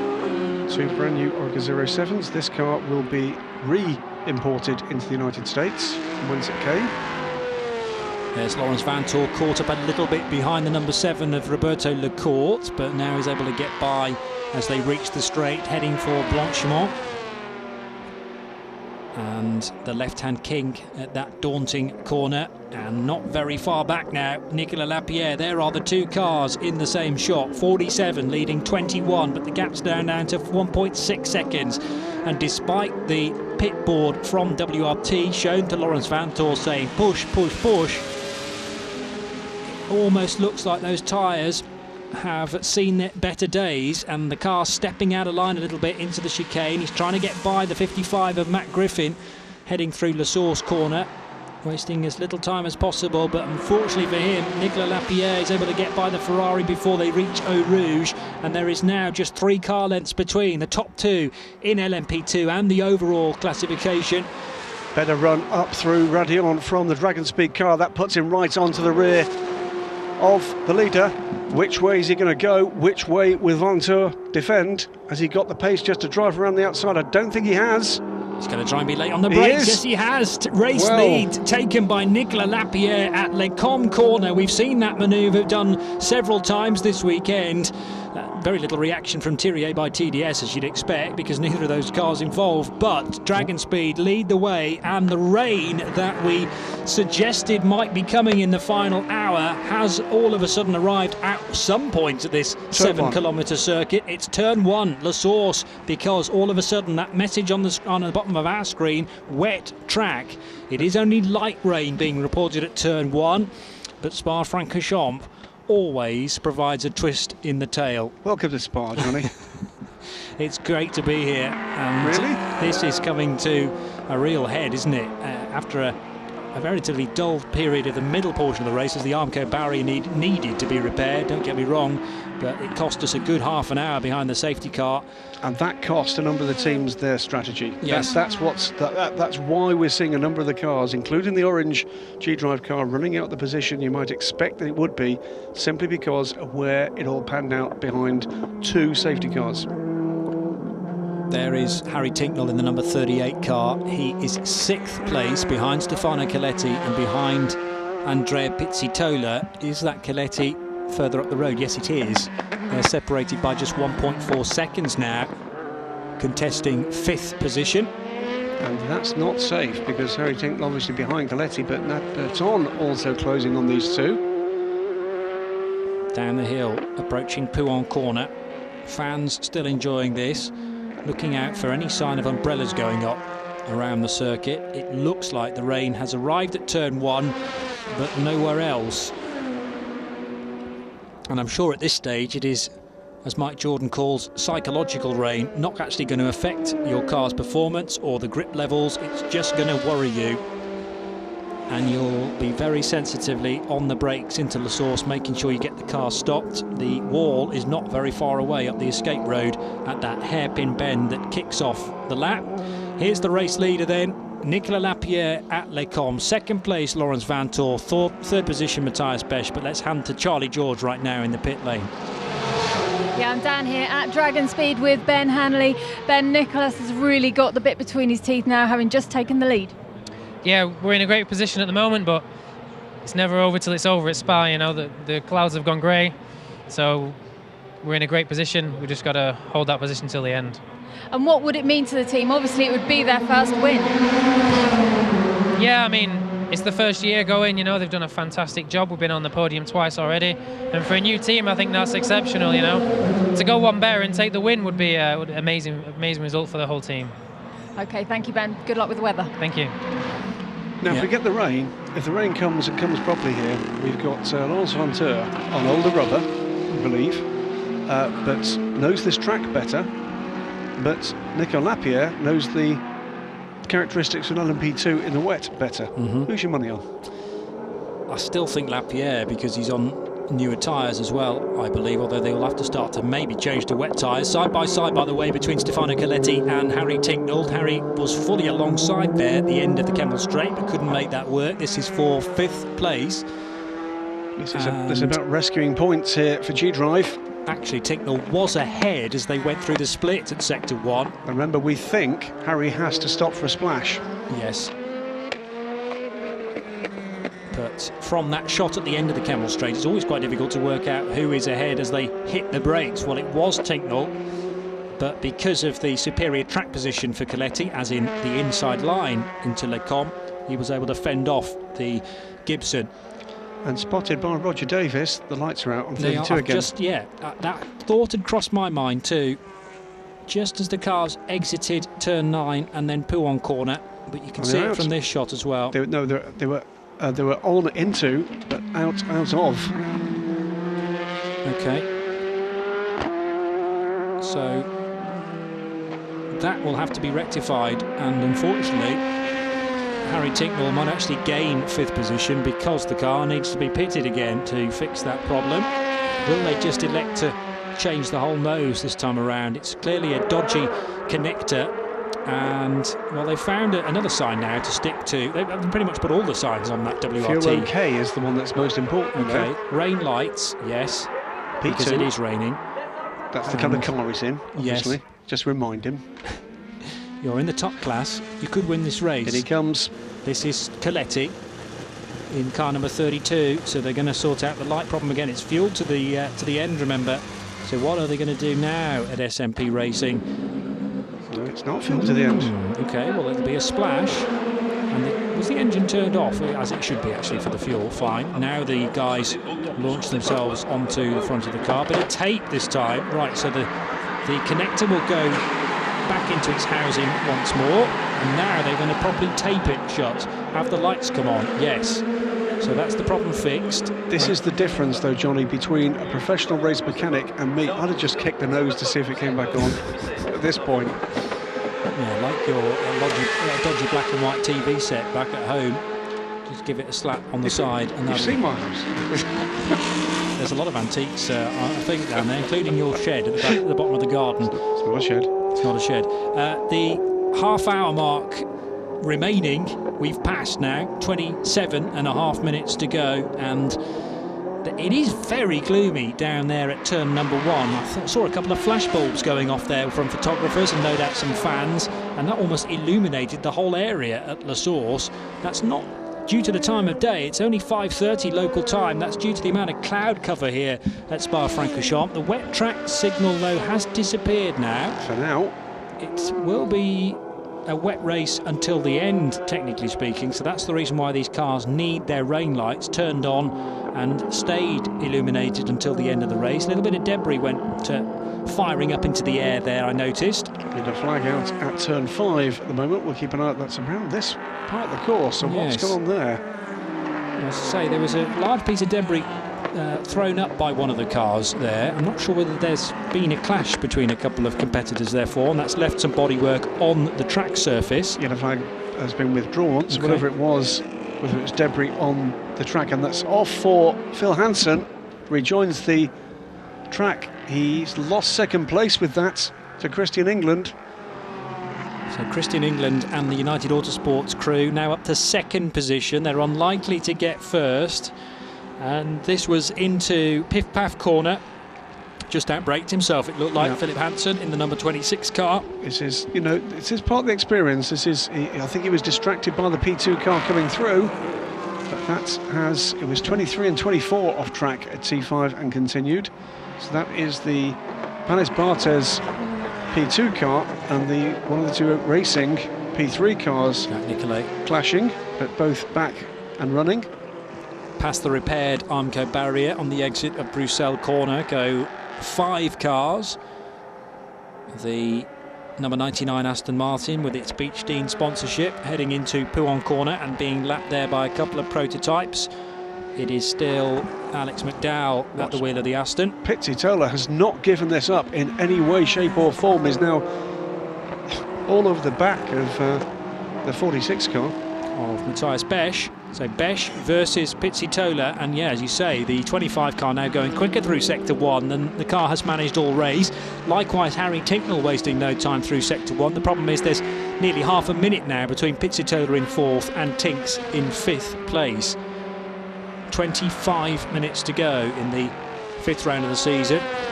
Keep an eye out for a slow car on track. It's Philip Hansen, I think, that has crawled back. And that's a shame. That car was running second. That, by the way, promotes the United Autosports cars 2 and 3 to second and third position as he punctured. Yeah, there's always the risk of that as you run offline and into the dirty area of the track, the runoff area. There's a lot of tyre pickup there. There's the odd bit of carbon fibre as well that might have worked its way towards the outside of the circuit. It's a front left puncture for Phil Hansen. That's cost him, well, not just third position, but a whole lot more. So that suggests that it was the front left that caused him to go off the track. Maybe cause rather than effect. Through Eau Rouge and Radion corner go the two cars battling over third position. Besh versus Pizzitola. And Pizzitola's last lap at 2:15.2, he found 0.8 of a second on Matthias Besh on that lap alone. Out of Les Combes goes Besh. Pizzitola right on his tail, and Algarve Pro Racing wanting a podium here to finish their ELMS season off in style. Frenchman Andrea Pizzitola sharing with Jonathan Hershey, who had a really good stint. Michael Muniman started the car. Meanwhile, the two Graf cars have found each other on the track. They're not on the same lap, but Sean Rahal will be lapped, I think, by Paul Petit. Yes. Yeah. Paul Petit leading the class. And the guys at Tockwith are just assessing the tyre that has just been, there it is, in fact, taken off the front left corner. Oh yeah, and a big damage there, a big chunk taken out of the tyre. That looks like debris. Or on the edge, on the shoulder of the tyre. That's where he's, look, there's the flat spot where he's braked very, very hard. Is he hit debris as well? Or is it cause and effect? Very tricky to tell. That is a weak point of the tyre, obviously on the shoulder where the sidewall meets the tyre itself, the area that touches the track surface, and a huge hole in that tyre. So clearly it's let go in a big way, and actually if it went on the approach to Fanyu corner, Philip Hansen has done a tremendous job to rescue that situation. He could have been heading towards a tyre wall at great speed, just went a little bit wide. Grateful, I'm sure, of that sort of high friction tarmac, which is there deliberately to enable drivers to mop up any moments into a fast portion of the circuit, and he nursed the car back to the pits, at least for that tyre to be changed. The 26 car, though, has lost an awful lot of ground after that. 3, 6, 9, 10, 11th place now for number 26 in LMP3. Mighty quick still, up through Eau Rouge up to Radion. Never really get bored of that shot. Nope. And here comes the splash. 38 car, and we suggested that G-Drive would need a splash to get the car to the finish. The tank virtually empty then, and Harry Tinknell just has to sit there waiting patiently, almost gesticulating to the team, needing to desperately get back into the race. It's fired back up again, and he is away with 21 minutes to go. Has lost the place to the number 41 Greaves Motorsport car. Nat Berton at the wheel of Greaves Ligier. And Pizzitola is caught up in traffic that has dropped him back. So a comfortable gap now for Matthias Besh. So Lapierre from Vanteur, Besh, Pizzitola, Berton and Tinknell. Tinknell will come out of the pits in very close proximity indeed to Timothy Beret. The 23 car. It's in P3. It is Paul Petit and the number 9 Graf Racing car from the 2 and 3 United Autosports cars.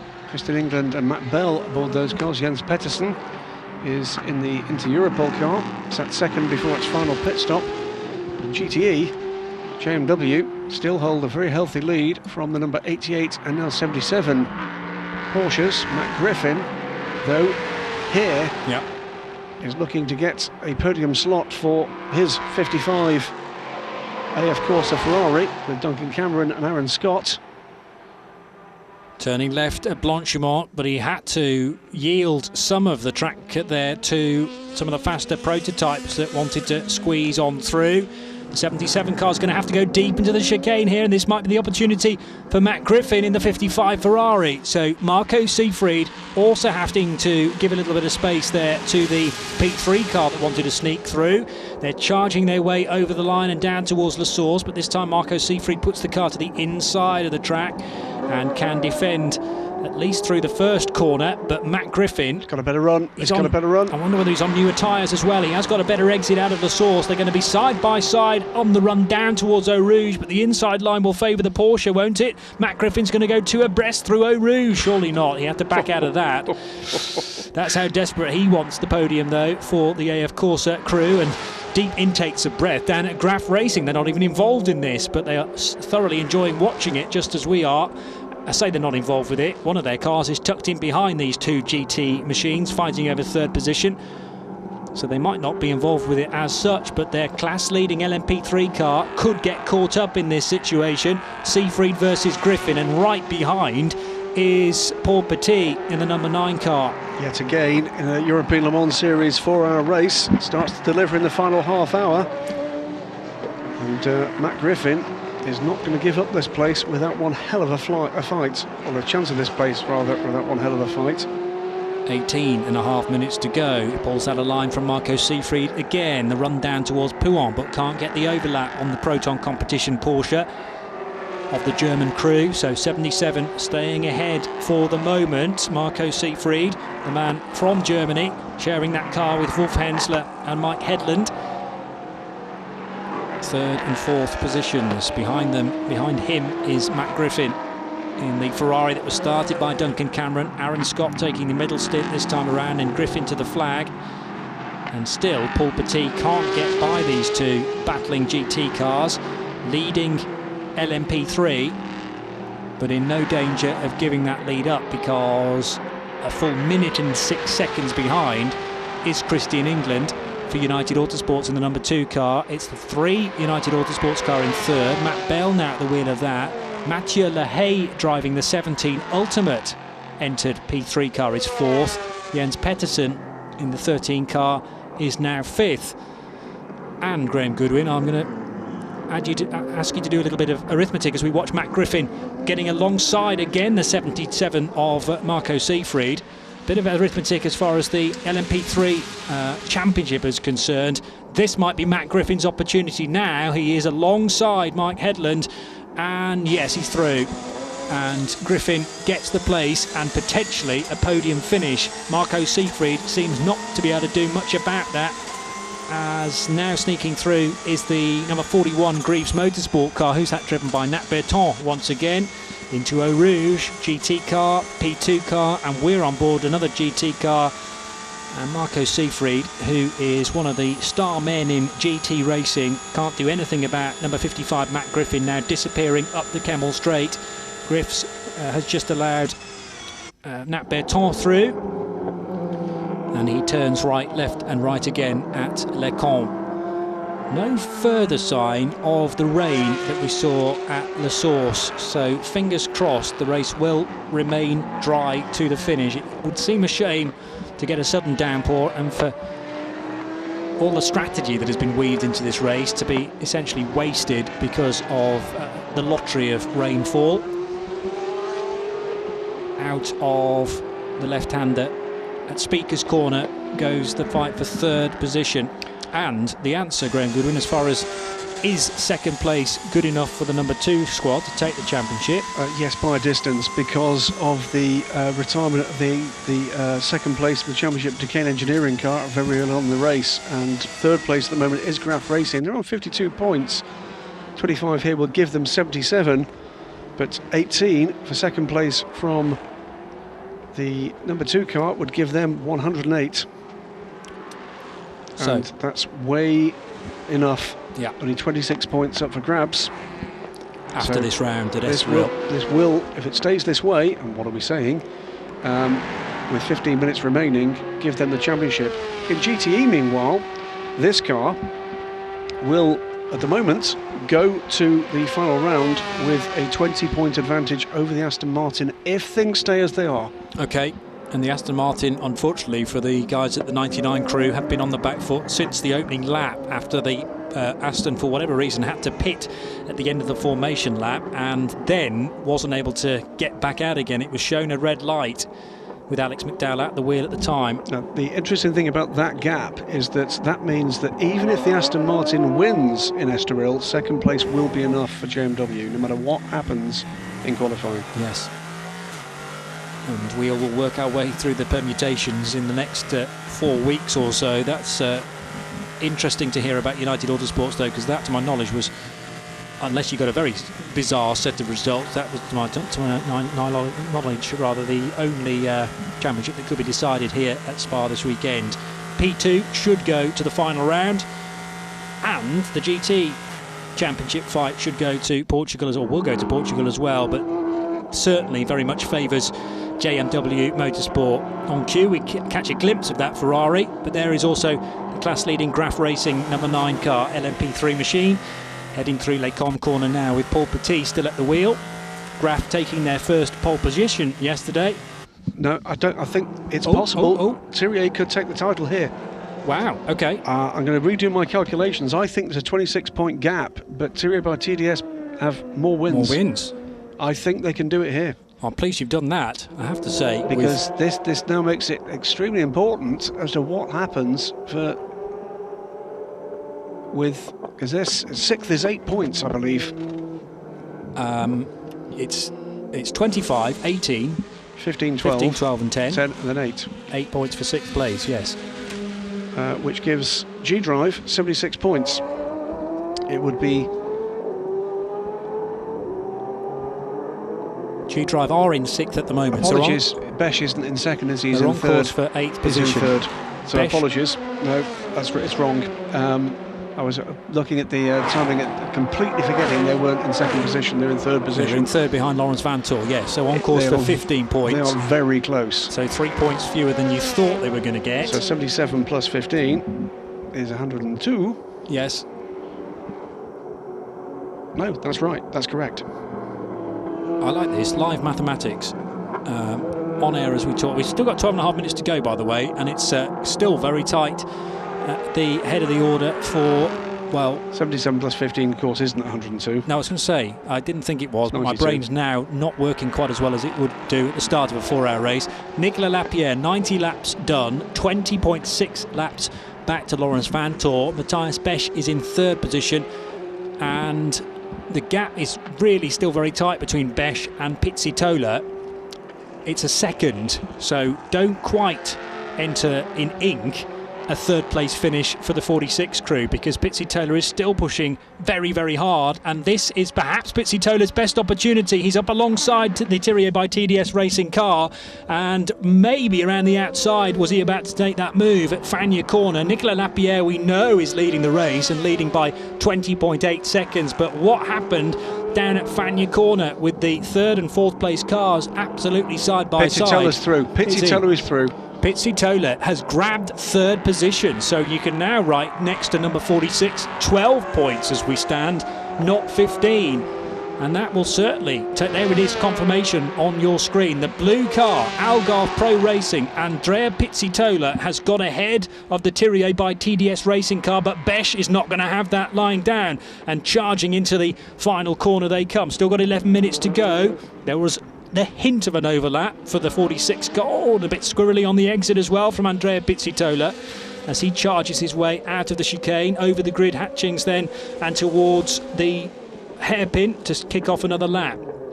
Excellent stuff from Andrea Pizzitola. It's been a long time since Matthias Besch took that place. He's having another go up the inside here, though. Moves across, squeezes the Algarve Pro, takes the position back.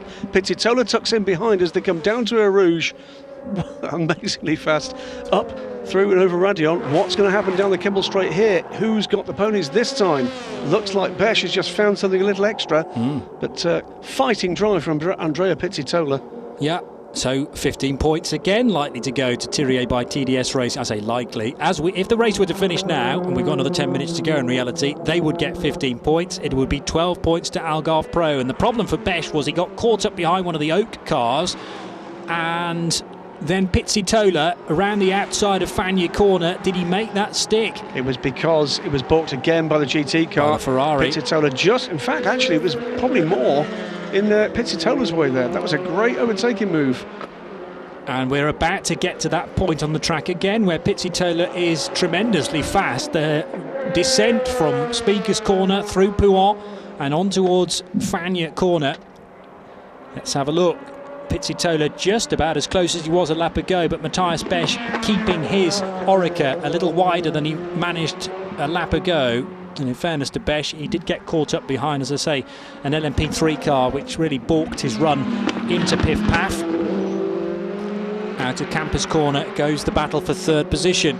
Maybe more bad news coming the way of Tokmeth Motorsport, because their last pit stop for the replacement for that punctured tyre is under investigation. So if the race were to end like this, we will put Thirier onto 92 points and G-Drive 6th place. You said that was 8 points, didn't you? So that would be 76. So 92 plays 76. They're still catchable, but only just. And that would mean that Thirier by TDS Racing would need not just a race finish, but they would need something like probably an 8th or 7th place. We'll do all the calculations nearer the time. But this is the retake. This is Duckett, the blue Ligier behind, and been taken up the inside on the exit. So through Eau Rouge and through Radion onto the Kemmel Straight. This time Matthias Besch has got a much more healthy lead. The rain lights remain on, so that's the flashing rear lights on those cars, because we had that little bit of rain at La Source with, what, about 33 minutes or so to go. That's what it looks like when you're a team, just a team and driver, a car owner and driver, waiting for your star driver in the car that you own to come back and score potentially its first win at one of the most daunting circuits on the calendar. And Henrik Hedman, a Swede but now based in Florida, Fort Lauderdale I believe, he's watching exactly the same pictures as you're watching, so unfortunately for him his car is not always featured, particularly because it has such a lead now with Nicolas Lapierre at the wheel. So he is just literally watching probably one of those GPS screens where he can see a floating 21 around the track map, but he's also checking Nicolas Lapierre through every single split time, making sure he's still there, still leading by 20 odd seconds and willing this final 7 minutes plus a bit more potentially to elapse. Will put that team up into 4th position in the championship ahead of Eurasia. Of course, we're out of the race very early with that believed to be a stub axle failure for the 33 that pitched Tristan Commandy into retirement. Through goes the number 23 P2 car. Here is the 32 Stefano Coletti. If he hadn't had those problems with that the front lights on that car, it could have been an absolutely corking result for the 32. That's fallen away from them. This car now down in 8th position. Sticking a lap on the LMP3 leader, the number 9 Graf racing car of Paul Petit. He's trying to catch Timothy Bouret ahead in the 23 Panis Bartes car, just a second ahead. That's the car just turning into Pouhon now. Yeah, and once he managed, if he can get by Timothy Bouret, he's then got about 17 seconds to try and find on Harry Tinknell, which is unlikely to happen. Ready with fuel. Okay, Lawrence Vantor then maybe can't get to the finish. There he is, popping out from behind the number 26 Tockwith car, but Lawrence Vantor in 2nd position. Now, do we have to do another recalculation here, Graham? No, I think he's got enough in hand. He should have enough in hand. The difference is 50 seconds between 2nd place Vantor and 3rd place Matthias Besch, so they should have a splash in hand here. And remember, even though if he spends 50 seconds on pit road, he's not losing 50 seconds to the car behind. Yeah, because he's also travelling during that. So part of that at least. Yeah. So they are expecting him at the end of this lap. There we go, 48.5 seconds the difference between Lawrence Vantor and Matthias Besch at the last split. And does the WRT car peel off? Yes, it does. So from this point, as the car will be limited to 60 kph down the pit lane, this is where Matthias Besch will be gaining. There is Besch, and he's alongside Pizzitola. There's contact.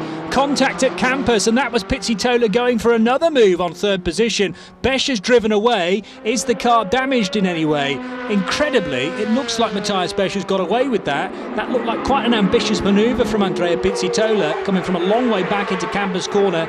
Meanwhile, the 47 crew set about that. It's a small amount of fuel, isn't it? And away it goes. The car has not stalled, which is good. They did need to turn the engine off, though, to get the fuel in. Here we see it again. And the engine fired back into life. This is Andrea Pizzitola all over the curb. The door was firmly closed in Pizzitola's face there, and he was nowhere near far enough alongside for me to make that manoeuvre. I think that was Andrea Pizzitola being schooled rather by... I can see it from the Algarve Pro's position, because this is their last ELMS race of the year. They want the podium to go out in style, and that was a do-or-die manoeuvre, you could say, from Andrea Pizzitola. And unfortunately, the car now in the gravel. Can it be extracted? And where have WRT rejoined, Graham? They've rejoined in second position, but that also means, of course, that potentially it's more points in just a few moments for the G-Drive team. It changes it again. Yes, it does, because Harry Ticknell will inherit fifth position.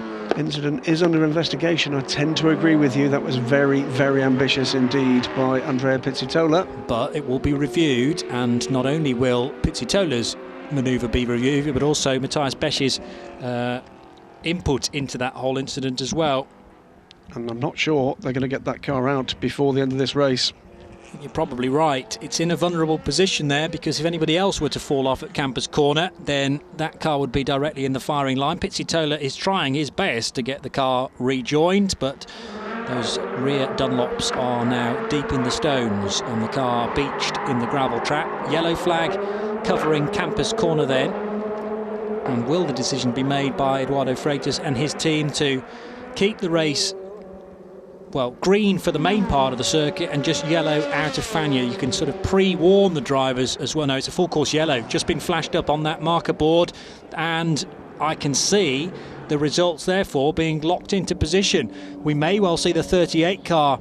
If they can get this car out very quickly, there's a possibility of a run to the flag here. There is. That, by the way, that at the moment puts the gap in the championship at 14 points to the good of the number 46 car over the 38, but that's handed another position to Harry Tinknell. He is not going to catch anybody on pace here, but he will inherit fifth position. Yeah, because Pizzitola's already dropped beneath him to 9th place, and he will drop all the way down, well, a bit further, depending on whether the car can be returned to the track or not. 1 minute and 50 seconds of a 4-hour race still to go. That is the correct decision, by the way. The driver is out of the car. Now the smiles are starting to emerge on Henrik Hedman's face, and also Ben Handley. They're realising they've got behind the safety car 1 minute and 27 seconds as a lead. That will condense once, if indeed we get back to green flag running. Pierre Thiriet peering at the screen. Not smiling yet. No, he's not. Well, there was a bit of a grin, and now he goes back to at least the race face of, are we going to win this or not? I daren't look. To continue my point, it's the right decision. You've got a driver stuck in a car in a position where there's already been an accident. To get out of that car in the gravel trap and remove himself from there is putting him at risk. To expect the marshals to try to recover it there is putting them at risk. Absolutely. Maybe double yellows locally, but I'm not the race director. Yes, you could have covered it with double yellows, but the problem is it would have had to have been double yellows till the end of the race, and that would have been a shame. Such is the speed of that recovery. We may well get one racing lap. We're on to lap 96. It's a matter of where is the leader. Exactly, and the leader, he's in the middle sector. This is going to be the end of the race. I think you're probably right. They may race to the line, but inside the last 25 seconds, there is the race leader passing the incident scene. There's no way at that speed he's going to get back to the line in the remaining 16 seconds. So there's very little point in lifting this full course yellow, although the car is very nearly in a safe position, the right side of the tyre barrier. The clock is going to elapse in 5, 4, 3, 2, 1, and when Dragon Speed cross the line, that will be the end of the race. So the race, by the looks of things, will end under a caution, just as that race at Imola did. Now we can smile. Manager, car 21, tell your driver to slow down after the checkered flag. We're going to put you straight into Parc Fermé at pit exit. We're not doing a deceleration lap under full course yellow. Team manager, car 21, tell your driver to slow down after the checkered flag so that we can put you straight into Parc Fermé. That's what it feels like. It's a third podium for Dragon Speed, 2 third positions, and now a win. And Andrea Pizzitola is very, very upset with that manoeuvre. It looks like he was on course. Well, he was ahead, wasn't he, for third position, and then Matthias Besch got back again. I think he's replaying the moment over and over in his mind. If I'd have just got a bit further alongside, or if I'd have just backed out of that manoeuvre, we could have held on for a 4th place. Could have even had another stab at getting 3rd from Matthias Besch. The checkered flag. Car 21 will receive the checkered flag and go into Parc Fermé. So, a very exciting race, and actually a pretty calm finish to it in the end. It's a shame we couldn't race under green flags to the finish. Further instruction from Eduardo Freitas that all the cars... All the cars in front of car 21 must still do a lap. All the cars in front of car 21 must still do a lap. Car 21 is going to turn all right at La Source and go directly into Parc Fermé.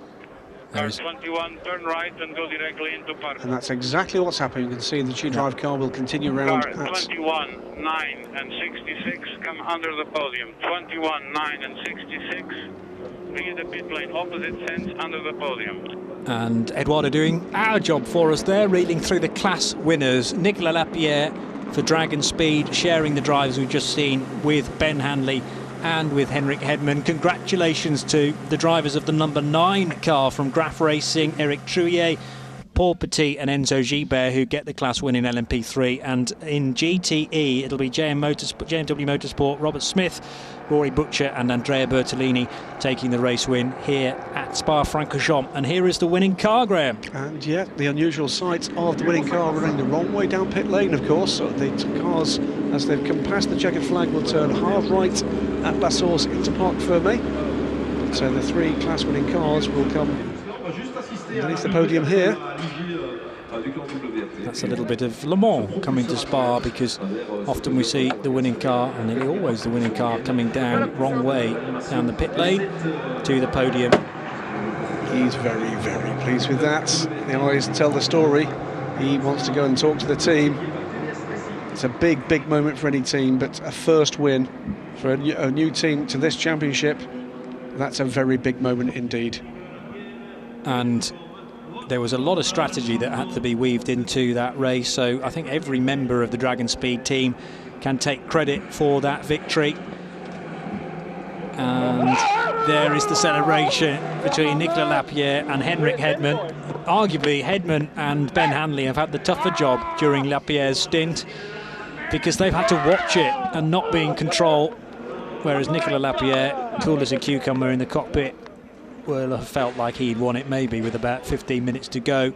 And the full course yellow to finish the race made it that little bit more easy for the number 21 crew rather, and it's been 2 third place finishes, as I say, already this year, but that is the first victory for number 21 Dragon Speed. Second place to that car, driven by Lawrence Vantor to the flag. Well done to Dries Vantor and to Will Stevens, who get a second place finish in their first ever European Le Mans Series race, Team WRT. But also home, and we believe to the championship, is the number 2. There she goes behind the wall. The number 2 crew, United Autosports. A first championship win for the Ligier JSP3 in ELMS competition. And the first championship win in the ELMS for United Autosports. That's a very happy Nicolas Lapierre. Yeah, he was thoroughly chuffed with his qualifying performance yesterday. A handshake with Guido van der Garde there at G-Drive, but yeah, the pole position was just the start to a fabulous weekend for Dragon Speed. And deserved plaudits as well, by the way, for the Team WRT outfits. Second place on their debut. And Lapierre being lined up for a quick interview with Charlie George very, very shortly indeed. But as you say, congratulations to the crew for the number 2 squad who've taken the LMP3 championship for 2016 in the European Le Mans Series. But without further ado, let us hear from Nicolas Lapierre and probably a little bit from Henrik Hedman and Ben Hanley down at Dragon Speed. They are in the process of being lined up for an interview with Charlie George, so we will hand down to Dragon Speed. Of course, they'll be hurried to the podium very shortly as well. It's Dragon Speed who take a 3rd podium of the year and their first victory at Spa-Francorchamps. Nico, can you put into words how special it is to give Dragon Speed their first win? Amazing, first season, first win in the ELMS. It's unbelievable. Great job for the team. For my 2 teammates, I drove perfectly today. I just had to finish the job. But since the beginning of the weekend, the team was just amazing. Great strategy, great car. We enjoyed it very much. Thank you. Congratulations, guys. Thank you. Thank you. Thank you. Nice shot that. We didn't hear from the other 2 guys, but Henrik Hedman in the middle and Ben Hanley to the right of your picture. Andrea Pizzitola's machine still being recovered from the gravel now and can be taken back to the garages. Rory Butcher is there, having just clambered out of the number 66 JMW Motorsport Ferrari and taken that to victory ahead of Matteo Caroli in the number 88 Proton Competition Porsche. So well done to Gianluca Roda and Christian Reed together with Matteo, and a 3rd place finish for the number 55 Ferrari. So Matt Griffin got through. He did. Got through to the 3rd place and a podium finish for them. Yeah, we saw that happen, didn't we? Get by, it was the Porsche, wasn't it, that he was fighting? That is their first podium position of the year in the 55. Yeah, it was Marco Seefried. But as I say, the brain was fading a little earlier on. That's right. It was Griffin versus Seefried, and I think Marco Seefried's tyres were cooked by that stage of the race. Matt Griffin also showing brilliant pace. He's the gold driver. Well done to Duncan Cameron and to Aaron Scott. And wind the clock back 4 hours, and this is what we had at the start of the 5th round of the championship here at Spa. It was always going to be a busy first run through La Source. Amazingly enough, everyone got cleanly through. And likewise at Eau Rouge and through Radeon Corner. This happened on the opening lap though. A wheel failure, the stub axle failure, we think, from Mark Goddard of Eurasia Motorsport. It was Tristan Gomendy at the wheel of the 33 car. The wheel came clean off the car, was then collected by the number 7 Scuderia Biloba Corsa car of Giorgio Cernagiotto. Thankfully that car wasn't too badly damaged, and the 7 car came through in the end in the top 10 in LMP3. This was a clash between Johnny Lawson and the 40 of Tracy Crone. Lawson judged to be at fault for that incident and had to serve a penalty, or certainly the 60 car did. And that was a good overtake from the number 32 machine, SMP Racing, on Gary Finlay. Slightly deep into the chicane there for the G-Drive Gibson. This was late on the brakes for Simon Dolan, overtaking Henrik Hedman, but then immediately Hedman got back in front. A fabulous silver grey battle then in the middle of the race. More side-by-side action there between the 38 G-Drive car and the 32, which eventually finished in 6th position after a really good drive from Stefano Coletti, but they'd had persistent problems with the headlights on that car. It took 2 attempts at trying to get them fixed. That was a frightening moment for Simon Dolan at the top of Eau Rouge. A big old wiggle for the Gibson car, but he rescued the situation. The Porsches ran side by side at times, 77 versus 88. And after Gary Finlay clattered the barrier, the Armco struts had to be replaced. And then again, when Remy Streibig hit the barrier on the exit of Bruxelles corner. So the same bit of Armco was pummeled twice. A long delay mid-race to get the Armco barrier properly repaired with new struts pile driven into the ground. And that cost us a good half an hour behind the safety car. But then we were treated to 90 minutes of sports car bliss, it could be said, with battles up and down the order in all 3 classes, really. Harry Tinknell making the move here on Stefano Coletti. You can see Coletti's headlights had failed again at that point. This was the moment when Andrea Pizzitola was able to get ahead of Matthias Besch for potentially a 3rd place finish. wall of death around the outside of the first bit of piff-paff there for the Frenchman Pizzitola, but Besh was back in front, and this was Pizzitola coming from a long way back. Door left a little bit ajar, but not sufficiently enough to allow Aligier through there for Algarve Pro Racing, and a real shame for that team because they have already announced that they won't be at Estoril, so they were looking for a podium finish. They're not going to get that, but it is a win for Dragon Speed. That was the scene and the celebration down in the garage as Nicolas Lapierre came across the line in the slowest finish you will see in motorsport, behind or because of a full course yellow and because of the recovery of the number 25 car down at Campus Corner. A cheer from Lapierre, from Henrik Hedman, and a big smile from Ben Handley. It's high fives around the back of the podium, and now to be called to the third step will be Matthias Besch, Pierre Thirier and Ryo Hirakawa. They step to the far side of the podium. Second place going to number 47, the entry from Team WRT, Lawrence Vantor, Dries Vantor and Will Stevens, who started the car. They head to the second step. And nice to see a round of applause there from the three Thirier by TDS Racing guys. But it is a win for the first time this season for Henrik Hedman, for Nicolas Lapierre and for Ben Handley of Dragon Speed.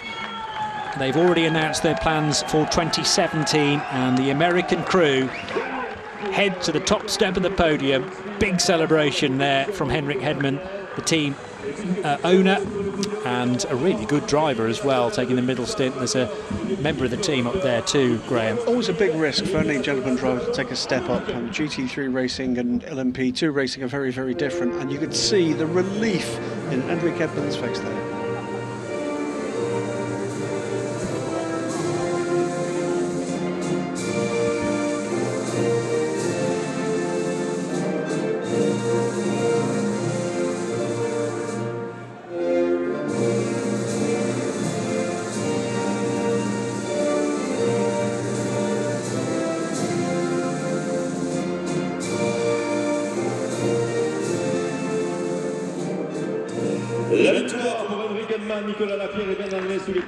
American National Anthem, European Le Mans Series.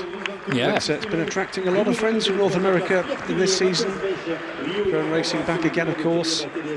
One full crew, or almost full crew, in LMP3, and there's more to come, Johnny. Absolutely. Yes, you refer to the Anglo-American outfit of United Autosports. And Graf Racing.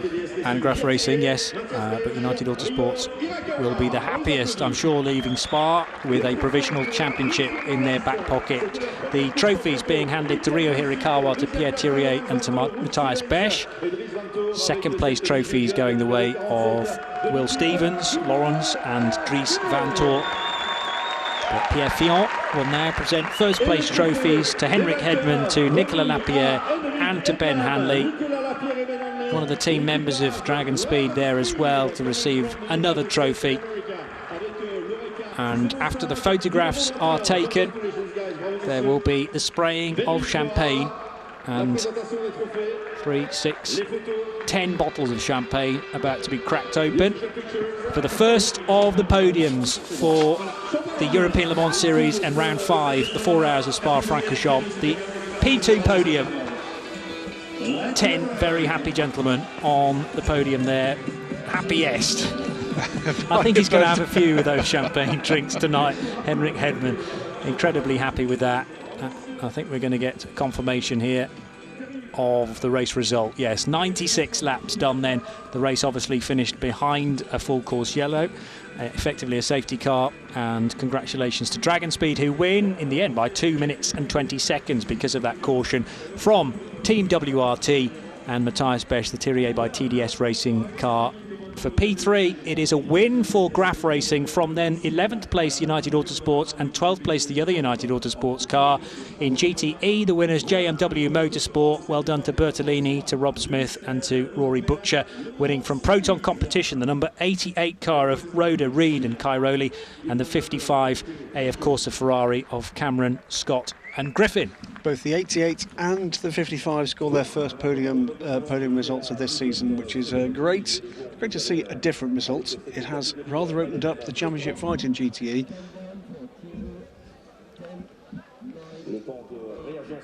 Yeah, so we may well see podium for the rest of the championship in just a second. Or indeed not. That draws to a close then our coverage for the European Le Mans Series. My thanks to Graham Goodwin. Hope you've enjoyed it. From Johnny Palmer, be sure to join us in Portugal. 4 hours of Estoril. Join us for the ELMS weekend to see the European Le Mans Series, the Michelin GT3 Le Mans Cup, and the Renault Sport Series.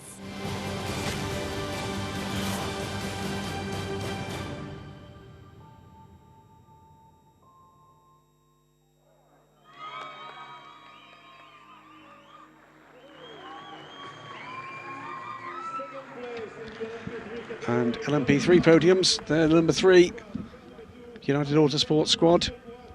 A better result for them this time out, Johnny, after some bad luck.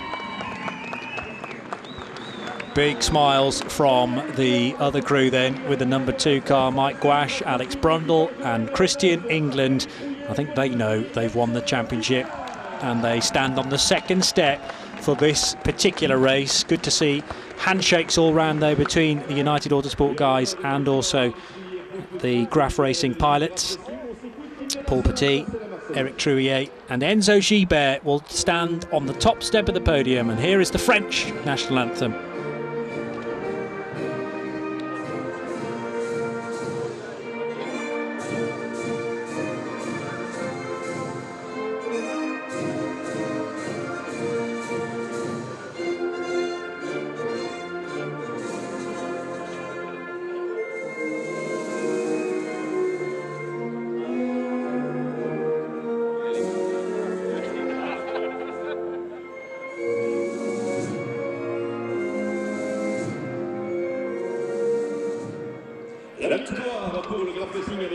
Congratulations to Graf Racing, setting themselves up very nicely for a P2 effort next year, Graham Goodwin. And what, they're still going to have a P3 car in the ELMS? I think we're going to see them with a multi-car effort next year, and that's great to see a team growing with this championship.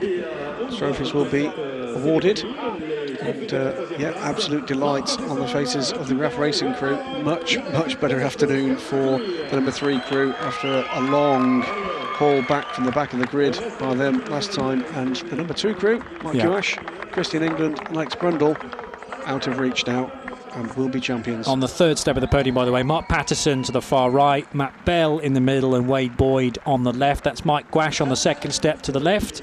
In the middle, Christian England, and to the right, Alex Brundle.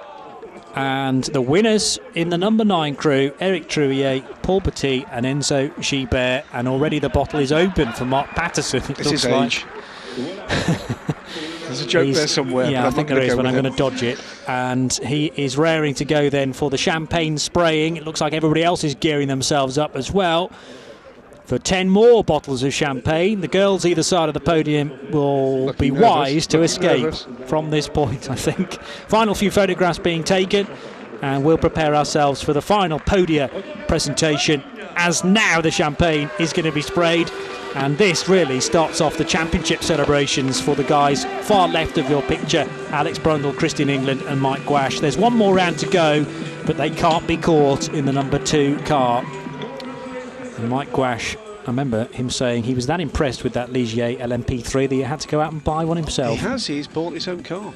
92 laps down for Graf Racing, 35 seconds back for the number 2 car, but that's enough to clinch them enough points to claim the title.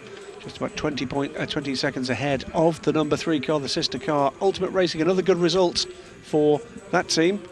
Top with Motorsports flew high, but again, I'm afraid had some bad luck in the final stint. And a little bit of attrition this time as well.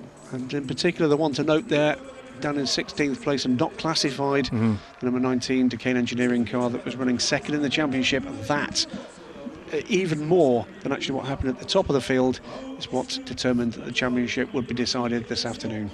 Yeah, they've had some good results along the way, have Decane, but struggled here at Spa with both of their cars.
And here is the podium presentation for the GTE element of the race. To third position on the podium, the crew from the 55 Ferrari, Duncan Cameron, Matt Griffin and Aaron Scott. Second place to the 88 guys, Gianluca Roda, Christian Reed and Matteo Cairoli. But it is a win once again for Rory Butcher, Rob Smith and Andrea Bertolini. Let's hear the national anthem for the winning team.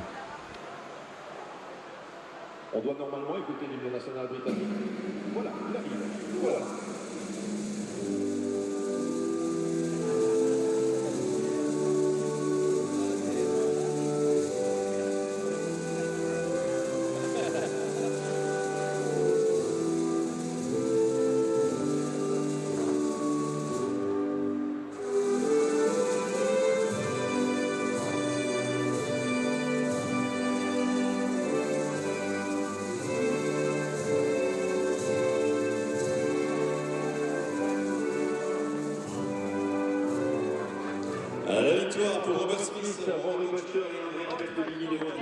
So Dunlop caps back on. The other person we didn't mention, by the way, Jim McWhirter, who is the team manager of JMW Motorsport. He is the JMW of JMW Motorsport. Champagne bottles have already been fired off by Rob Smith and by, well, certainly Rory Butcher, who shoves his thumb in the neck of the bottle there to try and prevent the champagne from leaking out.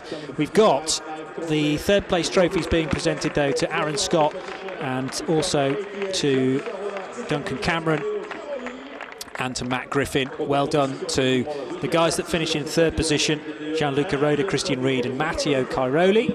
I would suggest that is a Dunlop competition winner from their 500 partners that are here this weekend. I'm sure of that. I think you're probably right. And first place trophy is going to those three drivers in the middle: Rob Smith, Rory Butcher and Andrea Bertolini. A final round of applause then for all 9 GT drivers, and Jim McWhirter stood at the back. He often has to, wants to sort of stray away from the limelight, but credit should be given, I think, to him. And a car that they've now been running for almost 6 full seasons, as we described during the race commentary. Absolutely, and the 430 before then, a championship winning car for Jim McWhirter, the team that previously ran. So there's Jim on the other side there. That was expertly done, Jim. Got it right out of the way. Great run from JMW. Yes, the safety car flattered the gap, but they always looked like they had that race by the throat. They really did. And there'll be a group shot now on the edge of the podium balcony. This one for forthcoming publications in the written press and on the various internet sites as well, including dailysportscar.com, we should mention. 91 laps done then for the JMW Motorsport crew, and again that's a slightly flattering winning margin, 2 minutes 45.7 seconds over the Proton competition car, but that was under the full course yellow. AF Corsa finishing third ahead of the other Proton competition Porsche, and in fifth position it was the number 99 Aston Martin. Points look like this: Matthias Besch and Pierre Thirier lead the LMP2 Trophy Drivers' Championship, 91 points to them. Guido van der Garde and Harry Tinknell and Simon Derlin on 78, so they are 13 adrift. It's still a little bit open heading towards the Estoril round at Portugal, therefore, because you get 25 points for the win, so well and truly open between those two guys. Henrik Hedman and Nicolas Lapierre and Ben Hanley immediately up to 6th place in the championship on 57 points. And then further down the order we see Dries van Tor, Lawrence van Tor and Will Stevens on their 18 points after a second place finish here at the team's home race here in Spa-Francorchamps. Michael Mooneman just missing out on extending that points tally from 20th position. He was driving the number 25 car. Sadly a non-finish though for those guys, car 25. Although, no, beg your pardon, they were classified in 9th place and the last of the LMP2 machines still to be running, unless you count the Chrome Racing car way down in 30th position. But you do get points for 9th place in LMP2.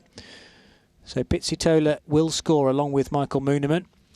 Last few points there in the LMP2 Trophy Drivers' Championship. There's still work to be done there and titles to be won. That is, we now move to the Teams Championship. There, it's a 14-point 14 gap. points it is, the gap, yep. 92 plays 78, and then just 10 further back SMP Racing, but they are too far adrift now to catch up with the 25 points, 26 points that remain at Estoril. EDEC Sport, 11 points for those guys in 12th position, ahead of the second SMP racing car that we saw at the start of the season. This is the Drivers' LMP3 Championship, and 108 points will win it because they're now 30 clear of Eric Trouillet, Paul Petit and Enzo Gibert. You do grab second position, by the way. You do move to second. Yeah, worth pointing that out. Ross Kaiser, Terence Woodward, and their co-driver for 360, isn't it? Yeah, 48 points in 6th position. And the other United Autosports car, Patterson, Bell and Boyd, 7th place on 41 points. Further down the order, Andrea Roda, Giorgio Mondini and Marco Giacoboni not here this weekend. The Euro International drivers, 10th place for them. It's a long, long list of drivers in this championship with a lot of cars on display. The number 10 crew amongst the points there. 14th, John Falb, Sean Rahal and Vincenzo Portolicio. Nigel Moore and Phil Hansen, 17th, despite joining the championship just a race ago. And it could have been a lot more had they not had late trouble in both those races. And we'll be seeing a lot more of these names in the seasons to come. I'm certain of that. Yeah, another page of them now. We're into the drivers with half a point and 0 points, including, sadly, for the new entrants into the championship, the number 5 squad of Daniel Polly, Kevin O'Hara and Kim Rodkier. This is how the teams looks then. 30 points the gap for 108 for United Autosports, and the champions back to Graf Racing in the number 9. Duquesne Engineering slipped to 3rd this weekend. 360 are 4th with their points tally. In 11th position, it's Inter Europol competition on 14.5. Oak Racing 13.5, down in 13th spot. And here is the Drivers' Championship for GTE. Andrea Bertolini, Rob Smith, Rory Butcher lead the way then on 93 points by 20 points from their nearest rivals. Aaron Scott, Duncan Cameron, Matt Griffin on 49 points, equal in fact with Christian Reed now and his co-drivers, it looks like. So that's really brought Gianluca Roda, Mattia Cairoli and Christian Reed into the mix in car number 88. And the teams for GTE, one final championship table to look through. 93 points for JMW Motorsport, 73 for Aston Martin. AT Racing trail by a further 12 on 61. 4th place for the number 77 for Proton Competition, 58 points. So, my thanks to Graham Goodwin of dailysportscar.com. Thoroughly enjoyed that 4 hours of Spa-Francorchamps. We will return in 4 weekends' time for the final round at Estoril in Portugal. Goodbye for now.